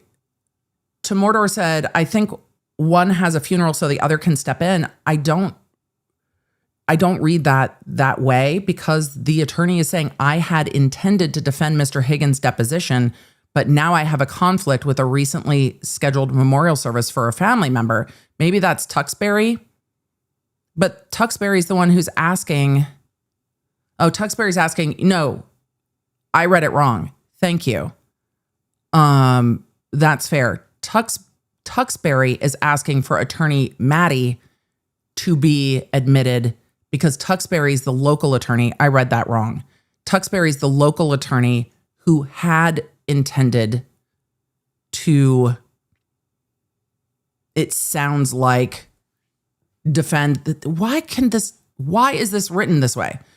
The reason the motion is being made on an emergency basis is because the deposition of non-party Higgins is scheduled tomorrow. I had intended to defend Mr. Higgins' deposition, but now have a conflict with a recently scheduled memorial service. Counsel for Karen Reed indicated that Ms. Reed will not consent to me defending Mr. Higgins' deposition unless I am admitted pro hoc vice. We do have pronoun problems. We have pronoun problems. My computer is just like, no. Because the way that they wrote this is confusing. Tuxbury's writing the motion in the first person, and so is attorney Maddie. It's the way that it's written. So they've referred to Maddie and Tuxbury in the first person in this motion. It's confusing. All right, we'll look at the two affidavits. But they are seeking to admit attorney Maddie because Tuxbury, local counsel, has a conflict. Okay. That's just poorly written so as to be confusing. Let's take a look at the affidavits of Maddie and Tuxbury. I'm going to look at Maddie's first because that's 155.1. And then we'll look at the other one. That makes more sense that they're swapping counsel. Sure, that's a reasonable reason to come into the case pro hoc vice. Though I think they should have probably done it before because they're litigating quite a lot the Colin Albert stuff, and this group of attorneys is representing all of the Alberts, all of the McCabes, and Higgins. You know how I feel about everybody being represented by the same attorney, but that's not my decision to make. It makes sense that you would then need someone else to also be pro hoc into the case. Attorney Tuxbury's affidavit states as follows. I made this affidavit in support of non-parties, Alberts, McCabe's, Higgins, and with the assent of the other parties, partner at law firm. Law firm is located at address. I represent non-parties, McCabe. I represent the non-parties in the McCabe versus Reed et al. Action, as well as in Reed versus Proctor et al. Member of good standing in the courts. We see that. On July 8th, 2026, counsel for plaintiffs and defendants assented to this motion. On July 8th, the payment was made. The reason the motion is being made on an emergency basis is because the deposition of Higgins is scheduled for tomorrow, July 9th. I intended to defend Higgins' deposition, but now have a conflict with a recently scheduled memorial service for a family member out of state. That's from Tuxbury. So let's go look at the affidavit from Christopher Maddie, lawyer with law firm located in Connecticut, represents in the others, member of good standing, and that's it. So they are trying to, it sounds like, sub in attorney Maddie to do Brian Higgins' deposition tomorrow. Oh, Lord. I understand that was written probably hastily for the attorneys. It was just a bit confusing. If they had used last names, it probably would have been easier. The court has already granted this, which doesn't surprise me. So here's the court's endorsement order. The court has hand-signed, allowed. Are we surprised? The attorney's already pro hoc in the other case before this court. So the court has allowed the pro hoc vice. Let's see. And then the attorney appearance is now noted on the record. Look at us. We got through all of them. All right. So, where are we at the end of the day with all of the emergency motions hastily written? It seems that we have reached the point where the Connecticut attorney, Christopher Maddie, who we saw arguing on the record in this case with regard to Colin Albert's motion to compel, is now paying the $355 fee to appear on behalf of Jen McCabe, Matt McCabe, Allie McCabe, Brian Albert, Nicole Albert, Colin Albert, and Higgins. And the reason that is being done is because, or the reason that's being done on an emergency basis is because Brian Higgins and Peggy. Brian Higgins' deposition is tomorrow. And Attorney Tuxbury, who is the attorney licensed and barred in Massachusetts, has a family memorial service and is unable to make the deposition. I had wondered if we were going to see a motion to continue the deposition, but it seems that they are going to have Christopher Maddie, the attorney from Connecticut, defend the deposition. But it seems that Reed's attorney said, well, then you're going to have to pro hoc into the case if you're going to be practicing in the case. And this is not the first time this has come up in this case. So now they formally went through the paperwork to make sure that the out of town attorney can practice in this case. The court's already allowed it. So that was a flurry of activity on the docket today. But I think the bigger takeaway is that MSP popped in today and was like, woohoo, we didn't get any of the emails. Our bad. Can we have a little bit more time to file our privilege log? We had no idea. Oops. We'll see what the court does with that. And then we also saw the court telling the attorneys for McCabe's, Albert's, and Higgins to sort it out with the attorneys for Karen Reed, and told Karen Reed's attorney, pick dates for the depositions. Just pick deposition dates and make it happen. And then told the attorneys for Albert's, McCabe's, Higgins, look, you have to give specific objections. Narrow it down, sort it out, or I'll step in and do it. So the court told everyone, stop it and narrow it down. So we are now waiting for those filings that are supposed to be done by tomorrow. Tomorrow we have other cases to look at, but I will be keeping an eye on what is likely to be a very active docket. And it does sound like Higgins' deposition should go forward tomorrow. Don't worry, I'm refreshing it to make sure nobody else filed anything else, because that was a lot. The pro hoc needed to happen, so I'm not surprised that it finally did. So we will see if Karen Reed's team is able to find dates for depositions of Matt McCabe, Jen McCabe, Colin Albert, though I don't think they have to pick a date for that one because that one's still pending based on the court, because the court said the attorneys needed to provide dates. But Brian Albert, Nicole Albert, because Higgins and Allie McCabe have already been deposed or will be deposed. So 4 depositions that need to have dates. Is the docket in this case going to slow down? No. No, it's not. No, it's not. So we'll wait and see what the court decides. Well, we'll wait and see what the attorneys say. So it's 4 depositions that they're going to need to pick dates on. We'll see their filing. Well, they have to file it by tomorrow. And it's going to be, it's going to be busy. At the end of the day, we're going to end up in August going, see? All of the attorneys are in court saying, Your Honor, we didn't have time to get everything done. And that's where we're going to end up. We're going to end up in August with the attorneys all saying we didn't have time to get it done. Sorry, we need more time. And the court's probably going to give it to them.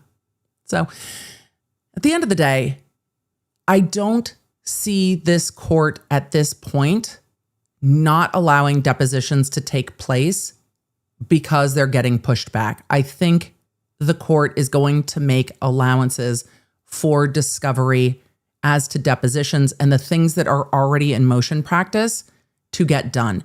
If something hasn't been noticed by now, I think the court, if it comes up later, will be less inclined to allow it. But as to the parties that they are all fighting over, if an extension is needed to get it done, I think the court's going to allow it because there's been a lot of litigation over it. There have been date conflicts and it's been a mess. But I do not think we're going to end up in a position where the court's like, too bad, so sad. You didn't get your depositions done. As to depositions that have been noticed now, I don't think the court is going to allow the parties to start noticing more depositions after the discovery cutoff in August. But I do think he will let the parties finish what is already in progress. Kind of like soccer, right? You just get to keep going through the play on the added time, like whoever's got the ball. I think the court will allow the things that are already in progress to complete, even if it goes beyond the August 17th date. So we'll see. But we're going to have a lot. We're going to have a lot of activity on this docket. I am trying to group this docket together and trying to, well, we'll get to the other cases when we can, but I'm trying to group things together on the docket so we can cover them in kind of one larger swath before hearings come up, because there are so many other cases on the docket that are also busy. So Emily, can we get to? I'll try. I'll try. If it has anything to do with anything that is not, that is not already on the docket, it's going to get pushed back a little bit later just due to bandwidth. EDB's bandwidth is very divided at the moment. I'm sure none of you can tell. That's me being facetious. We're going to get to questions. Also, I would love to see how much music we can get away with for a moment. Are you with me? I would love to share just a little bit of another creator's video, and I will link the video down below if you want to see it. But we are going to get to a little bit of band. Yes, it's DCI. I had a very lovely conversation with some alumni DCI members, and there are very many opinions on calling DCI band. I understand. It is the major leagues of the marching arts. I understand. However, as I explain to those who are very familiar with DCI, we have an international audience who is like, what are the words that you're saying to me? I've got the EDB, I got the DMB. What is the DCI? So when we try to wrap around into the other stuff, band makes the best explanation. So before we get to questions, we just need a halftime. Mel said, just tuning in. Are we skipping Murdaugh? Murdaugh's tomorrow. The poll has spoken. Murdaugh's tomorrow. We're not skipping Murdaugh. Tomorrow's the day for Murdacity. Today is the day. But before we get to questions, we're going to chat for just a minute. Then we'll get to some questions, and then EDB has to bounce because we went into a lot of new filings today as EDB was wrapping up. So let's chat for just a minute.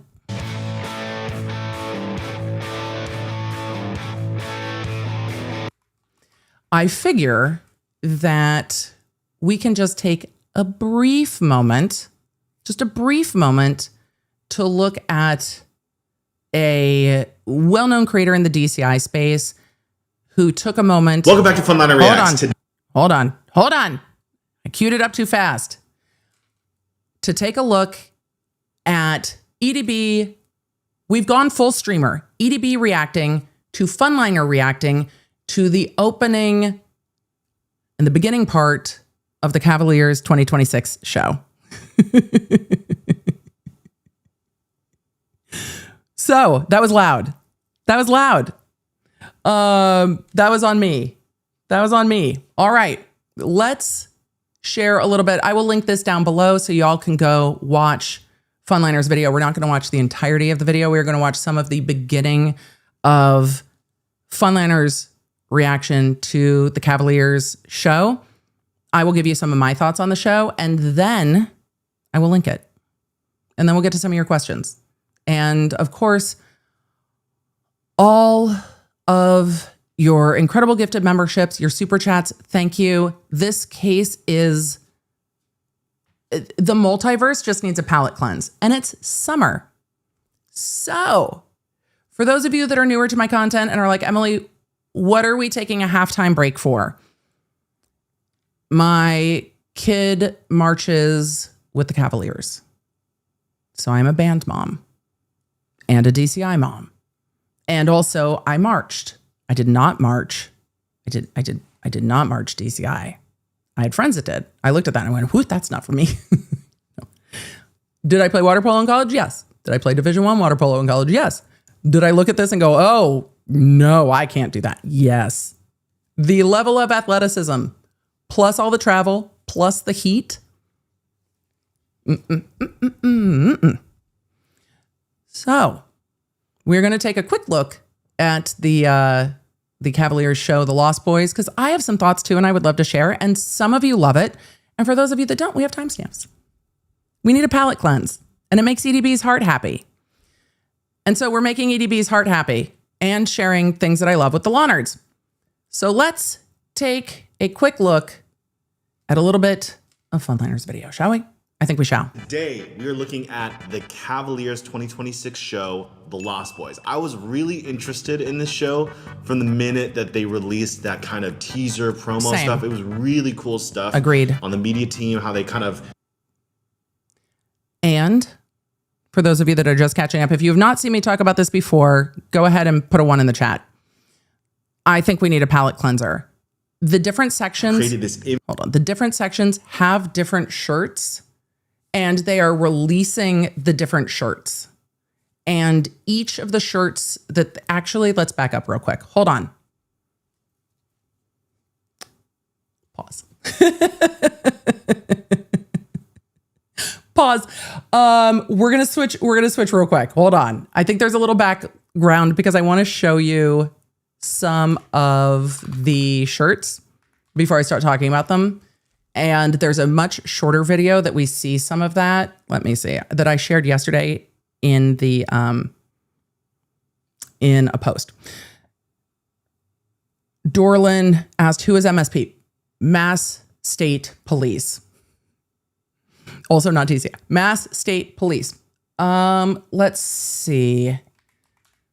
Let me pull this up real quick because it gives a really good overview, and there's a couple great shots of my kids. So I'm just completely biased, and we're going to go there first. But we're going to take a little bit of a look behind the show before we go look at the show. I think that will give more context. Okay. So when we are looking at this, the Adrian College in Michigan is where the Cavaliers do their summer camp. This is their performance for the community of the Lost Boys. It was lovely seeing some of you Lawnards at that performance. I did not cry, I think, at all during the performance. Very proud of myself. I'm getting better. So this is the beginning, and this is just a little promo that DCI put together about the Lost Boys show. So we are grabbing this from DCI's. Presenting their 2026 program, The Lost Boys. We are proud. Okay, so the different shirts that you see on the different members of the Horn Lines, we are going to talk about just a little bit, but each of them have different shirts. Also, that's my kid on a prop. Yes, it is. That's mine. That one's mine on the prop. Presenting their 2026 program. Just that one. So the drums, the guard, and the horns are in variations of the different costumes. And within the horns, each of them have different shirts on. And it's that kind of detail that I just love. No, my kid does not play trumpet. He's in guard. Yes, he has a trumpet in his hands. But the guard is, you can see the guard's yellow that stands out pretty well. Lost Boys, we are proud to So, present the Cavaliers. this is them taking the field. We will look a little bit at this show in a minute. As an age out, I really do love the silks in this show. this show Oop, that was too loud. Sorry. really hits home because the whole idea is that the Lost Boys are trying to escape time and trying to beat time and never grow up kind of thing. And as an age out in this activity, my time. What they mean by age out is that this activity is open for 16 to 21 year olds. So there is, I'm emo about it because my kid just graduated high school. So age out is their last year that they can perform because they are aging out. So the activity has a 16 to 21, though if you're turning, like any competitive thing, if you're turning 16 within some time in the calendar year, so there are some 15-year-olds, but age out is 21. So yeah, their Lost Boys show is a lot about time. Natalie said, are there ever any girls? In all of the other corps, yes. In Cavaliers, no. Cavaliers is an all-male corps and was founded as an all-male corps in 1948. But they are the only one. All the rest of the corps are. Is fleeting in this activity, so it's like very personal to myself and a lot of the other age. Yes, that one was mine. Time is fleeting On the in this. yeah. Nope, that one's not mine. All the time. Exact same hair. Yep, exact same hair. So these are the guard costumes. You can see that the drums are more in red. Someone asked, are all the horns silver? All the horns for Cavaliers are silver for this show. They do get new instruments every year. Emily, what do you mean they get new instruments every year? They get new instruments every year, and then they sell them after the end of the marching season to other programs. Same with the props. The props get sold to high school performing teams. Activity, so it's like very personal to myself and a lot of the other age outs. It makes it really easy to perform the show, but it also makes me think a lot and honestly gets me quite emotional knowing that there will be a time where I have to grow up, so to say, and move on past drum corps. The drums are also custom ordered and custom painted through each season. So the drums look different based on what the costuming is. So the drums match the costuming for the drum line. This drum line is so freaking good. That's Travis on a prop. This drum line is so good. This drum line is so freaking good. It's so good. Emotionally, this show has it all. Devin is also aging out. This performer here, in red, he has been a feature performer for a few years. Just an incredible athlete and dancer. Trav's right behind him. That one's mine. There we go. We're on the right side. There are highs, there are lows. Very relatable to a lot of the members, including myself. So like getting to work on each movement and seeing how it applies to my life and how I can like bring my own character into this program is something that keeps us motivated and excited to work on this show. Color guard wise, we're Also, for those of you that know the DCI world or are interested, this is Devin's 6th marching season with the Cavaliers. 6th.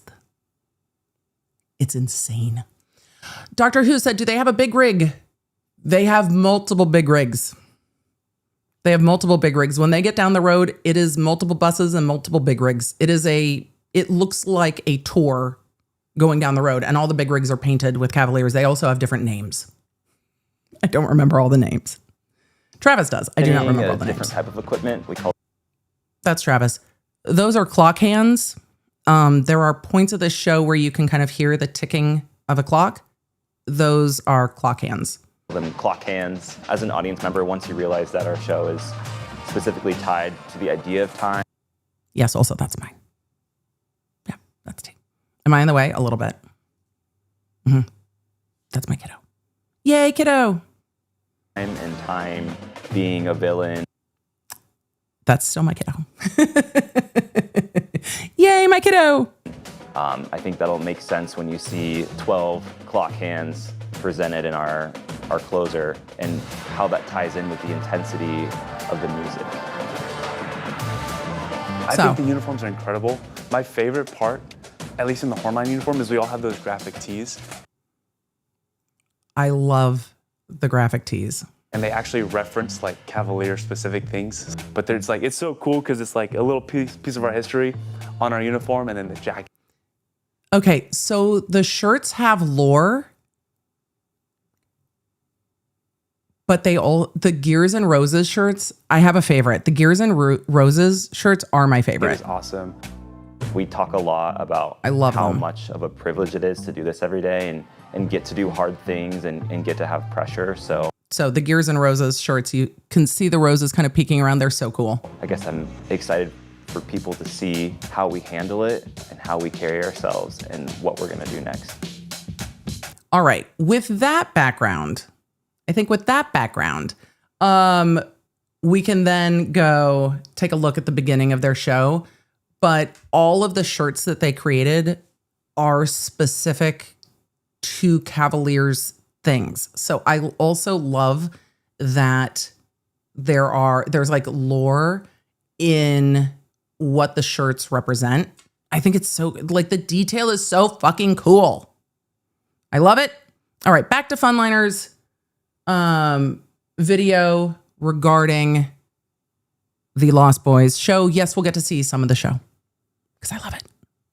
Image for the show. So I'm excited to take a look at what this show is all about. So without further ado, let's get into it. Also, sorry, the background, I'm in the Netherlands right now with the Blue Devils.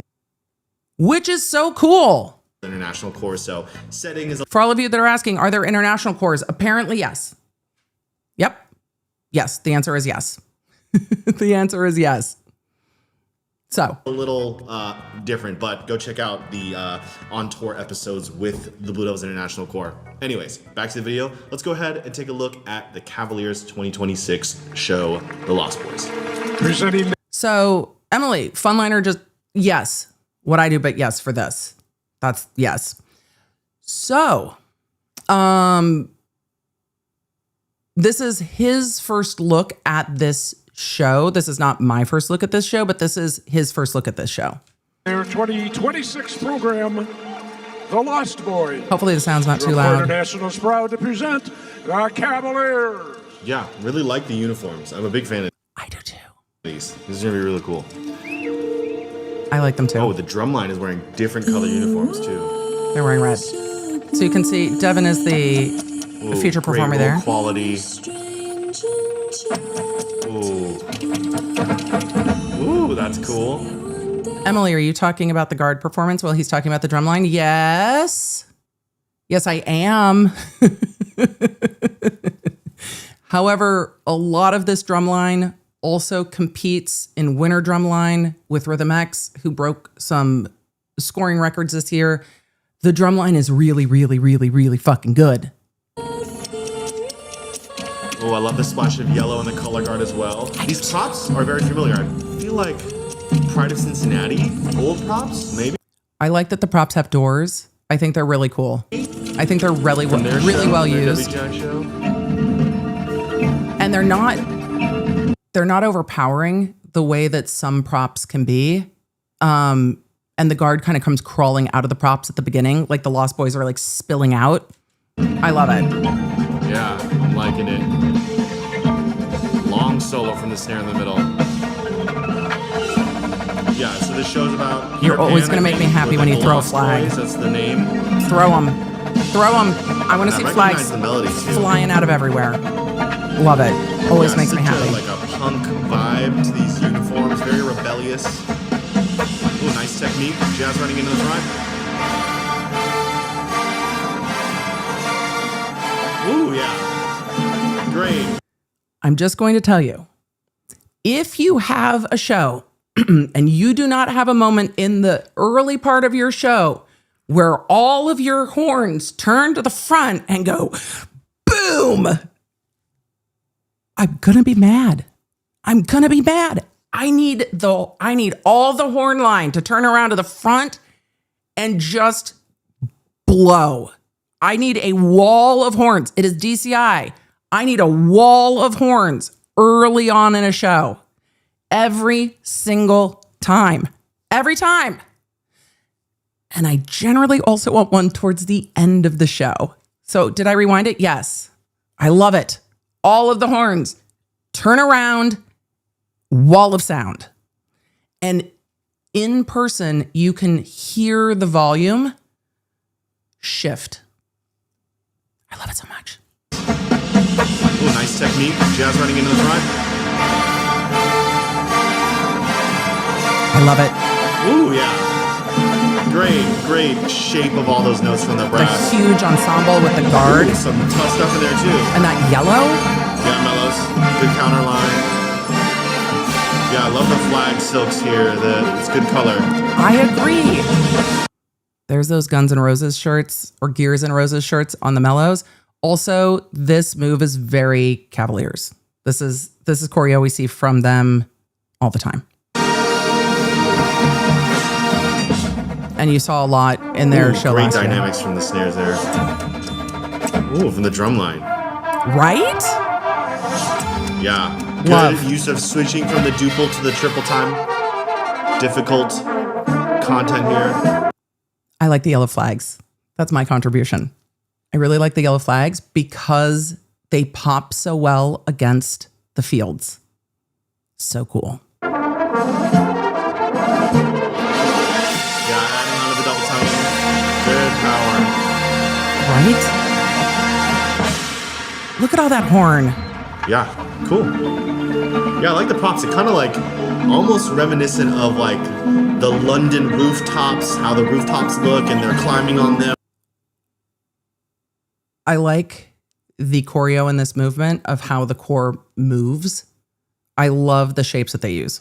Running around. I don't know if that's the intention. And I love this big flag ensemble Yeah, movement. good use of backfield playing with the Look, if you're going to ensemble that many flags, you've got to be in sync. So in putting that many flags in choreo ensemble can go great or can go not so great. I love the way it looks. Mellows facing front. Yeah, I love the staging with the guard in the front. I like the staggering. Nice pinwheels from the brass. Yeah, down here. Right in front of front ensemble. Nice pinwheels from the brass. Right there. That Ooh, nice chords there. one. Look at that shape. God, I love it. Yeah, awesome. Awesome opening statement. Look, worlds have collided. It's an opening statement. Do we get a closing argument? Yeah, I like this whole tone scale in the front ensemble. Good transition. Ooh, I hear you, front ensemble.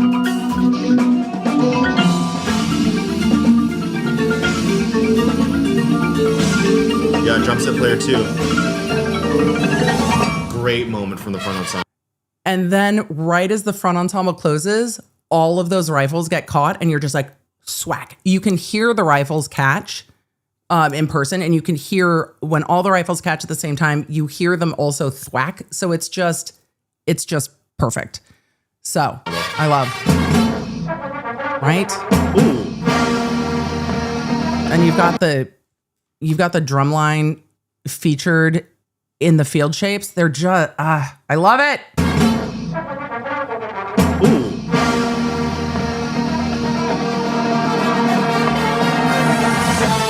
Yeah, good finish. I love the quick turnarounds. And then you've got a little bit of a shift. I love the guard choreo on this. We're not going to see it great in this cut. There. Some tough difficulty there. Also, we got some trombones back. Let's go. Let's go with some trombones this year. We got a little sassy trombones. Good use of these trombones. I agree. Okay, so you've got, as they shift to color guard in the front, you got people doing like handstands, and there's like there's some partner work moments that I think are really Tough difficulty there. fun. Up here in the front, you've got different tussles happening. Good use of these trombones. The choreo's very sassy with the trombones. Oh, I love that. Oh, very I love that. even. Very nice bases. Love it. All right. We're going to zoom past the middle act. I'm sorry. I told you I'm not going to do the whole video. We're going to zoom a little bit because we're going to close the argument too. There's some great solos. Drew, I'm sorry that we're skipping your solo. I love your solo. It's incredible. You guys sound amazing. We're going to shift to the horns, moving up onto the prop as we get into the end of this, as we get past the middle of the show, because I promised we're not going to do the whole thing. It's more than 11 minutes. Yeah, awesome. Great soloist as well, using the prop, sliding down with the work. It's awesome. I love the way that they use these props.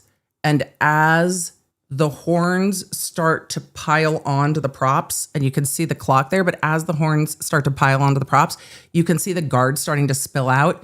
I love how dynamic it is. Ooh, good release though. Great And you release. see all the guard is coming awesome. out as Great the horns are soloist coming as well, up. using the prop, Love sliding the down choreo. with the work. It's awesome. Okay, we're building up here onto the prop. We're all gonna fit on there. Ooh, this is cool. This is cool. Crazy, right? You got all the horns up on those props. I love it. And then you bring the ensemble flag in there. Let's go. Yeah, color guard taking up the full stage here in the back. The whole field. Really good use of the field.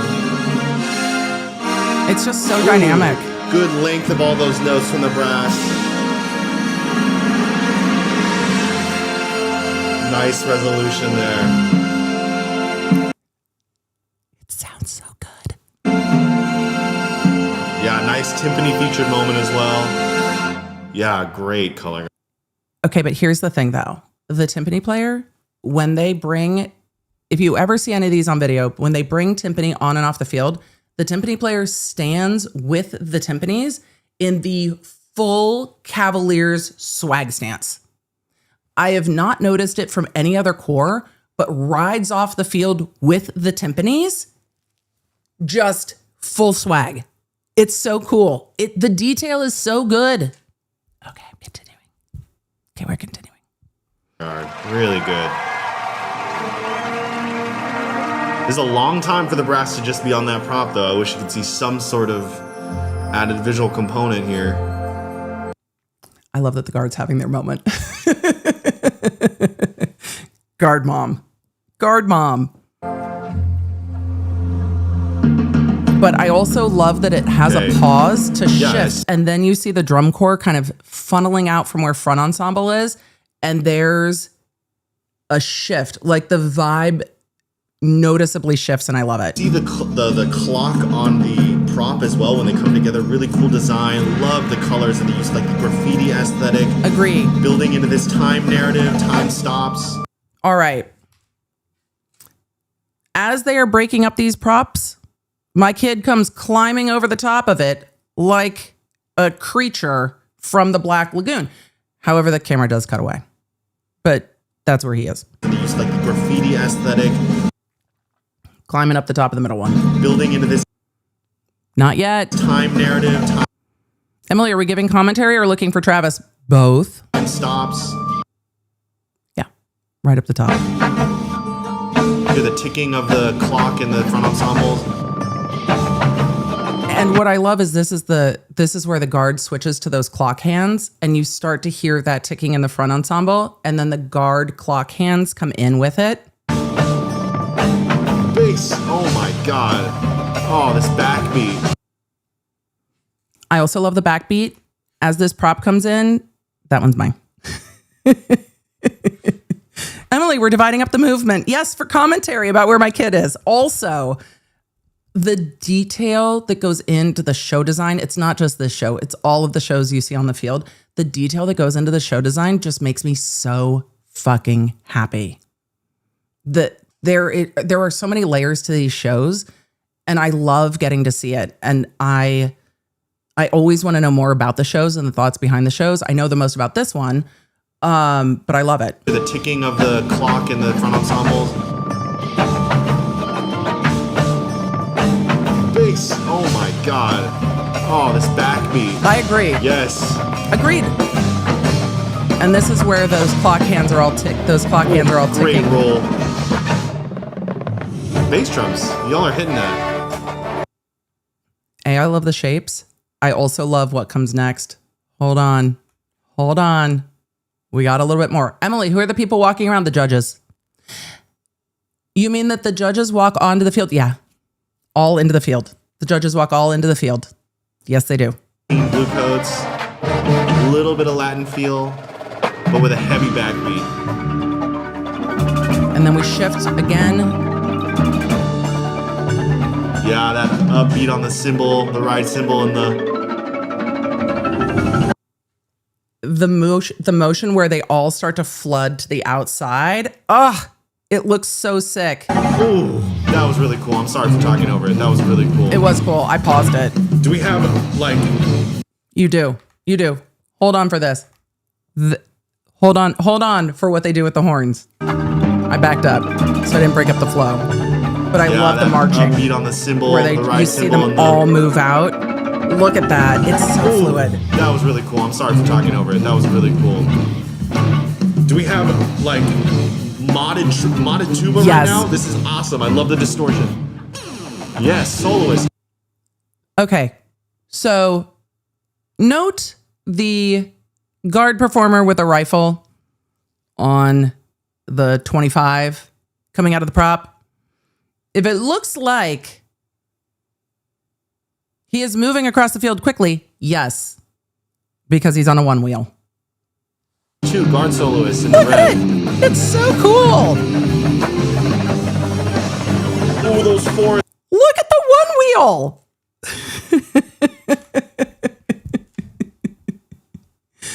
T is right over here with the clock hands, but you'll see the one wheel coming through with the rifle as they have the distortion added to the horns.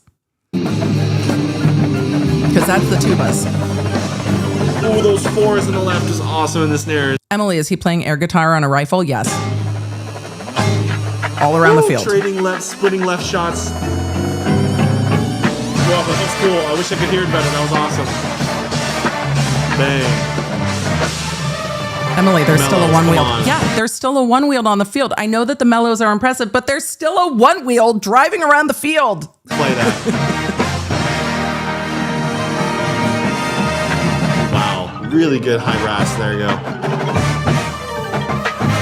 They move so fast during the show. Oh, I love the syncopated stabs. Is that the gear? Is that the Cavalier's gear? That's awesome.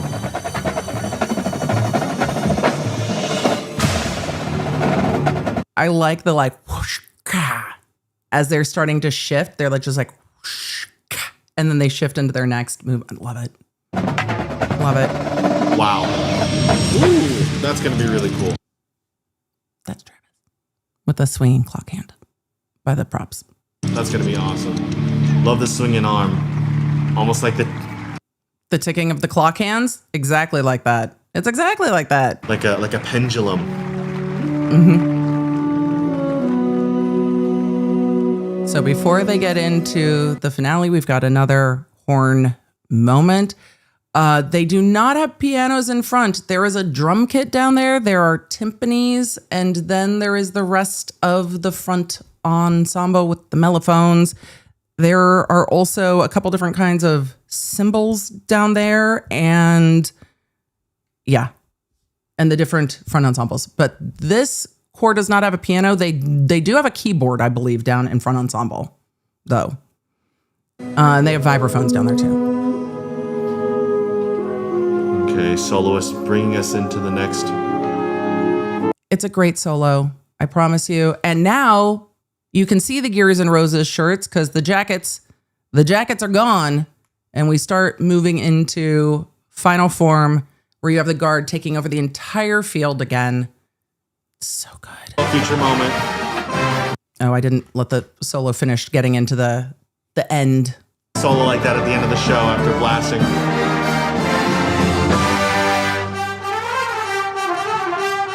Huge mellow feature moment. Good use staging of the props as well, creating this kind of center focus with a lot of vertical. Yeah, it ends up becoming like a mosh pit. I love it. I love that the guard is kind of the container for what is marching on the field right now. It is so dynamic. As well at the height of the props.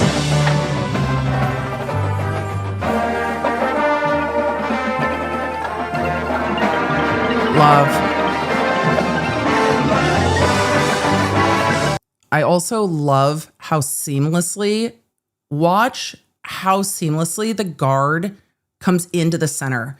It looks so freaking cool to me how fluid it is getting all of the guard into the middle. It's bananas. And I love it. It just looks like they're running for their base is what I think it looks like. They're just flowing right into love the the center. guard filtering in, dropping the flags. Yeah, love it. Building us towards this moment. Yeah, I love to end the show on a dance feature from the guard. Me too. Wow. You've got just big horns at the end of that. Great shape on the field. And then you've got the dynamic use of props with all of the guards in the middle. I just love it. Everybody has shifted costuming throughout the show kind of seamlessly because at one point the guard is using their jackets as props, but you almost don't even see it with the rest of the band. You don't see when everybody's jackets come off. All of a sudden you're like, holy shit. It looks so dynamic and different because they went from the darker jackets to then everybody being in white. And it just has so much of a dynamic quality to it on the field. It looks so cool. Okay. Yay. So I will link this below. There is more to the show that we did not see. I will let Funliner give his own wrap up, but go check it out to see what he says by the rest of it. Chat, I agree. I do think it looks like the Cavalier hat at the end there. I do. I think it does. I do not know if that's what's meant. Everybody is standing with their tough pose. These performances are over 11 minutes long total. So over 11 minutes. I think it's a great show. I love it. You've got the Cavaliers hat for the drum majors. The other thing I've noticed from Cavaliers is that when they march off the field, the way they process on and off the field is also very strategic. So if you see it this year, pay attention to them. Well, after they all yell, you'll hear them yelling down on the field, but after they all yell, they perform coming onto the field as well. Absolutely love it. So excited. So that's what I've been spending a lot of my summer doing. Don't worry. This is not the last show we will see because I can't wait to take a look at, I haven't seen the Crown show yet. I haven't seen Boston's show yet. I haven't seen Blue Devil's show yet. So there's a lot of shows I want to see. Doctor Who asked, who choreographs this? The teams are extensive. So the show design teams are extensive and there are multiple choreographers because it's not just guard choreography. There is choreography within the guard choreography. Then all the sections have choreography. And then there is the show design on the field. And then there is show design with the music. And then there is design with the costuming. Then there is design with the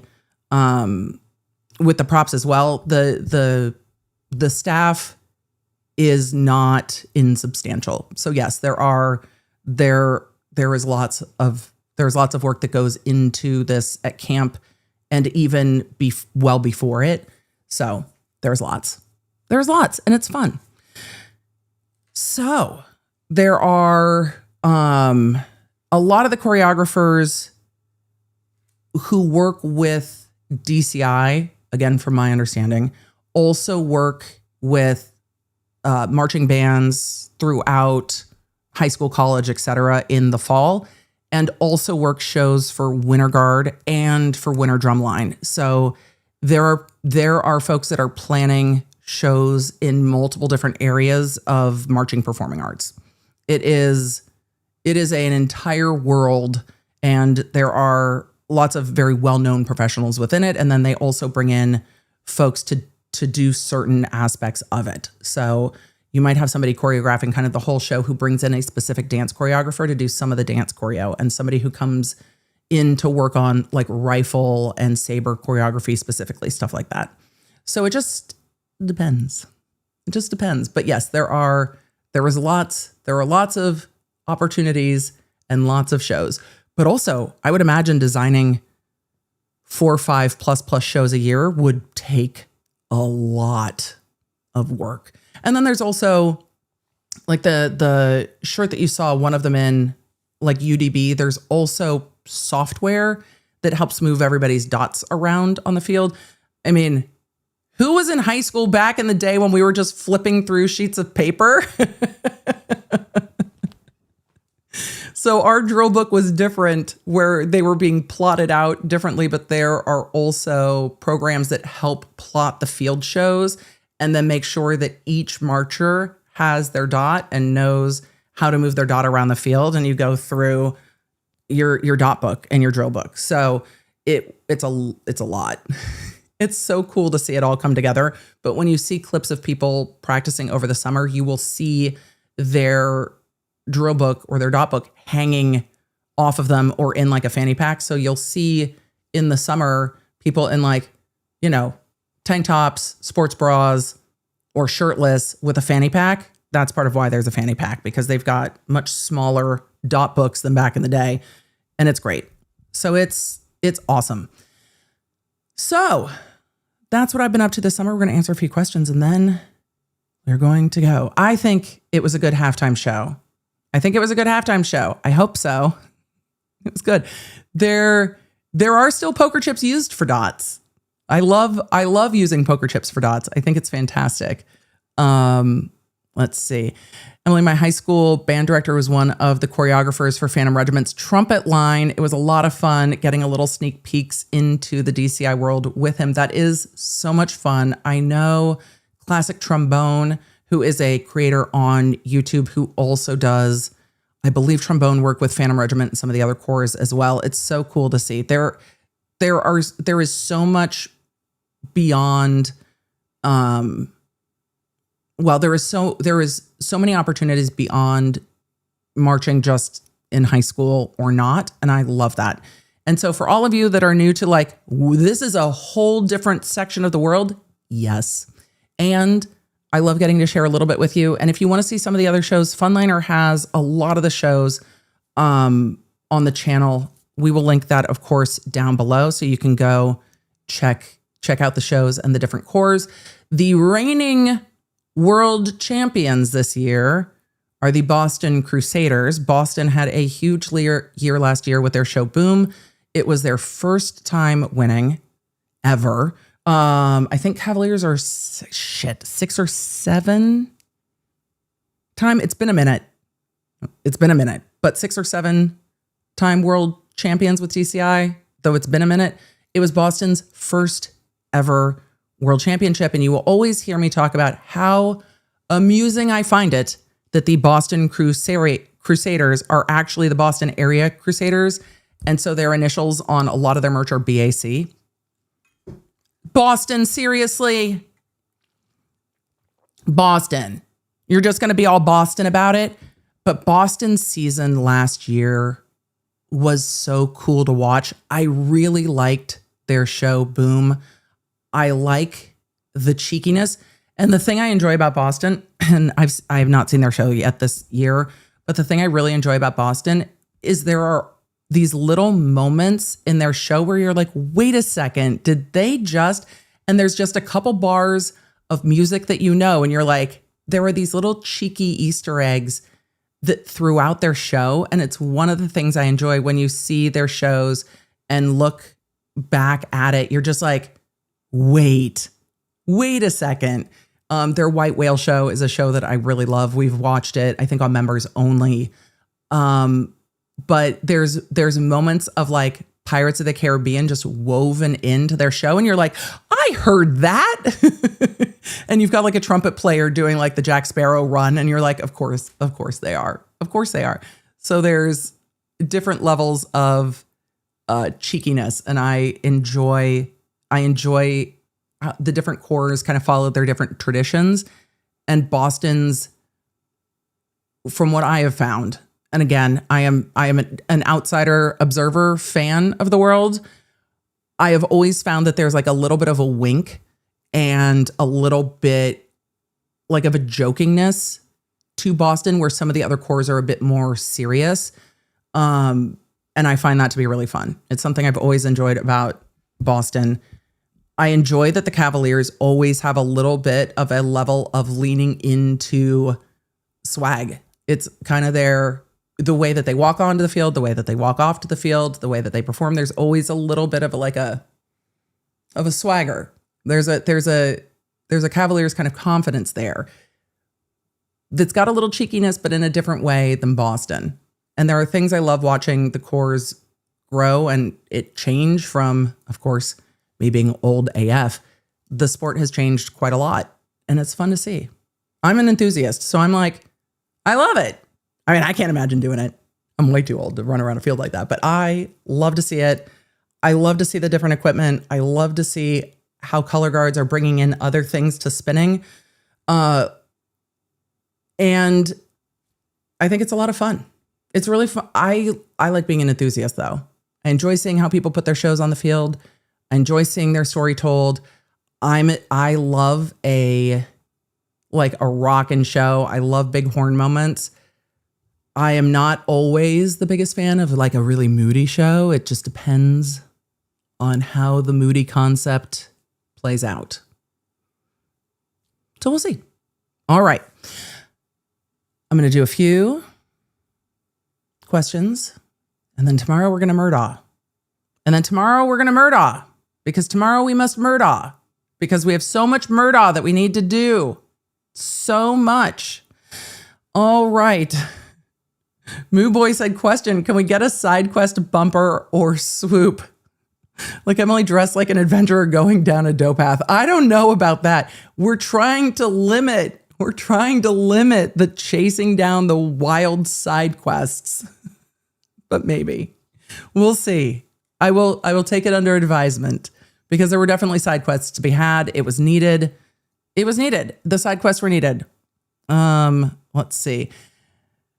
Chonky Ducky, 10 out of 10, asked in the chat, how can the judge say, quote, write a motion in open court to the lawyers and then go back in writing and be like, never mind. All of this extra motions are the court's own fault. I think the court has created the environment that we are seeing. Also, I put the onus on the court because I do believe most attorneys will conform to the court that they're in. Back to my analogy of like the teacher who's more stringent, people tend to turn in the work on time, and the teacher who's going to let it slide is the one that students will also let it slide. I think that most attorneys will kind of adapt to the court that they are in some ways. And so when things get out of hand, there are times it's the attorneys, but there are times it's the combination of the attorneys and the judge. And the more, especially in civil, the more that a judge kind of lets things slide, then the more it's going to keep happening. In criminal, there are some other more firm boundaries there. But we saw it with Carrie Morrissey in the Rust trial, the first Rust trial. The attorneys just kept amping it up. And eventually the court was like, I'm going to take away your coffee. Like the court at one point was like, I don't even know what we're going to do. I'm not going to let you have coffee anymore. The court was so frustrated with the lawyers because she was trying to rein them in. But I was like, also, Your Honor, kick the jury out of the courtroom and threaten to sanction the lawyers. Like the court has things that they can do. And sometimes I feel like the courts kind of throw up their hands and are like, children, I'll turn this around and take away your coffee. It was wild. There were times I'm like, girl, what are you? Oh, it gave me a headache. It gave me a headache.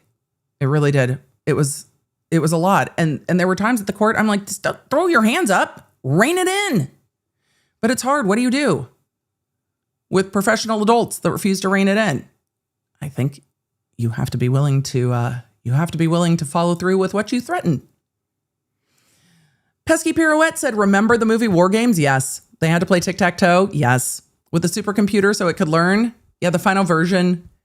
They need to find a version of tic-tac-toe. Yes. The way to win is to not play. Yes. The judge just needs to stop it.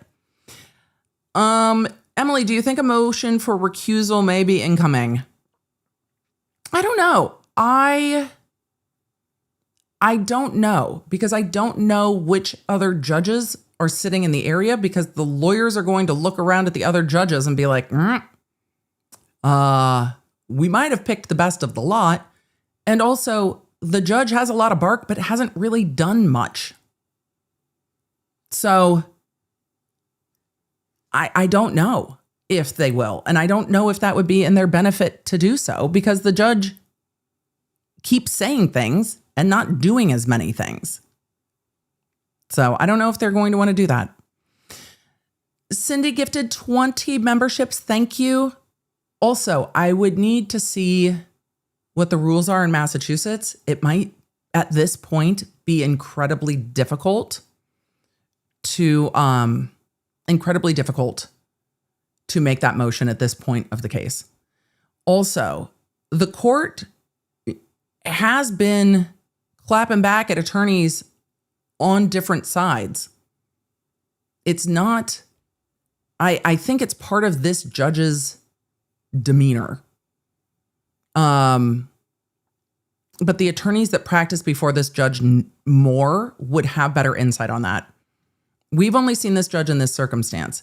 If these attorneys are before this judge in other cases, and this is just this judge, then there's really no point.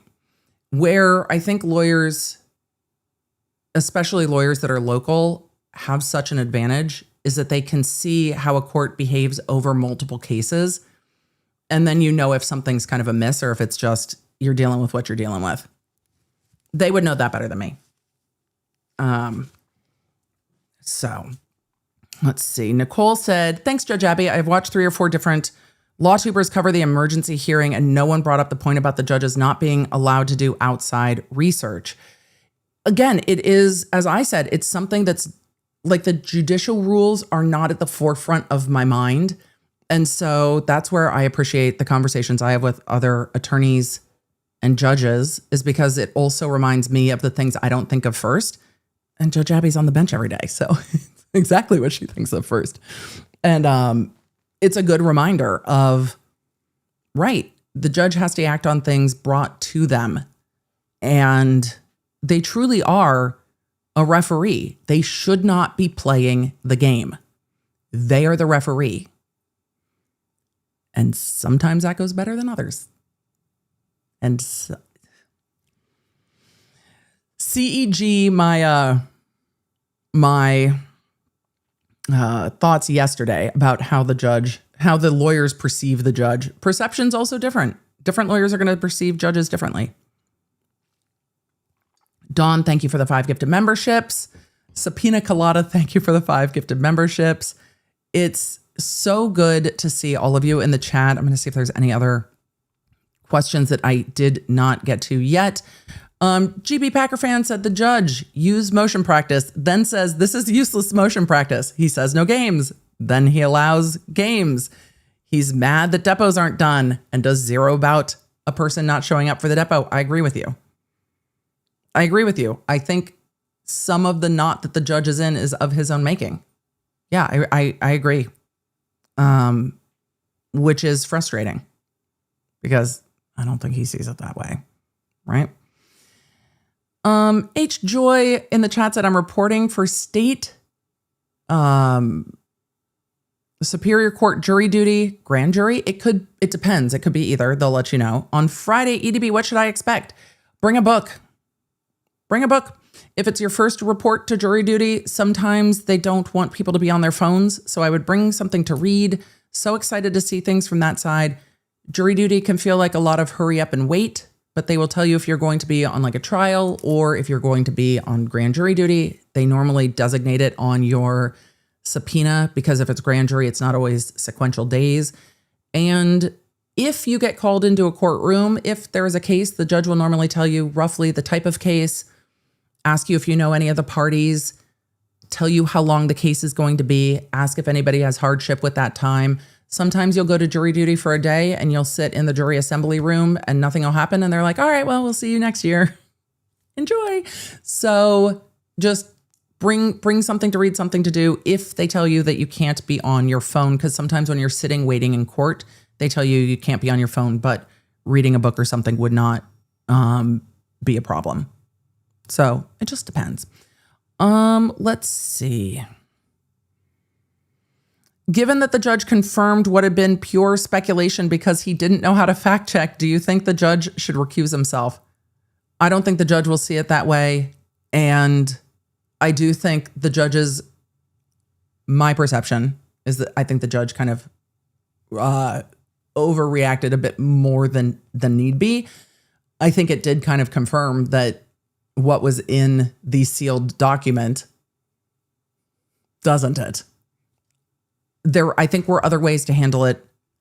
I don't know. I also think it's hard to take a pause, but that's your job as the judge. Like, your job as the judge is to take a pause and figure out the best way to address it. And when addressing potentially leaked, sealed information, just have a sealed hearing and talk to the lawyers. He wanted to scold them, it seemed to me, because he was frustrated. And that's when you should take a pause. Because none of us humans make our best decisions when we're frustrated, angry. You know, we all need to take a pause. But it's your job to take a pause and try to figure out what happened and talk to the lawyers. He wanted to yell at them, and that's what he did. And now it's like, and now here we are. Wonderful. Well done, Your Honor. Do I think he, if the court is, because a number of you are saying, do you think the court is embarrassed / angry / how do you think he'll handle it? I think that the court should be frustrated with the parties that brought him incomplete information.